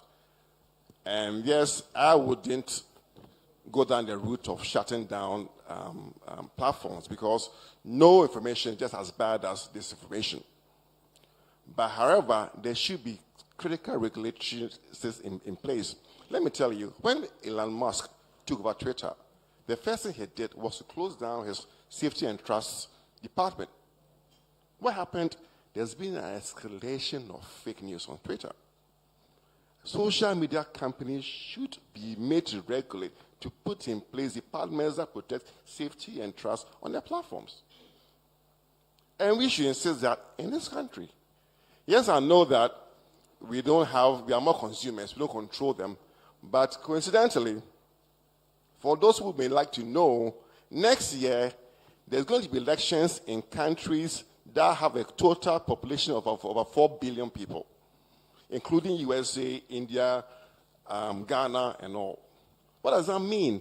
The US Congress, as we speak, is very concerned about social media and also infiltration and fake news there. They're actually looking at putting together legislation to regulate such influences. Even labeling of generative AI content is good protection. So anytime I download something, this content was generated by AI. I just know it was not even from a human being, because when I get that information, I'll then stop to consider, can I trust this or not? Simple things like that can actually help us to actually take control over some of the things that are actually bombarding our screens.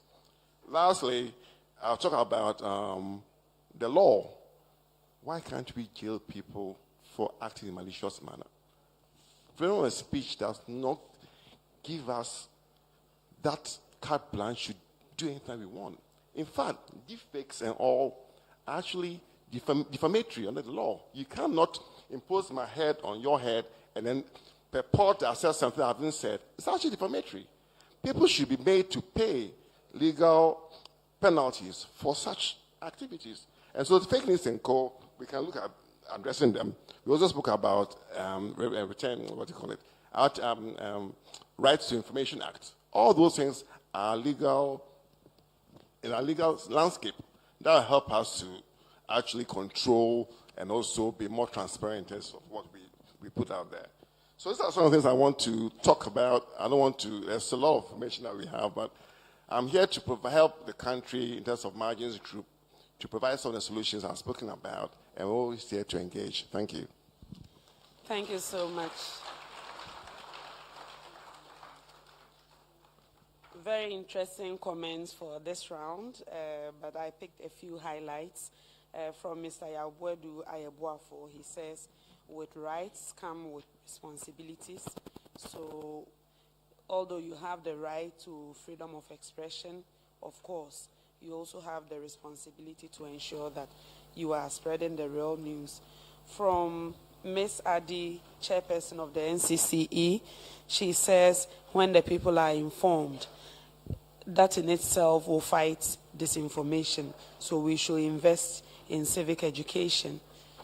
From Dr. Nchibwe Siakon, he says that the public voter is the ultimate guarantor of electoral integrity.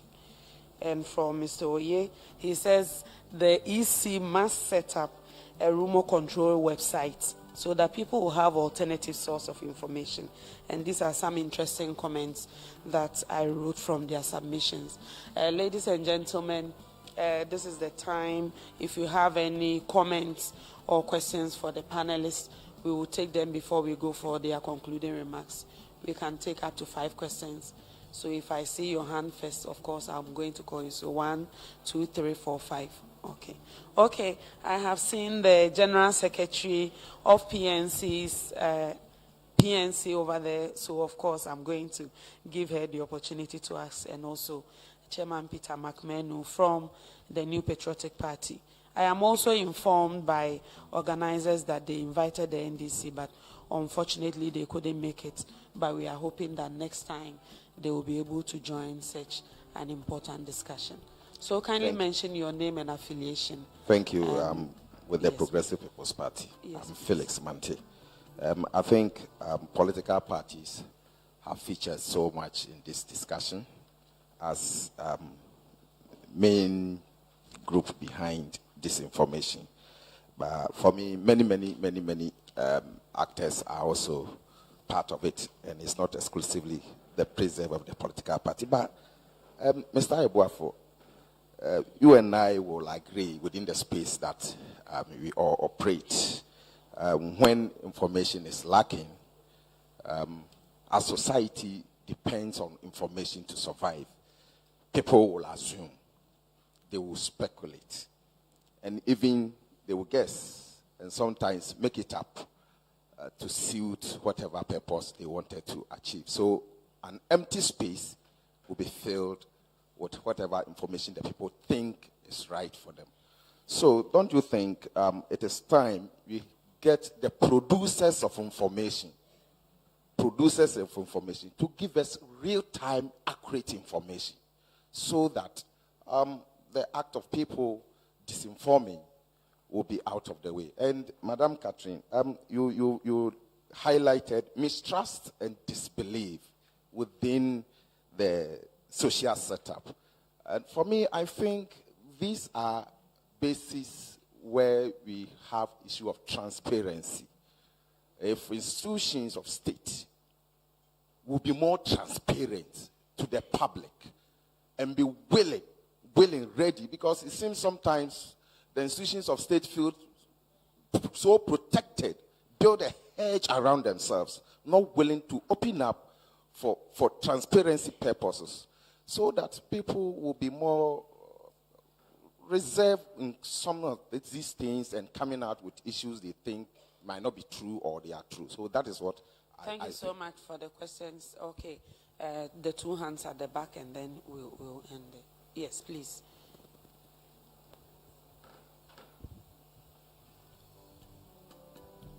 Nathan Gaduga once again from Dubawa. I think the man from the margins, I think he mentioned rumor-controlled websites. I want to believe it probably will be a fact-checking website as well, which myself and a good number of my colleagues are also doing. And I think we can collaborate more to do that. But my issue has to do with leaders and director generals, or even with the public organizations. We are dealing with actors who are deliberate in what they do. Because of the motivations or the benefits that come with what they do, they invest time, they invest resources, and invest anything to achieve their goal. On the other hand, we who are on the right side of conscience and are supposed to fight what they are doing, we seem to think that we are offering a favor to the public, which should not be the case. It is not enough for a public officer, for instance, if there's been an allegation against a public institution. It is not enough for a public officer to come out and say that allegation is not true. That is not enough. For us as fact checkers, if I were to send a colleague to go and fact check a particular claim, even if a minister comes and says it's not true, I will still not publish that. There has to be something of evidential value, palpable enough for me to present to the readers that after we investigated this claim, this is something of evidential value based upon which you can look on and say, indeed, this is false. So, for instance, I think Mr. Sribwa made an example about how a picture was superimposed. It was not enough for him to say that particular allegation was false. What did he do? He went into their database, captured the true and authentic ID, and then was able to disseminate the truth about that. So my only advice to public officers is that we are engaging with people who are deliberate. So in combating and fighting it, we must also invest time, we must also invest resources, and know that we have an obligation to the truth and not offering a favor to the citizens. Thank you for that contribution, Nathan. Thank you very much. My name is Francis. I think what our media houses can do to help out this process, Mr. Ayabwafo highlighted it. Somebody said, even composition of our panels in our traditional media. For example, a president speaks about economics or a project is launched. When we have a lot of huge human resources in our institutions who can come and speak to the matter, unfortunately, we see politicians be invited to come and talk about a subject most of them have no clue about, just to come and share their opinions. And you and I know that definitely when you find MPP and NDC in the studio, definitely, I spoke to one politician, Ajo FM, he said, even though what my other colleague was saying is true, who am I to say what he's saying is true? So he knows that what the other opponent is saying is true. But if he dare not concur it or support it, what his party people will do to him. So people are sent on a mission. People are sent to go and accomplish a purpose. And I think that composition of our panelists is something that we have to really, really take a good look at. Otherwise, we will talk about it. The next moment, one of the major political, you will see NDC MPP talking about an issue an expert have submitted. So definitely the over-politicization of this stuff is something that is really not helping the entire process. And I think the media can do us good by taking up their responsibility so that when somebody says something about them, it doesn't look like for them, thank God nobody talks about them. But there should be somebody who should have a responsibility to watch over the watchman. Thank you very much. Thank you for that submission. There was a hand here. Unfortunately, was that you? I think we had about 4 and then the last 2. So, yes, please. Thank you very much. My name is, Thank you very much. My name is Rita Kwesi from the Financial Intelligence Center. Okay. My issue has to do with the fact that there was a proposal of regulating social media. If that is far-fetched, maybe we can have to, we may have to amend our laws because most of our media laws date back as far as in the 90s, and I think that a number of improvements and technological advancements have come. So maybe we would have to look at amending the laws to make it punitive enough, in the language of Mr. The cyber security man, Doctor, yes, to even propose jail terms if it is likely. And then my next issue has to do with the NCCE. When I read the theme for this program that's on the impact of disinformation, actually my mind was centered on the media and then the internet, proliferation of news and all that. But come to think of it, we are actually leaving the NCCE out. It's a very, very important institution that I think the state, the government, and then the those that matter should look at it critically. because in our sub-region, we are seeing violent extremists coming up in terms of terrorist group, organized crime, and all that. And it's as a result of disinformation and misinformation at the communal level, maybe at the villages and other things, where there is no internet and other, source of information. We get rebel leaders or village champions in leading people and misinforming them, organizing them in groups to do certain things. So we need to look at that as well. Thank you very much. So we'll take the questions here and then go to the find. Oh, your hand was up. Okay, we will try, but let's keep the questions brief so that we can pick the thoughts of the panelists. My name is Janet Nabla. I'm the General Secretary of the People's National Convention.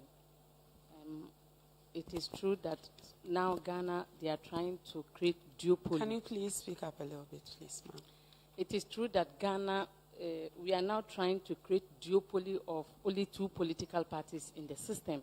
And what that happens, then there will be tension in the media because now we have only 2 political parties and the other political parties are silent. We have traditional media that is supposed to give opportunity to all political parties so that we can all be able to give our side of the story whenever matters comes up. But this is not done. Even the traditional media that were supposed to be impartial in executing their work, they are now divided among MPP and NDC. I cannot pinpoint a non-political party in Ghana now. They are all having political parties. They are all leaning on political parties. And that is not good for the democracy of this country. And then we are talking about civil society organizations, the experts, then people who call themselves academia. These are people who are supposed to come into the limelight whenever we have situations to speak to issues, but they are now wearing political party colors. I cannot find, I don't see the reason why somebody who calls himself a civil society organization member will come and speak to an issue and all of hands can point to the person that the person is just an MPP or NDC. We have to do something in this country. We have to create that neutrality. No matter how you are aligned with a political party, immediately you say you are an academia, you are an expert, you are a civil society organization. When you open your mouth to speak, all eyes are on you. That integrity is supposed to be upheld, and it's being missing in the country. So talking about media brouhaha and things, they are also part of the problem. To think of it, the police are here. The police, you have a problem, you go to the police, and instead of them to act neutral or try to do their work, then they try to think within political lines. And this is also creating problem for us as political parties.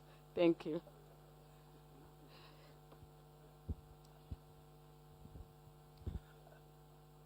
Thank you very much, Honorable Deputy Minister for Information. My name is Peter McMeno, New Patriotic Party. You go to a program like this with the subject matter clearly written on it. Impact of disinformation on electoral integrity, peace and security in Africa. You finish with the program, then a media person will call you for questions or comments. Then he will take you outside what you came to discuss today. Okay? In your attempt to answer him, and this happened only last week to me,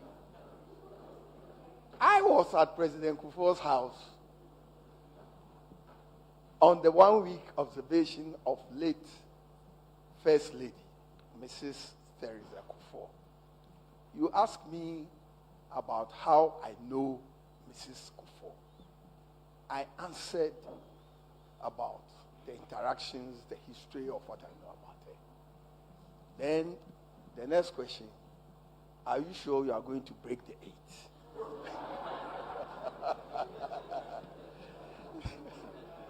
So, well, I would answer.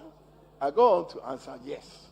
We will break the 8 if, and I started with the premise if we get unity, if the performance that we are seeing now continues, the inflation continues to nosedive, the exchange rate stabilizes, the health sector, the agenda 111, blah, blah.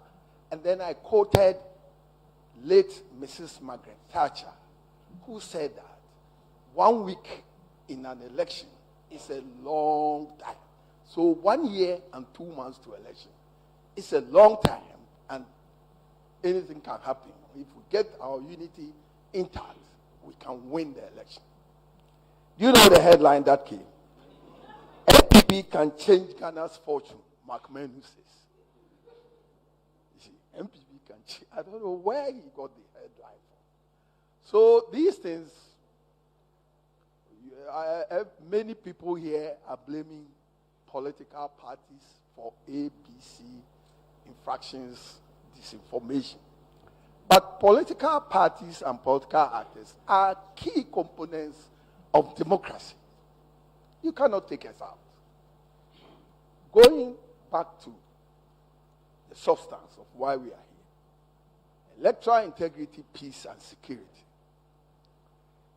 If the Electoral Commission conducts an election and somebody comes out to say, we have won, or we are in commanding lead, and the media houses and whatever picks the story. Then later he comes back to acknowledge to the entire citizenry that, oh, what I said was wrong, we didn't win. NDC said that. And the Nketia came back to say the story about they have won was fake. It was a disinformation. This happened to the United States elections, where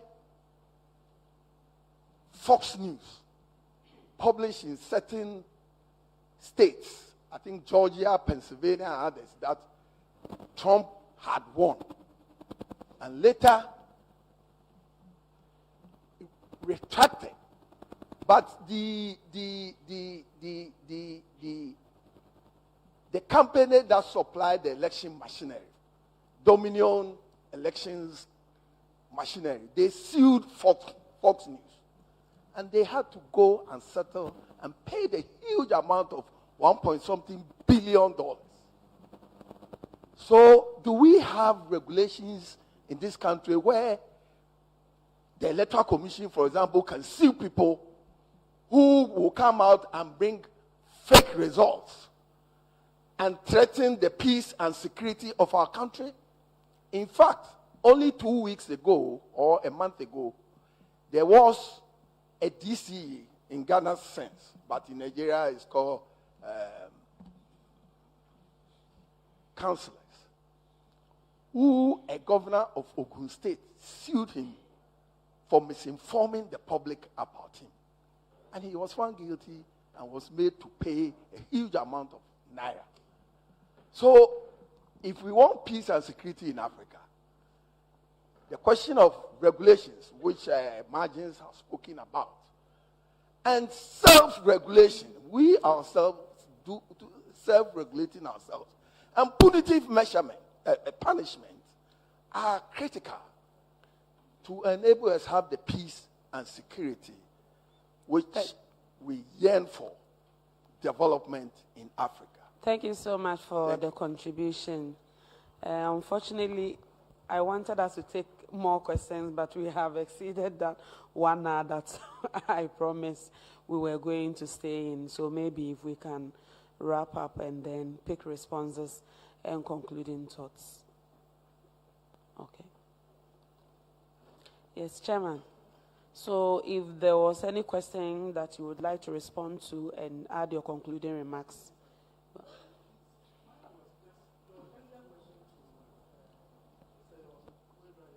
Okay. Wait, let her bring the microphone. In fact, I've been asked to allow the remaining questions so that they address all together. So.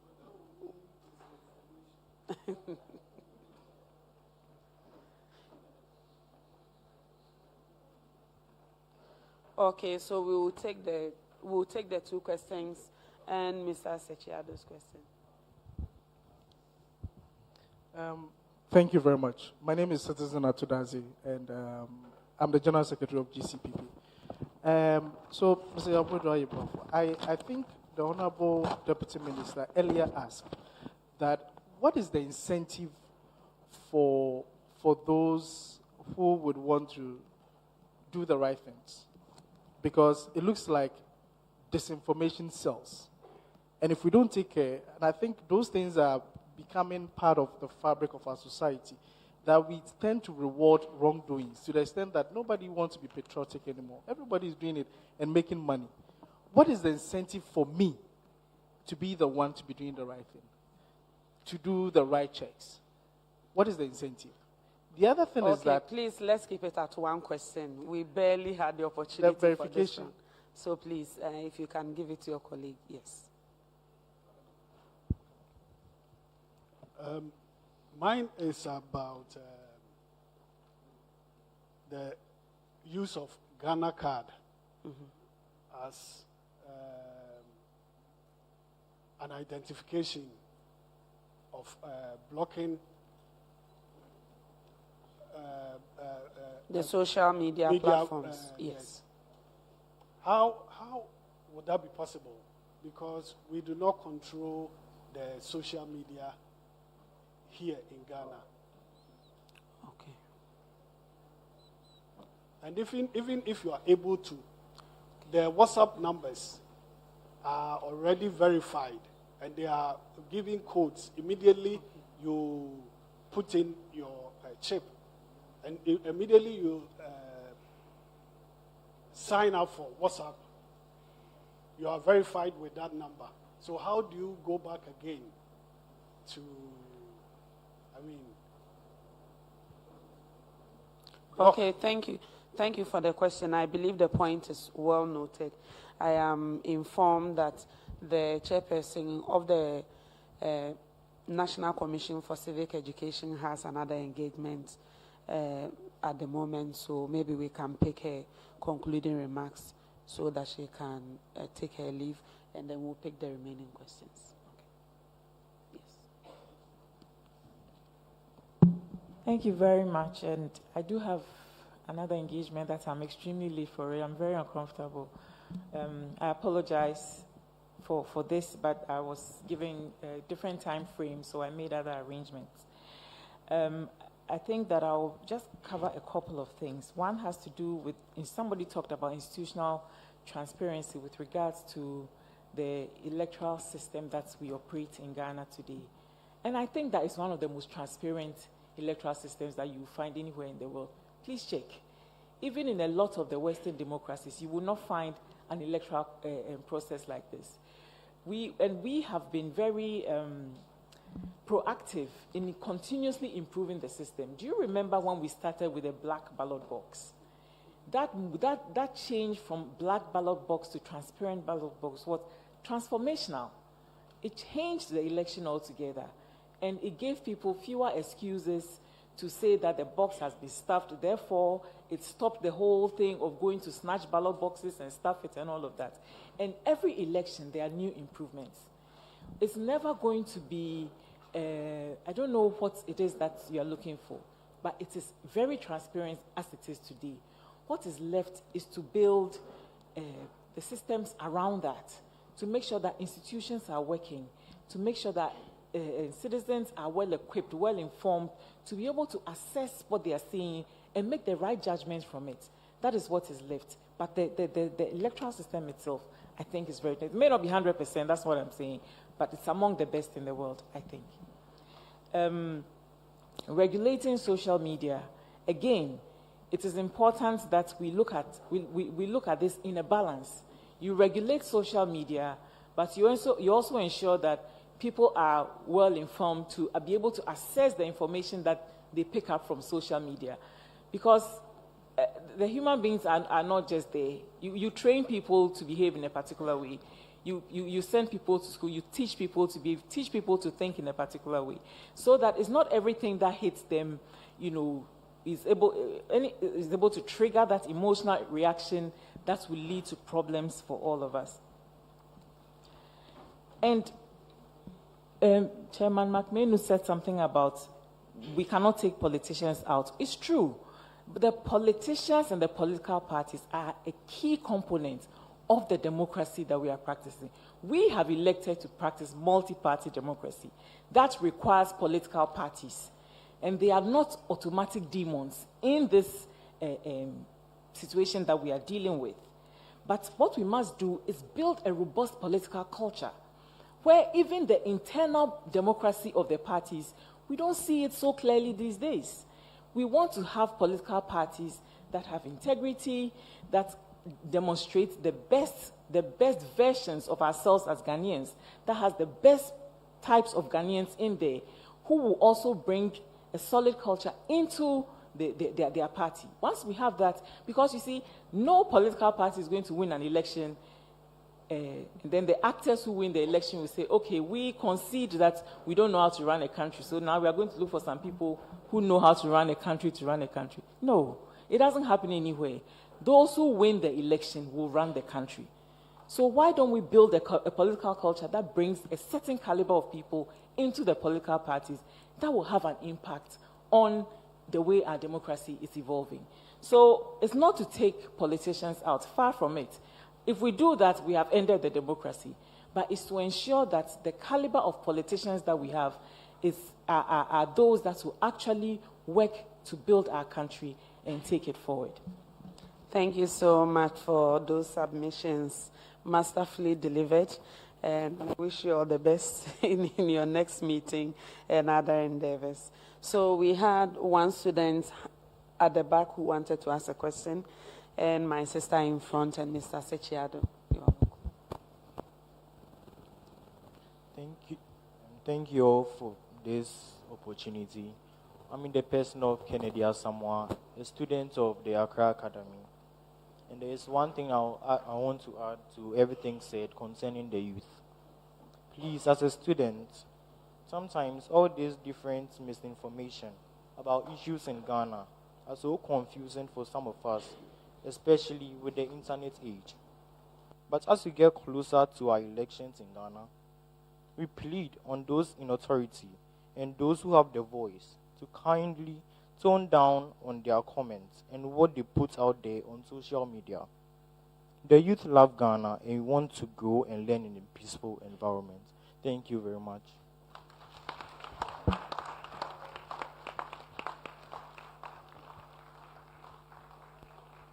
Thank you so much for that beautiful submission. I'm also on air. I had points well noted. We will tone down and be measured in our comments, especially because we have the youth of this country in mind. Thank you. Okay, so we take the next question, please. Yes, please. It's not a question. Okay. It's a suggestion. And my Kindly name is mention your name and affiliation. From the Judicial Service. I am of the opinion that this conversation must be sustained. I'm talking about sustainability because more often than not, we have one-off conversations like this. A lot of ideas are shared. We talk a lot amongst ourselves. And then when we close and we go home, it ends here. Tomorrow, it will make the headlines. And then again, death will visit it. And by the third day, something else has come up. And the story is gone. For me, this is a conversation that we must keep going all the way through to 2024. And I must say that complacency from us as Ghanaians will not help in the next elections. We are not totally insulated from what is happening in the sub-region. It would be such a pain for us to allow complacency to overtake our wisdom as a people. So respectfully, let's keep the conversation going. Even if it's not at the national level as we are having it, at the institutional level, how are we going to talk amongst ourselves? How is NCCU talking to the Judicial Service? How is the Judicial Service talking to the political parties? Probably to maybe understand their issues, maybe from a first point of view. I think opacity and creating boundaries and silos in the system that bars us from having a conversation will not help. Let's sustain this conversation in whichever way possible. And I'm appealing to the Ministry of Foreign Affairs and the Ministry of Information to come up with a practical means of sustaining this conversation throughout 2024. Thank you. Thank you so much, Gifty. We'll pick the final question or comment from Mr. Sechiado, if you can send the microphone to him. Thank you very much. My name is Kweku Sechiado. Thank you for your comment, Madam. What's the name again? Gifty. Because my comments are tied to that. So let's look at the topic again and the keywords. The impact of disinformation on electoral integrity, and last but not the least, peace and security. Peace and security. And I think that we are, that leg of the subject, of the theme, appears to have been somewhat downplayed. Now, this conference or this seminar is really important in my view, and I heard about it several weeks ago, and I congratulate the organizers, Your Excellency, my friend Sylvia Ano, and Miss Dr. Kevin Casas Zamora, and the Ministry of Information that made this possible. It comes at a very critical time because we're just a few months away from entering an election year. There are malevolent actors who have built and expanding bot farms whose business model is disinformation. It's a business model. So it's not just our politicians who may or are, if you like, taking advantage of social media to advance their political interests. They are also external and malevolent actors who don't care about your political or our political interests, our partisan political interests, whose aim is to destabilize our country. That's where the peace and security comes in. And it doesn't matter which political party you belong to. If this country gets destabilized, all of us will pay the price. And that, I think that the Minister of Communications made that point earlier in the morning. So these external malevolent actors, their aim is to destabilize our country, taking advantage of the election season because emotions get whipped up, and we all know what happens in election times. Want to take advantage of our election year to destabilize our country. We've seen what has happened in the neighborhood. Ghana is not immune from what has happened elsewhere, and we all have to make up our minds. However, about our democracy, we have to make our minds about our democracy, irrespective of the what's the expression? The downsides of it, if you like. Yeah. However, irrespective of imperfections is the word I was looking for. Irrespective of its imperfections, when we watch television today and see the blood dripping on our screens, and we leave here and we drive safely home, we mustn't take that peace for granted. there are people not far from here who want that changed. And they are neither NDC nor MPP. They are not even Ghanaian. Let's not take that for granted. One last point that I want to make. Yes, we've talked about, I think the question was asked, who is behind this? It's not only politicians that are behind it. They are also mercantile interests. They are people who are involved in disinformation campaigns because they make money from it. It attracts eyeballs, it attracts clicks, it attracts likes, and therefore attracts advertising, and they make money from it. They are not politicians. You don't even know them. They hide behind masks, call themselves Yawa Nancy or whatever, you know. But it's a business. And that is the other leg. So I just wanted to call attention to the peace and security leg of this and why this event coming at this time on the eve of our election is really critical, because it is in all of our interests that we control as much as we can those within our domain that we can influence.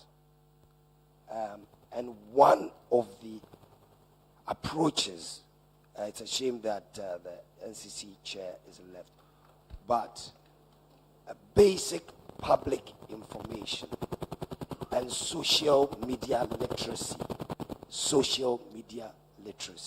is something that we can, use to educate our citizens to differentiate between what is worth sharing and what is dangerous to share. Thank you so much, Mr. Sechiado. So on that note, we will go back to the panelists for their final comments. But in giving their final comments, if there were some questions from the audience that you would like to address, you use the opportunity to respond as well. So coming back to Mr. Yabwedu Ayeboafo, NMC Chair, I would like to ask finally, are there any regulations or ethical guidelines that governments can use to ensure that the spread of disinformation or misinformation is stopped? I will comment about that, but let me sympathize with everybody here who has become the butt of any media misrepresentation or whatever. Because me, myself, I have been mistreated. You know, I was in Benin around the time that the Kaswa incident happened, when those young boys murdered their colleague. And so I had a call, and I had only 4 CDs left on my credit. So when I received the call, I told the journalist that, please, I have very limited credit. He said, but you didn't call me, I called you. I said, yes, you called me, but I am outside the country. And so, my credit will also go together with whatever credit that you have. So it is not so much of your credit, but it is about my credit. So, no, but it was not about the money that was going. It was about the fact that I had only 4 CDs of credit left. And that could not suffice for more than a minute. He said, no, let me talk to you. I said, can we talk about my credit? My line will go up in a moment. He said that the police said that the boy said they watched a TV. That's why they went to kill the boy. Then I said, if that is what the police have proffered, then it's a very lazy investigative process. And then my line went off. Then later, my executive secretary came to me with a news item that I said that people who are complaining about media are lazy people. I said, where did I say that? Because my argument was that if that was what the police had proffered, then my question was, if the boy had said that the victim's mother was the one who engaged them to go and kill the boy, would they have just limited it to that?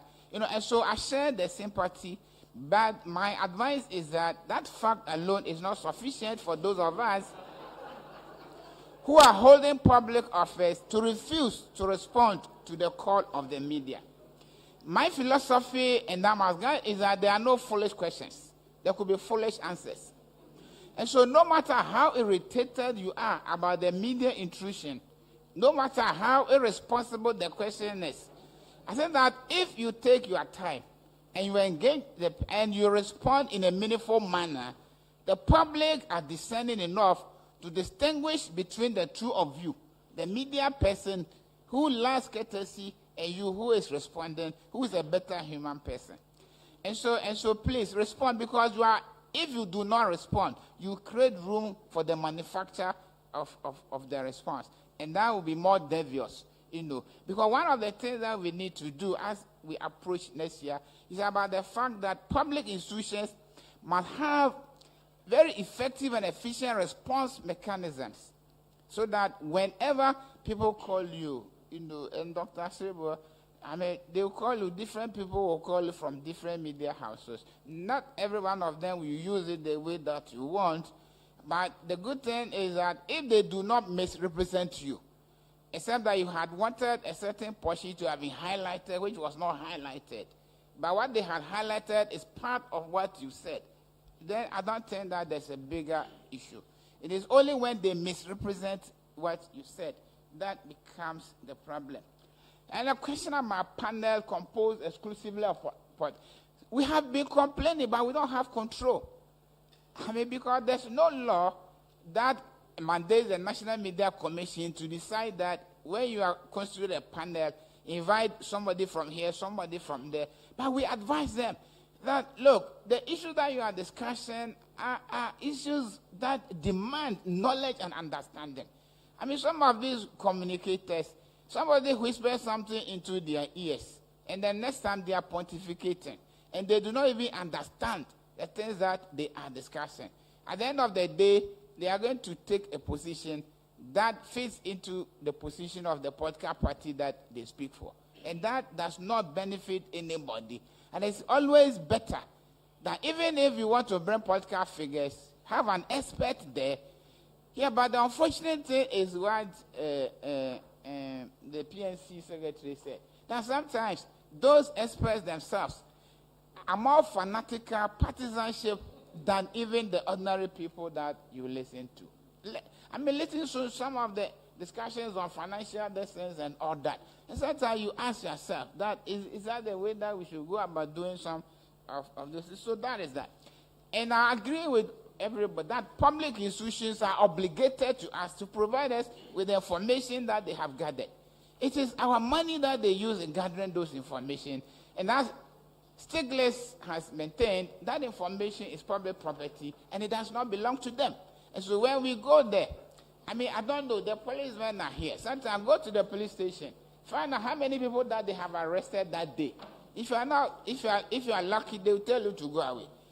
Sometimes, if you are not very lucky, they will tell you that you are disturbing public peace and you may end up being put at the counter. Yeah, but meanwhile, they are working for us, and whatever information that they have belongs to us, and they must give it to us.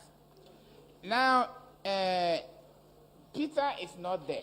Yeah, but he was talking about why politicians. Yes, that is why we say, in the Ghanaian situation, we say that every animal runs. But when the cow runs, everybody takes it for mad. Yeah, but the cow too is an animal. So why can't the cow also run? Because the cow is very dangerous. It has very limited eyesight. And so when it begins to run, it will destroy a lot of things.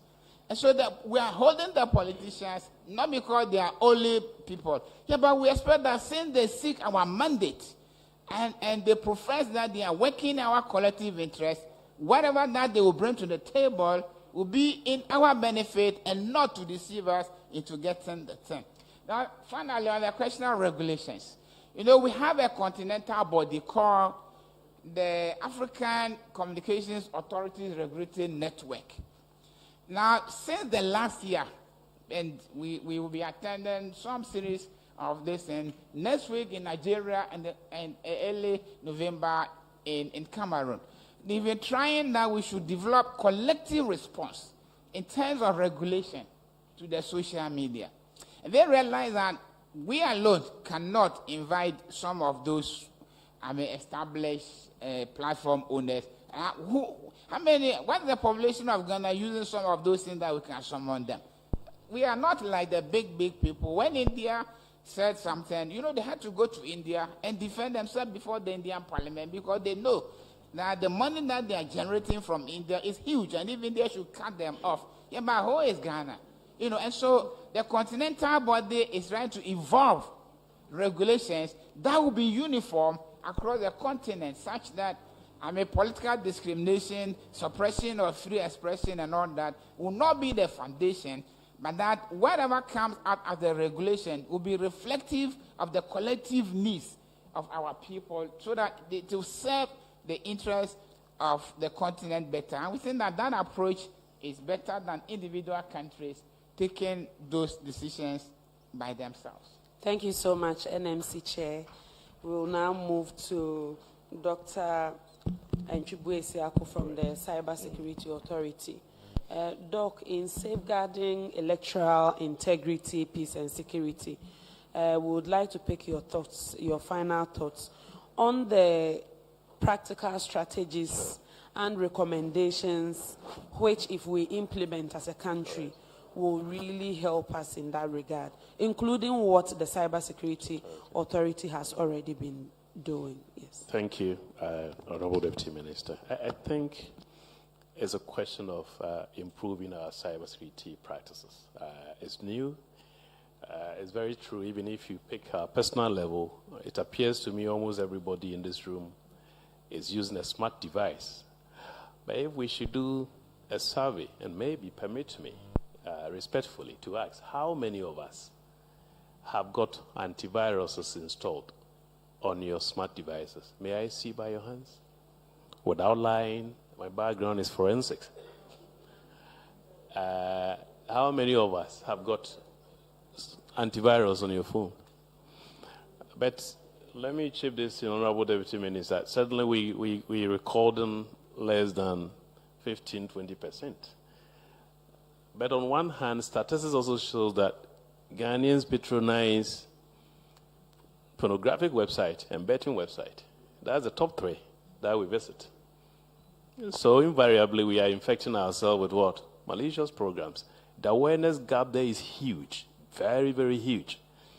And that also applies to our behaviors on social media. I think we need to enhance the due diligence at the individual level. I keep on saying, cybersecurity, the personal responsibility is huge than the government action.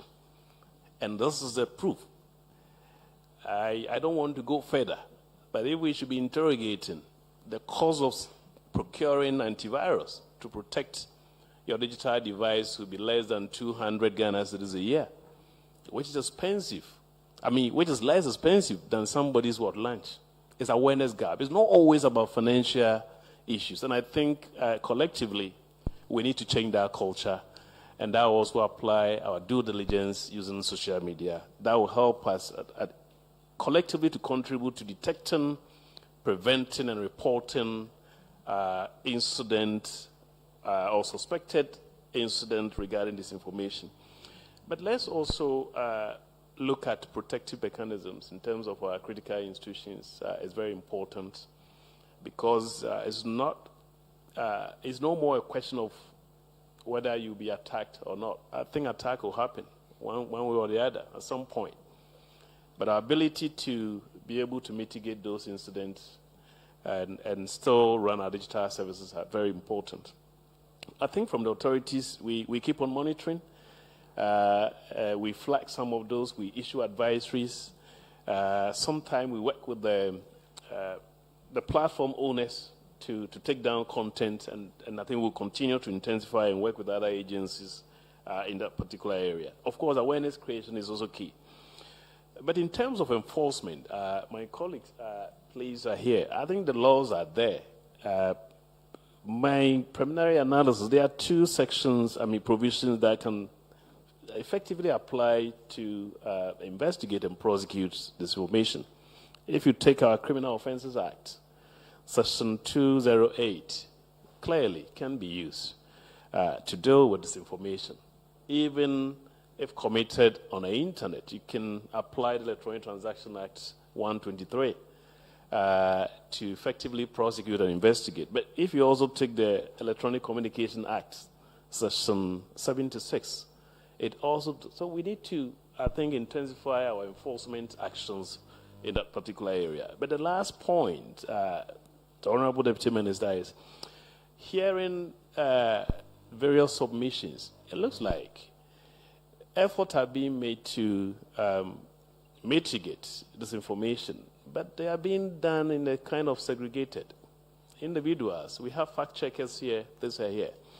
I think we need, and where I sit, I see a gap. I think we need an integrated approach, and possibly led by the Ministry of Information, because the authority receives certain information.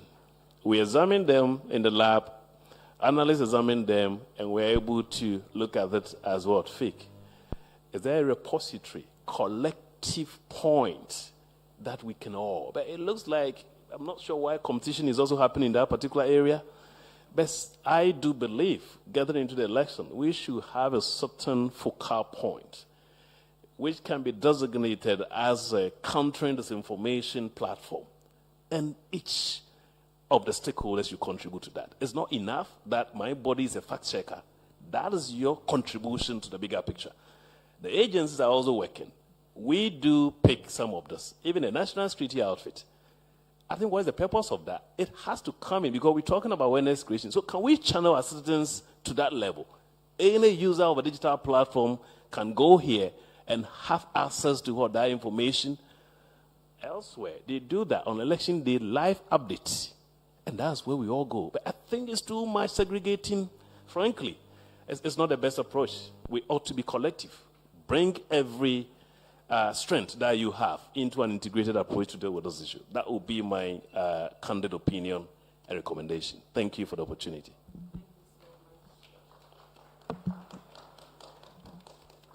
Thank you so much, Dr. Entry Buesiako. So we move to our final panelist, last but not the least, Mr. Francoye from Margins Group. So I would like to ask the same question. From your perspective, I believe you already gave us some recommendations, including the establishment of fact-checking, or as you put it, yes. But if you have additional recommendations, and if you also want to respond to some of the questions that were put out, we'll take that in your final. Okay, thank you. I'll keep this very brief because of time. So I would actually, I won't go over what we said already. I'll just four key little points. And that comes from the young man from it's Accra Academy, right? It's a question of leadership. I think we, the leaders in this country, unfortunately, are failing the youth. We live in a country where religious leaders can even predict elections. I mean, and then when what the prophecies don't come through, their followers think that it's been stolen. We live in a country where media personnel, as we've heard, are making all sorts of headlines that are not factual, and political leaders are also making comments that are actually polarizing. I think we should find a way to name and shame and bring back our social values and norms. Because without integrity, personal integrity, there's no democracy. So let's look at our own leaders. Let's actually take leadership roles in our own look in the mirror, and then make sure we actually hold ourselves to very high standards. My next one is about the widening gap between political leaders. A few people made those comments. I think when it comes to that, EC and other entities can look at some innovative voting platforms or systems that will actually bring about consensus politicians who, using those sort of tools and voting techniques, will be much more truthful than polarizing. I mean, there are certain countries in the world that do that, ranked choice voting, where people actually vote according to their preferences. So if you don't get a majority, the next person with the highest votes win through a ranked choice. That way, politicians do not double down on lies, but actually think about the broader consensus and take approaches that are consensual building. Thirdly, coming to the point you raised regarding the social media, I think that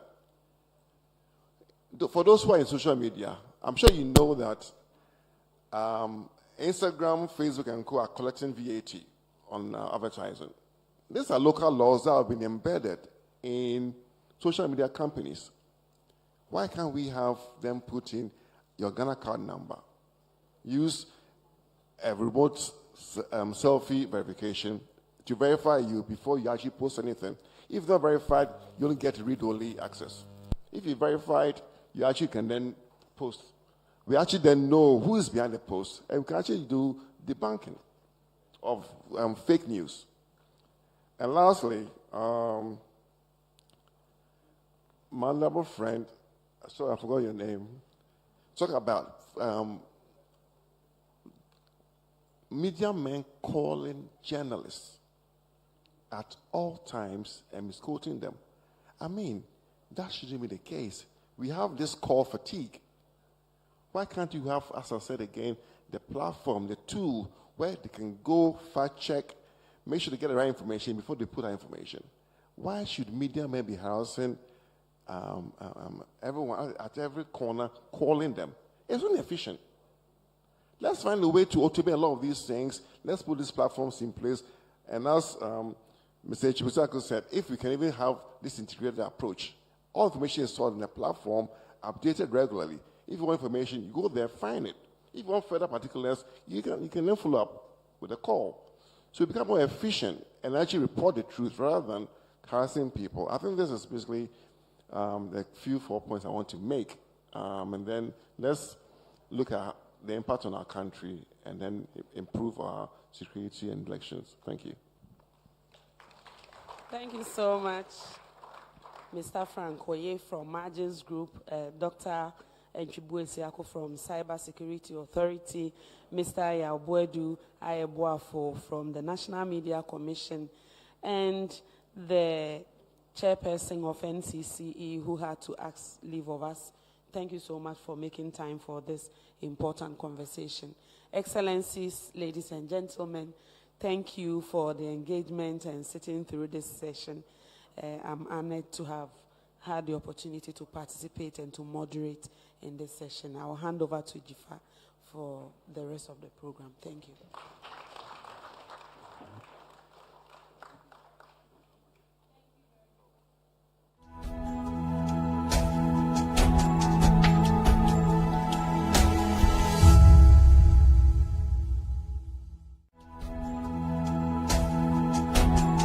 What we do in primary school, your teacher uses you to teach as the example. So we have just a few things to do before we wrap up. We're going to just quickly go through the communique that's been developed for us, and then we will see the handing over of that communique by Her Excellency Mrs. Sylvia Ano. She'll present it to the Secretary General of International IDA, Dr. Kevin Casas-Zamora. So I'll go through that quickly, just so that we know what is in the document.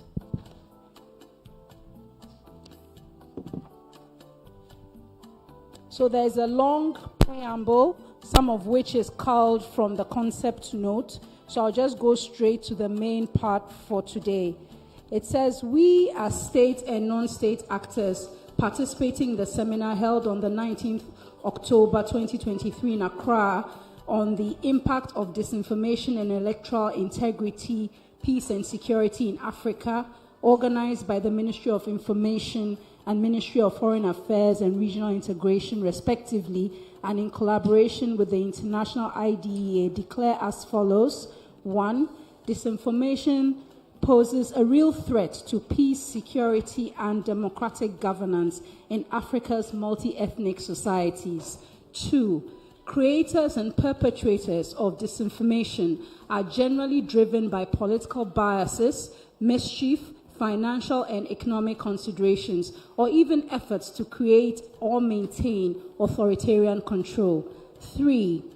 Disinformation actors utilize a wide range of tools and techniques to achieve their aims, most of which are driven by social media applications, algorithms, and digital technologies skewed to achieve desired results of manipulating views, distorting facts, and reducing contextual underpinnings to gain advantage of opponents. 4.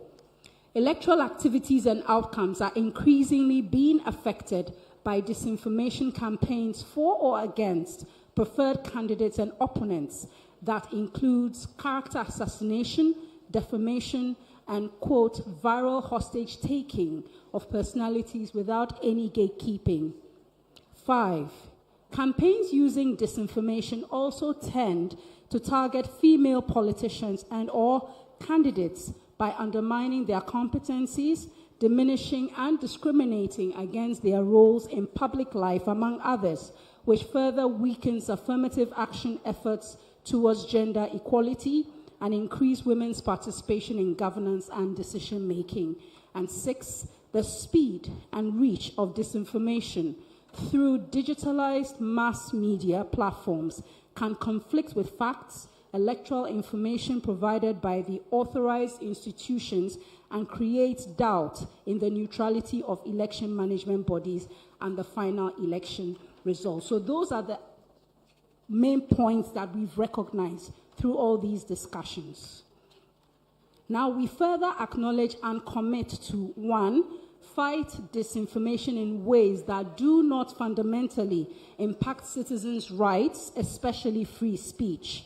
Invest in more research to understand and stay current with ever-evolving disinformation tools and trends. Uphold ethical standards and guidelines on political communication and campaigns across board by educating rank and file on disinformation and its effects on national stability. So those are the 3 points. And the last 4 points: promote and ensure fact-checking and analysis of the negative consequences of disseminating false information within local communities, African nations, and the global space. Support excellent journalism and reportage through technical and financial assistance to reduce dependence on political benefactors, improve reliability, and generate high-quality content. 6, urgently invest in consistent civic education on election and electoral processes to enable citizens to critically discern the various news contents from traditional mass communication outlets and the variety of social media formats available in each country. And finally, advocate that security agencies engage constructively with the leadership of social media platforms through which disinformation is shared to improve their responsiveness and proactivity in tackling false news, and also define their areas of responsibility. So those are the details of the communique. If there is anything further anyone wishes to add, please just let me know, and I'll direct you to our rapporteur, Mrs. Che, who graciously put this together for us. But this is dated today, the 19th day of October, 2023, and we have listed the Ministry of Information, the Ministry of Foreign Affairs and Regional Integration, the Ministry of National Security, Ministry of Communication and Digitalization, Electoral Commission, the Cybersecurity Authority, all political parties here present, civil society here present, non-state actors, and the media. So if there are any thoughts or wishes to add, please let us know, and we will do that. So once again, as we prepare to wrap up, after this session, we will have lunch. There are 3 sets of lunch. Those with their VVIP tags, please go to the farthermost corner of the building to the VIP lounge where you will have lunch. Then those who have the VIP tags, just step out into the foyer here outside the door. And for those who are others, please use this left door and the ushers will guide you accordingly. I'll remind us as we wrap up. But many thanks to Margins ID Group for supporting this activity. Many thanks to our media colleagues, GTV, Graphic Communications Group, MX24 Television, Metro TV, Joy News, and ABC News. Many thanks for giving us this coverage. So at this point, in a form of formality, I'll call on Her Excellency, Mrs. Sylvia Ano, Ghana's ambassador to Denmark and Sweden. She will do a symbolic presentation of this communique to the Secretary General, and then you'll give us your final remarks. Thank you. Yes, please come up, Doctor.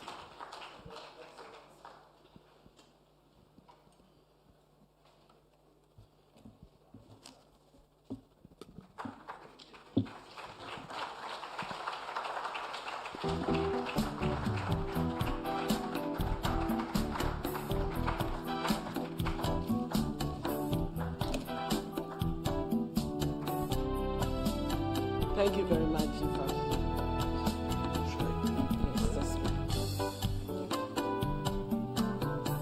So I have the singular honor of presenting the communique emanating from this historic seminar to the Secretary General of International IDEA, Mr. Kevin Kasas-Zamora. Thank you very much, Ambassador. I'm honored to receive this communique. Thank you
It's true. Thank you very much, Winnie Baggy Square.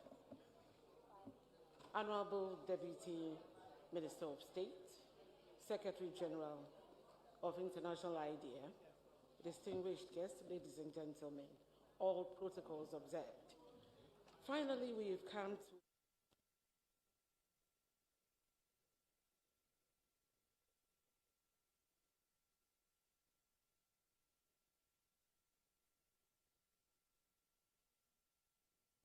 to disinformation. Just to give a very brief background, the idea of the seminar was born in Stockholm, Sweden, when Ghana was appointed as co-vice chair of the Council of Member States of the International IDEA, International Institute of Democracy and Electoral Assistance, International IDEA, for the year 2023. As an ambassador to Denmark, I also have accreditation to Sweden, and it was in this capacity that I represented Ghana at International IDEA. The question then was, what projects could Ghana bring on board during the tenure as a vice chair?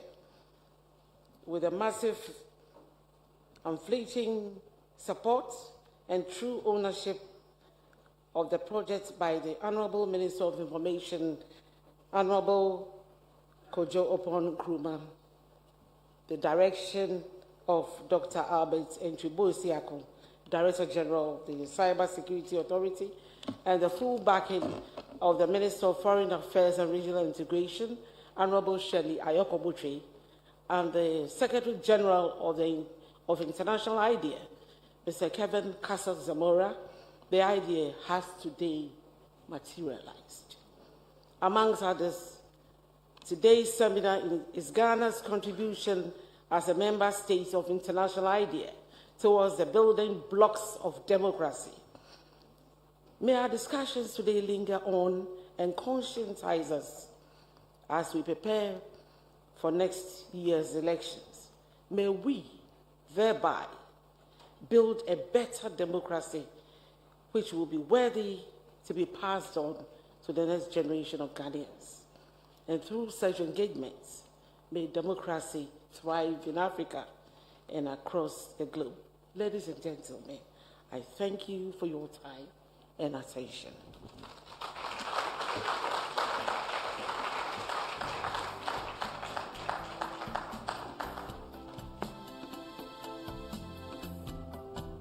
Please, let's give Ambassador a loud round of applause, because she was the head of public affairs at the Electoral Commission for many years. While I was a journalist, I used to engage her often enough, and we became friends. I was even at her 50th birthday party some years ago. And at the end of the day, if someone is passionate about something, they continue with it, even if they are in another role. And so by the work she has done, that's why we are here today. So I think she really deserves another round of applause. So thank you very much. So at this point, we want to wrap up once again and say thank you to all the ministries that were present here today. Many thanks to the honorable ministers who came through. Many thanks to all our guests as well, members of the diplomatic corps who came through, all members of civil society, our academics, heads of constitutional bodies. Many thanks to all the students, each and every one of you, the media as well. Many thanks to the Winneba Youth Choir for music. As we wrap up, you can give us more music. But just to remind you, it's time for lunch. For those who have VVIP on their cards, please go to the extended lounge at the back. And then for those who have VIP, please go to the foyer just outside the door here. For everyone else, please use this door and the ushers will provide you guidance. Many thanks to you, Secretary General, as well, for making time to join us in Ghana. Enjoy your stay, or at least whatever is left of it. And have a good day. Enjoy your day. Thank you.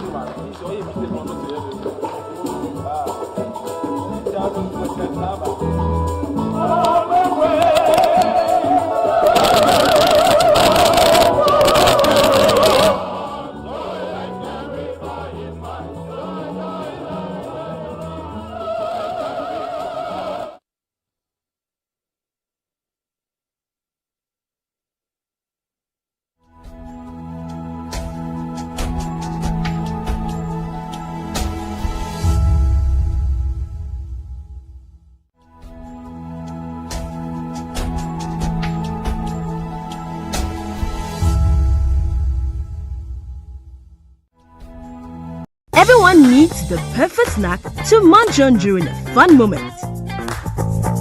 Wow. Enjoy the tasty Macberry Twist cupcakes, deliciously baked and packaged for a sweet treat. Premium quality cakes baked with love for all, enriched in butter and milk. Yummy!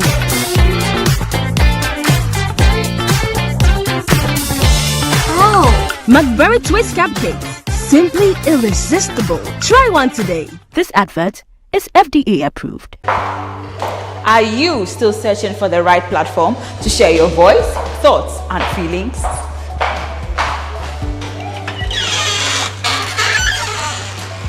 Then the GhanaWeb Reporter on the GhanaWeb app is the perfect app for you. It is Ghana's only citizen journalism and infotainment platform. Wherever you are, whatever you are doing, GhanaWeb Reporter links you up to the world. The reporter also gives you the opportunity to blog or become a citizen journalist, so you share stories with the rest of the world about cities, music genres, pop culture, tech, politics, etc. Download the GhanaWeb app from the Google Play Store or App Store on your smartphone and open it. Tap on the member button at the bottom of your screen and follow the easy steps to register with your phone number or email, and you are ready to become a reporter. GhanaWeb Reporter, democratizing journalism and empowering content creators.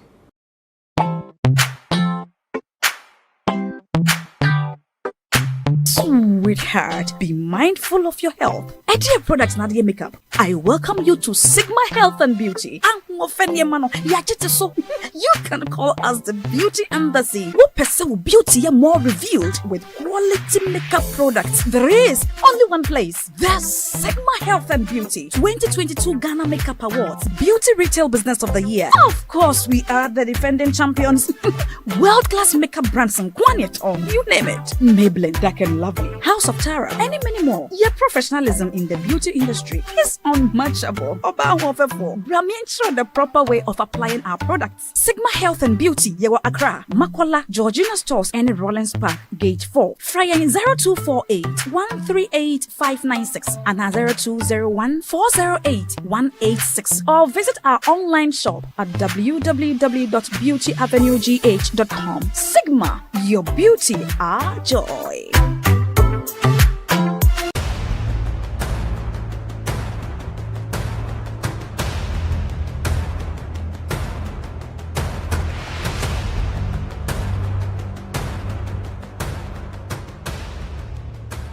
Kwalebu was, I think, 380. 380 Ghana cedis. Yes. But private, some are 500, 450, some are 800, 860. Per session, yes. You have to do 2 every week. Yeah. Even if someone earns 5,000 Ghana cedis every month, that person cannot keep paying 380 cedis 3 times a week for dialysis. Majority of the people who need dialysis to survive in Ghana don't even earn half of the amount mentioned. Some people battling organ diseases end up losing their jobs because their companies cannot keep paying them for always being absent.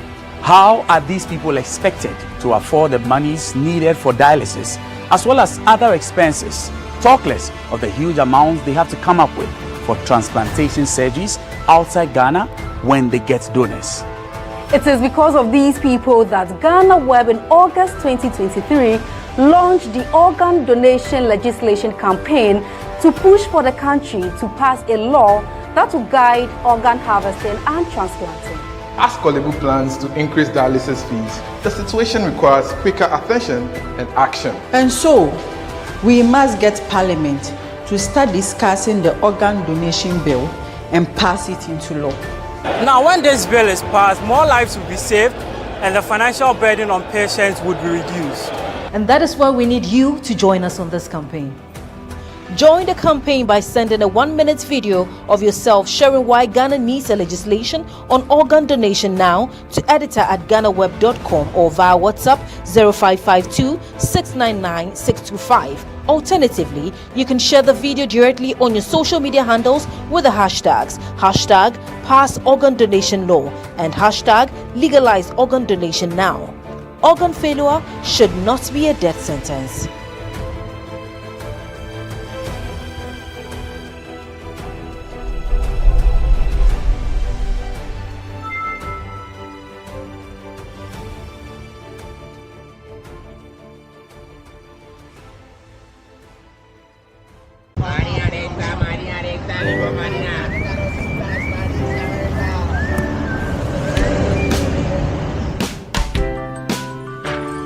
I want you so bad, I'll firecracker. I want you. I wanna say yes, I can't resist. I want you.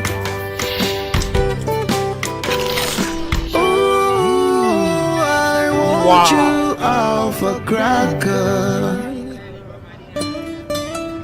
I want you so bad, alpha cracker. Alpha goodness rich in milk and butter.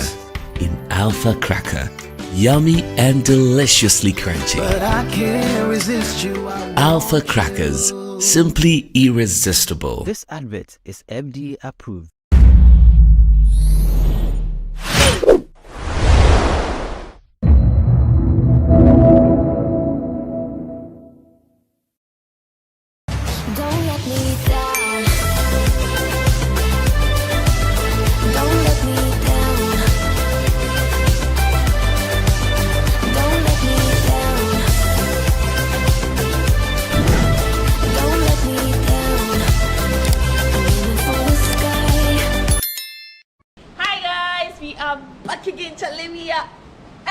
I hope you're doing amazing. Right here in Sao Tome, this is my outfit of today. I'm looking hot, and my outfit is from Benout. I hope you are enjoying my videos from Sao Tome. We are going on a tour today, and this time around we are going to the south of Sao Tome. We are going to be seeing the volcanic rock. We are going to see a waterfall. We are going to see amazing things I have in stock for you. I hope you're enjoying my video so far. Don't forget to subscribe, like, and share. Join the Chanelli family. Okay, so let's go. Let's explore all the beautiful places, and these are activities to do while here in Sao Tome. I hope you enjoy it. Good morning. Morning. Morning. Enjoying Ghana breakfast. Yes, Ghana breakfast. Cheers. Okay. So we're having this for breakfast before we head out. We are here with our tour guide again from yesterday. JP, he's JP. JP, say hi. Hi guys. Yes. Hope you are doing well. Yes, everybody's doing well. So we are doing the South tour with JP, and everybody's ready. Hi, ladies. Hi.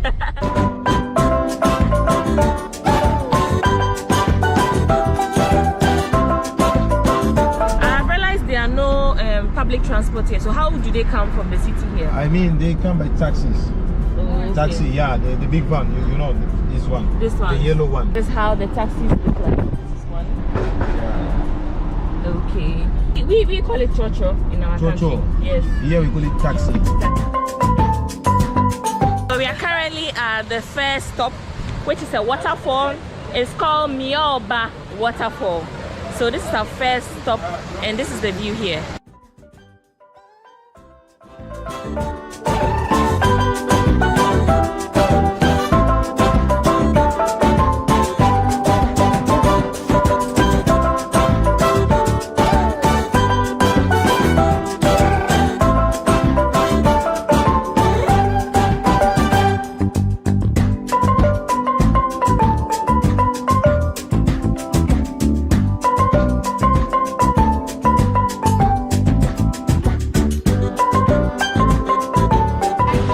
The tours here are free, but at this stop you buy a tea, which costs €1 to be able to get a tea to take a picture here. You can walk down there and get a beautiful picture.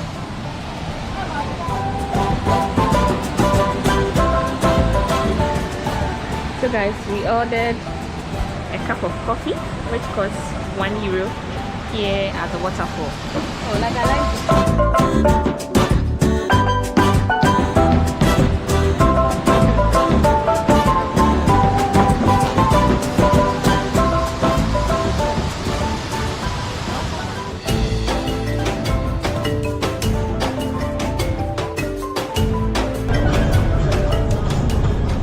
Our next stop is the Big Dog Peak.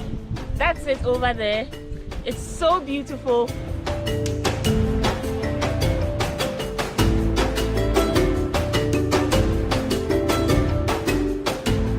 This is the Big Dog Peak, which is locally called the Pico Caro Grande, which is a popular landmark in Sao Tome. It's a needle-shaped volcanic plug which was formed by magma solidifying in the vent of an active volcano. I have never seen this before. This is so beautiful, so green, and this is a perfect place to take a picture when you're in Sao Tome.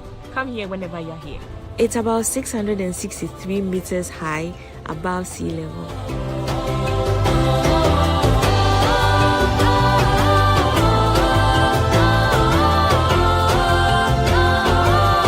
Sao Tome, we get power by generator, diesel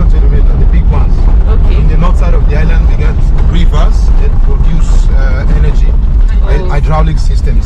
Oh wow. Yeah. Now we are in Porto Alegre. Porto Alegre. Yeah, Porto Alegre is like Epiport, the last village in the south side. Oh, the last village. Yeah, the last village. So after this village, it's a there's dead no, end. yeah, jungle. Getting No, water, sister, take it. and I got some juice. I had this yesterday, Rubber. and it was very good. It's 20 Debra, which is their local currency here. And it's cheaper to get it here before getting to the island. Yeah, try this drink whenever you're here. It's really good.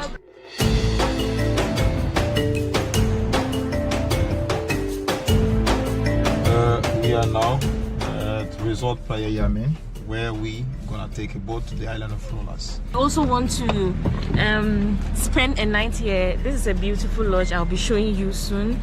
And yeah, if you don't, just like us, you can take a day trip. The whole trip from the city here, it's about 1 hour 45 minutes.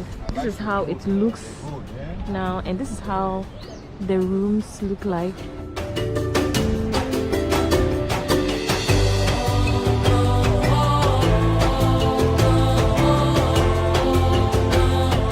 We are about to change here, and it's a very small space. We're about to change into our bikini before going to the island. This is a hotel.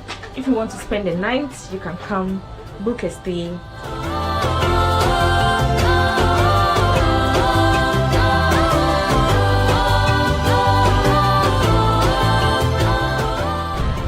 Here at the lodge, we are heading towards the island, and the island is called the Island of Rhodas.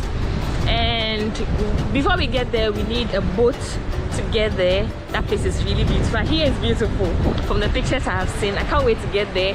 And it costs €10 per person, which is about 250 dobras. So yeah, if you have dobras, you can pay. So this is the island we are going to, the one on the far end. I'm very happy. Yeah? You don't like adventure? I love adventure. Let me show you. Okay.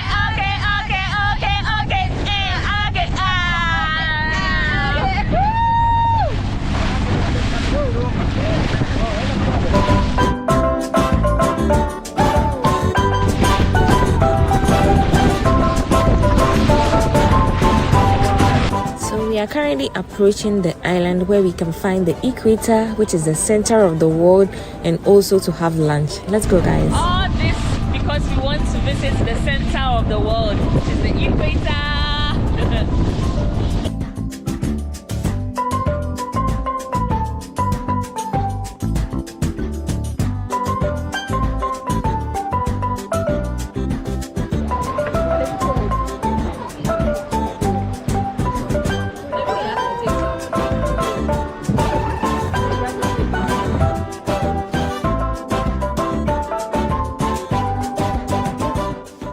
Sao Tome is surprisingly very, very beautiful.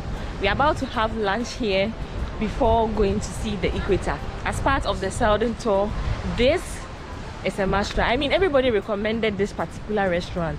So let's go have lunch. Let me see the time. It's currently 2:03.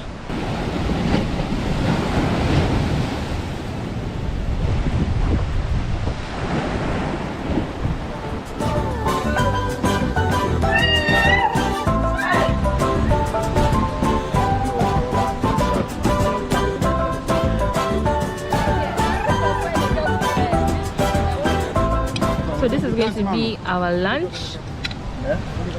And one thing I have realized is they don't eat with like sauce, pepper.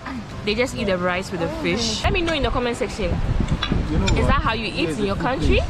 Cheers, guys.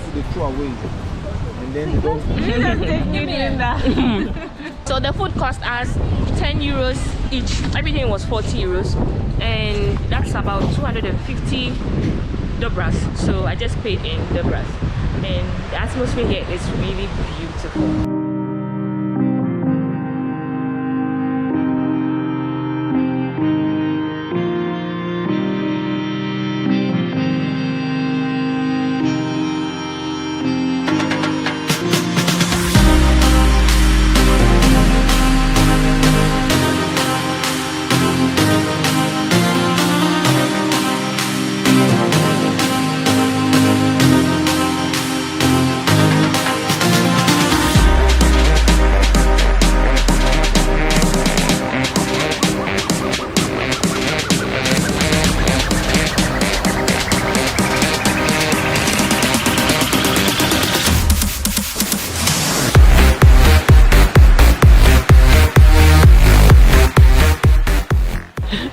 guys, after lunch we are going to the center of the world, located here in Sao Tome, and we are going to see the equator, which is about 30 minutes walk from the shore. So we are going, and in walking there you pass through the local village, which looks like this.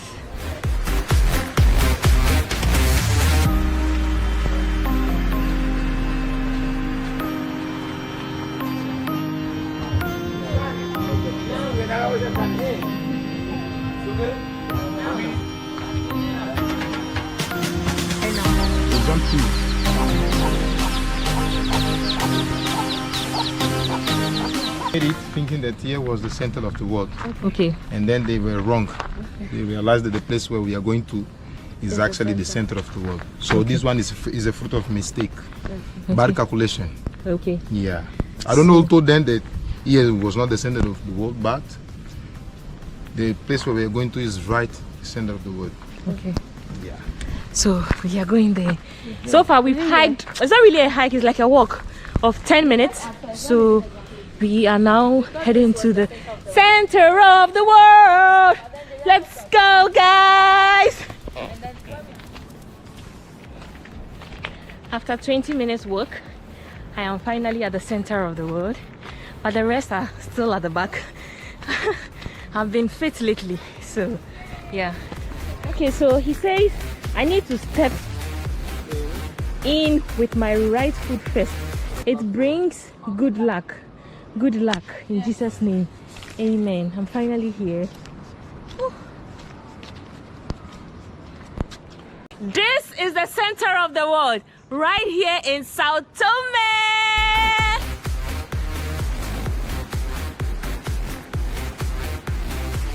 I am at the center of the world. Center of the world. Go. Bucket list check. So guys, I am done here. I just came to see the center of the world. It's time to go back just as we came. 1 hour 40 minutes on road and about 15 minutes on the ocean. We are going back. It's time to go.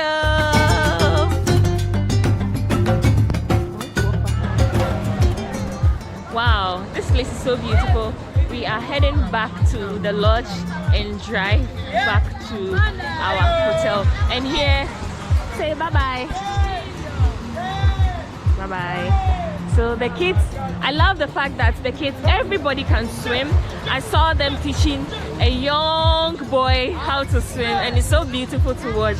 I wish I had learned how to swim like at an early age. It's so beautiful to see. So our boat is right here, waiting for the rest to come. Then we go.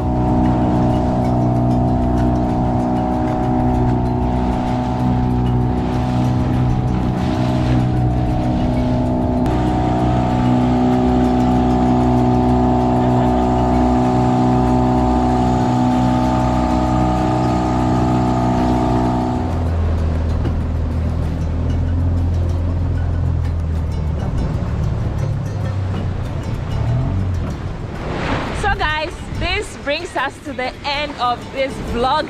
I hope you found this video educative. I hope you saw the center of the world. I hope you saw this beautiful volcanic rock here in Sao Tome. Let me know in the comment section, did you enjoy watching the video?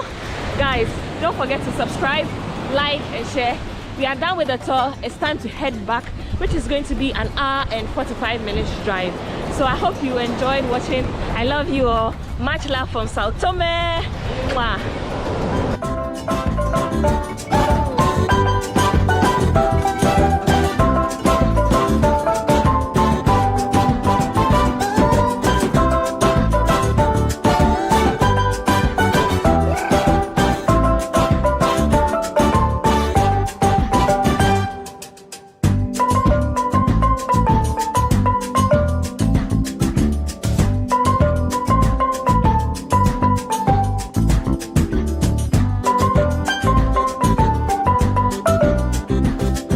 Everyone needs the perfect snack to munch on during a fun moment. Wow. Enjoy the tasty Macberry twist cupcakes, deliciously baked and packaged for a sweet treat. Premium quality cakes baked with love for all, enriched in butter and milk. Yummy.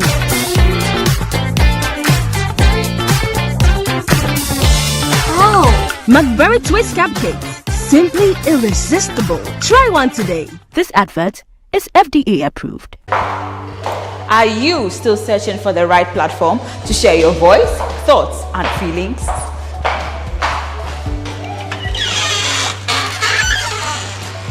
Then the GhanaWeb Reporter on the GhanaWeb app is the perfect app for you. It is Ghana's only citizen journalism and infotainment platform. Wherever you are, whatever you are doing, GhanaWeb Reporter links you up to the world. The reporter also gives you the opportunity to blog or become a citizen journalist, so you share stories with the rest of the world about cities, music genres, pop culture, tech, politics, etc. Download the GhanaWeb app from the Google Play Store or App Store on your smartphone and open it. Tap on the member button at the bottom of your screen and follow the easy steps to register with your phone number or email, and you are ready to become a reporter. GhanaWeb Reporter, democratizing journalism and empowering content creators.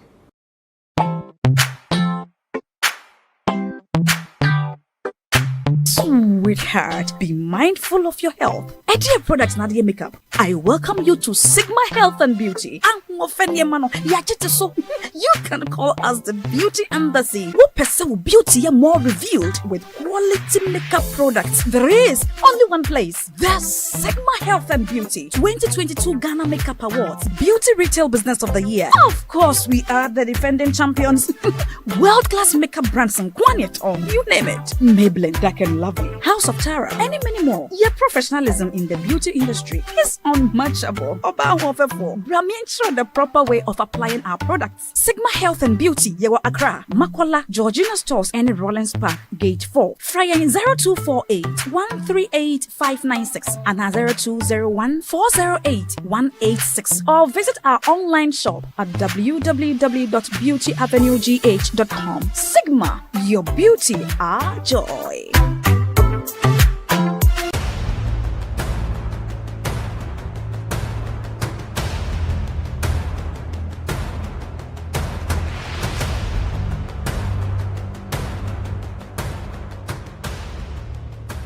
Kwalebu was, I think, 380.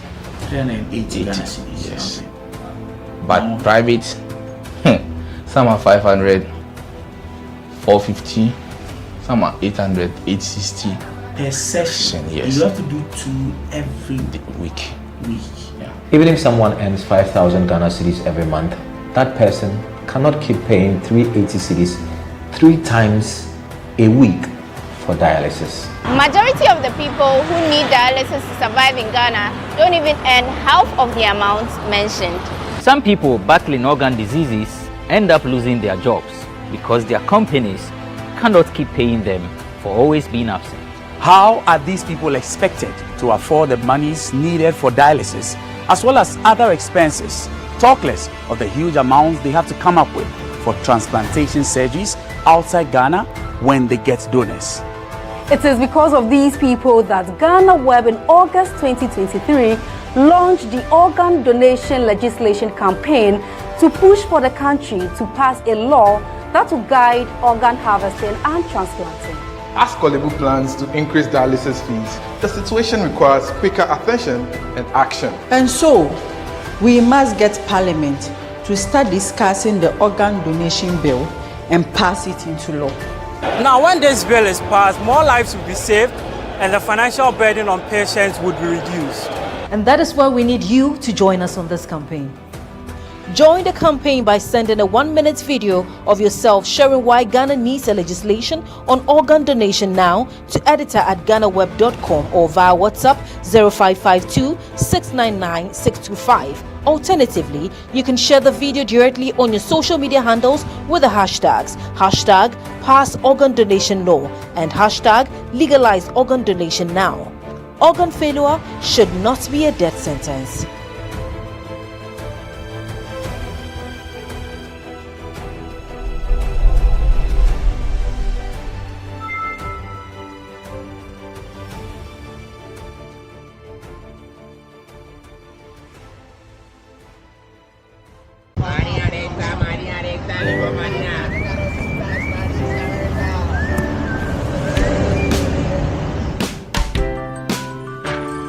I want you so bad, alpha cracker.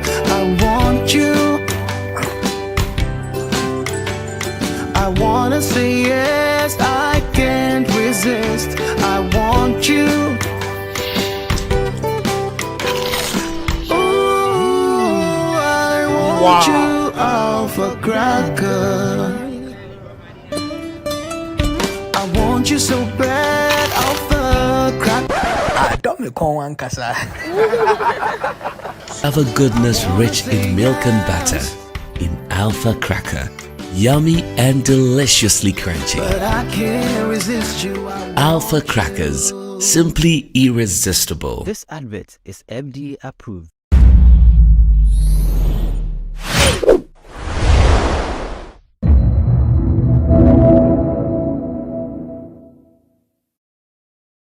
Don't let me down. Don't let me down. Don't let me down. Don't let me down. I'm aiming for the sky.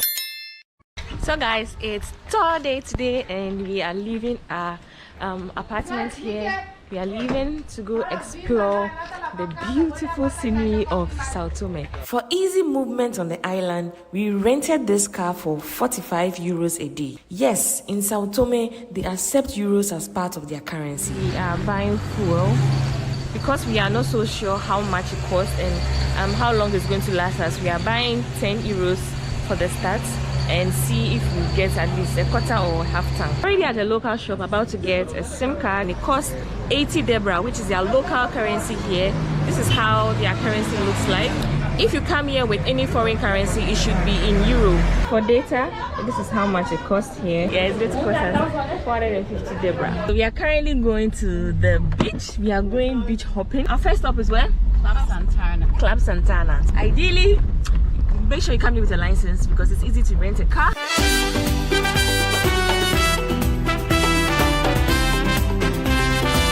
We are currently at the hotel called Club Santana and we are going to see the cave. We are going to pick a boat from here to the caves. I hope you guys are excited just as I am. It's going to cost us 15 euros per person. This is how the hotel looks like.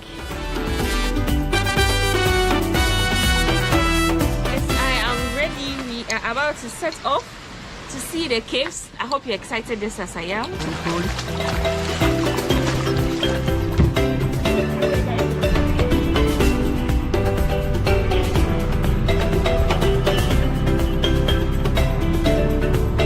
Bye bye. That over there is the Club Santana Hotel and we are going to this beautiful island.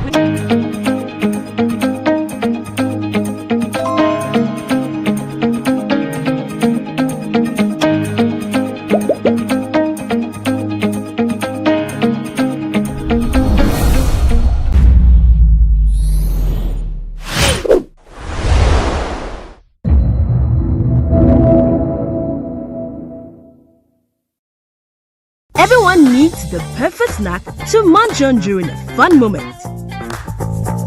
Wow. Enjoy the tasty Macberry twist cupcakes, deliciously baked and packaged for a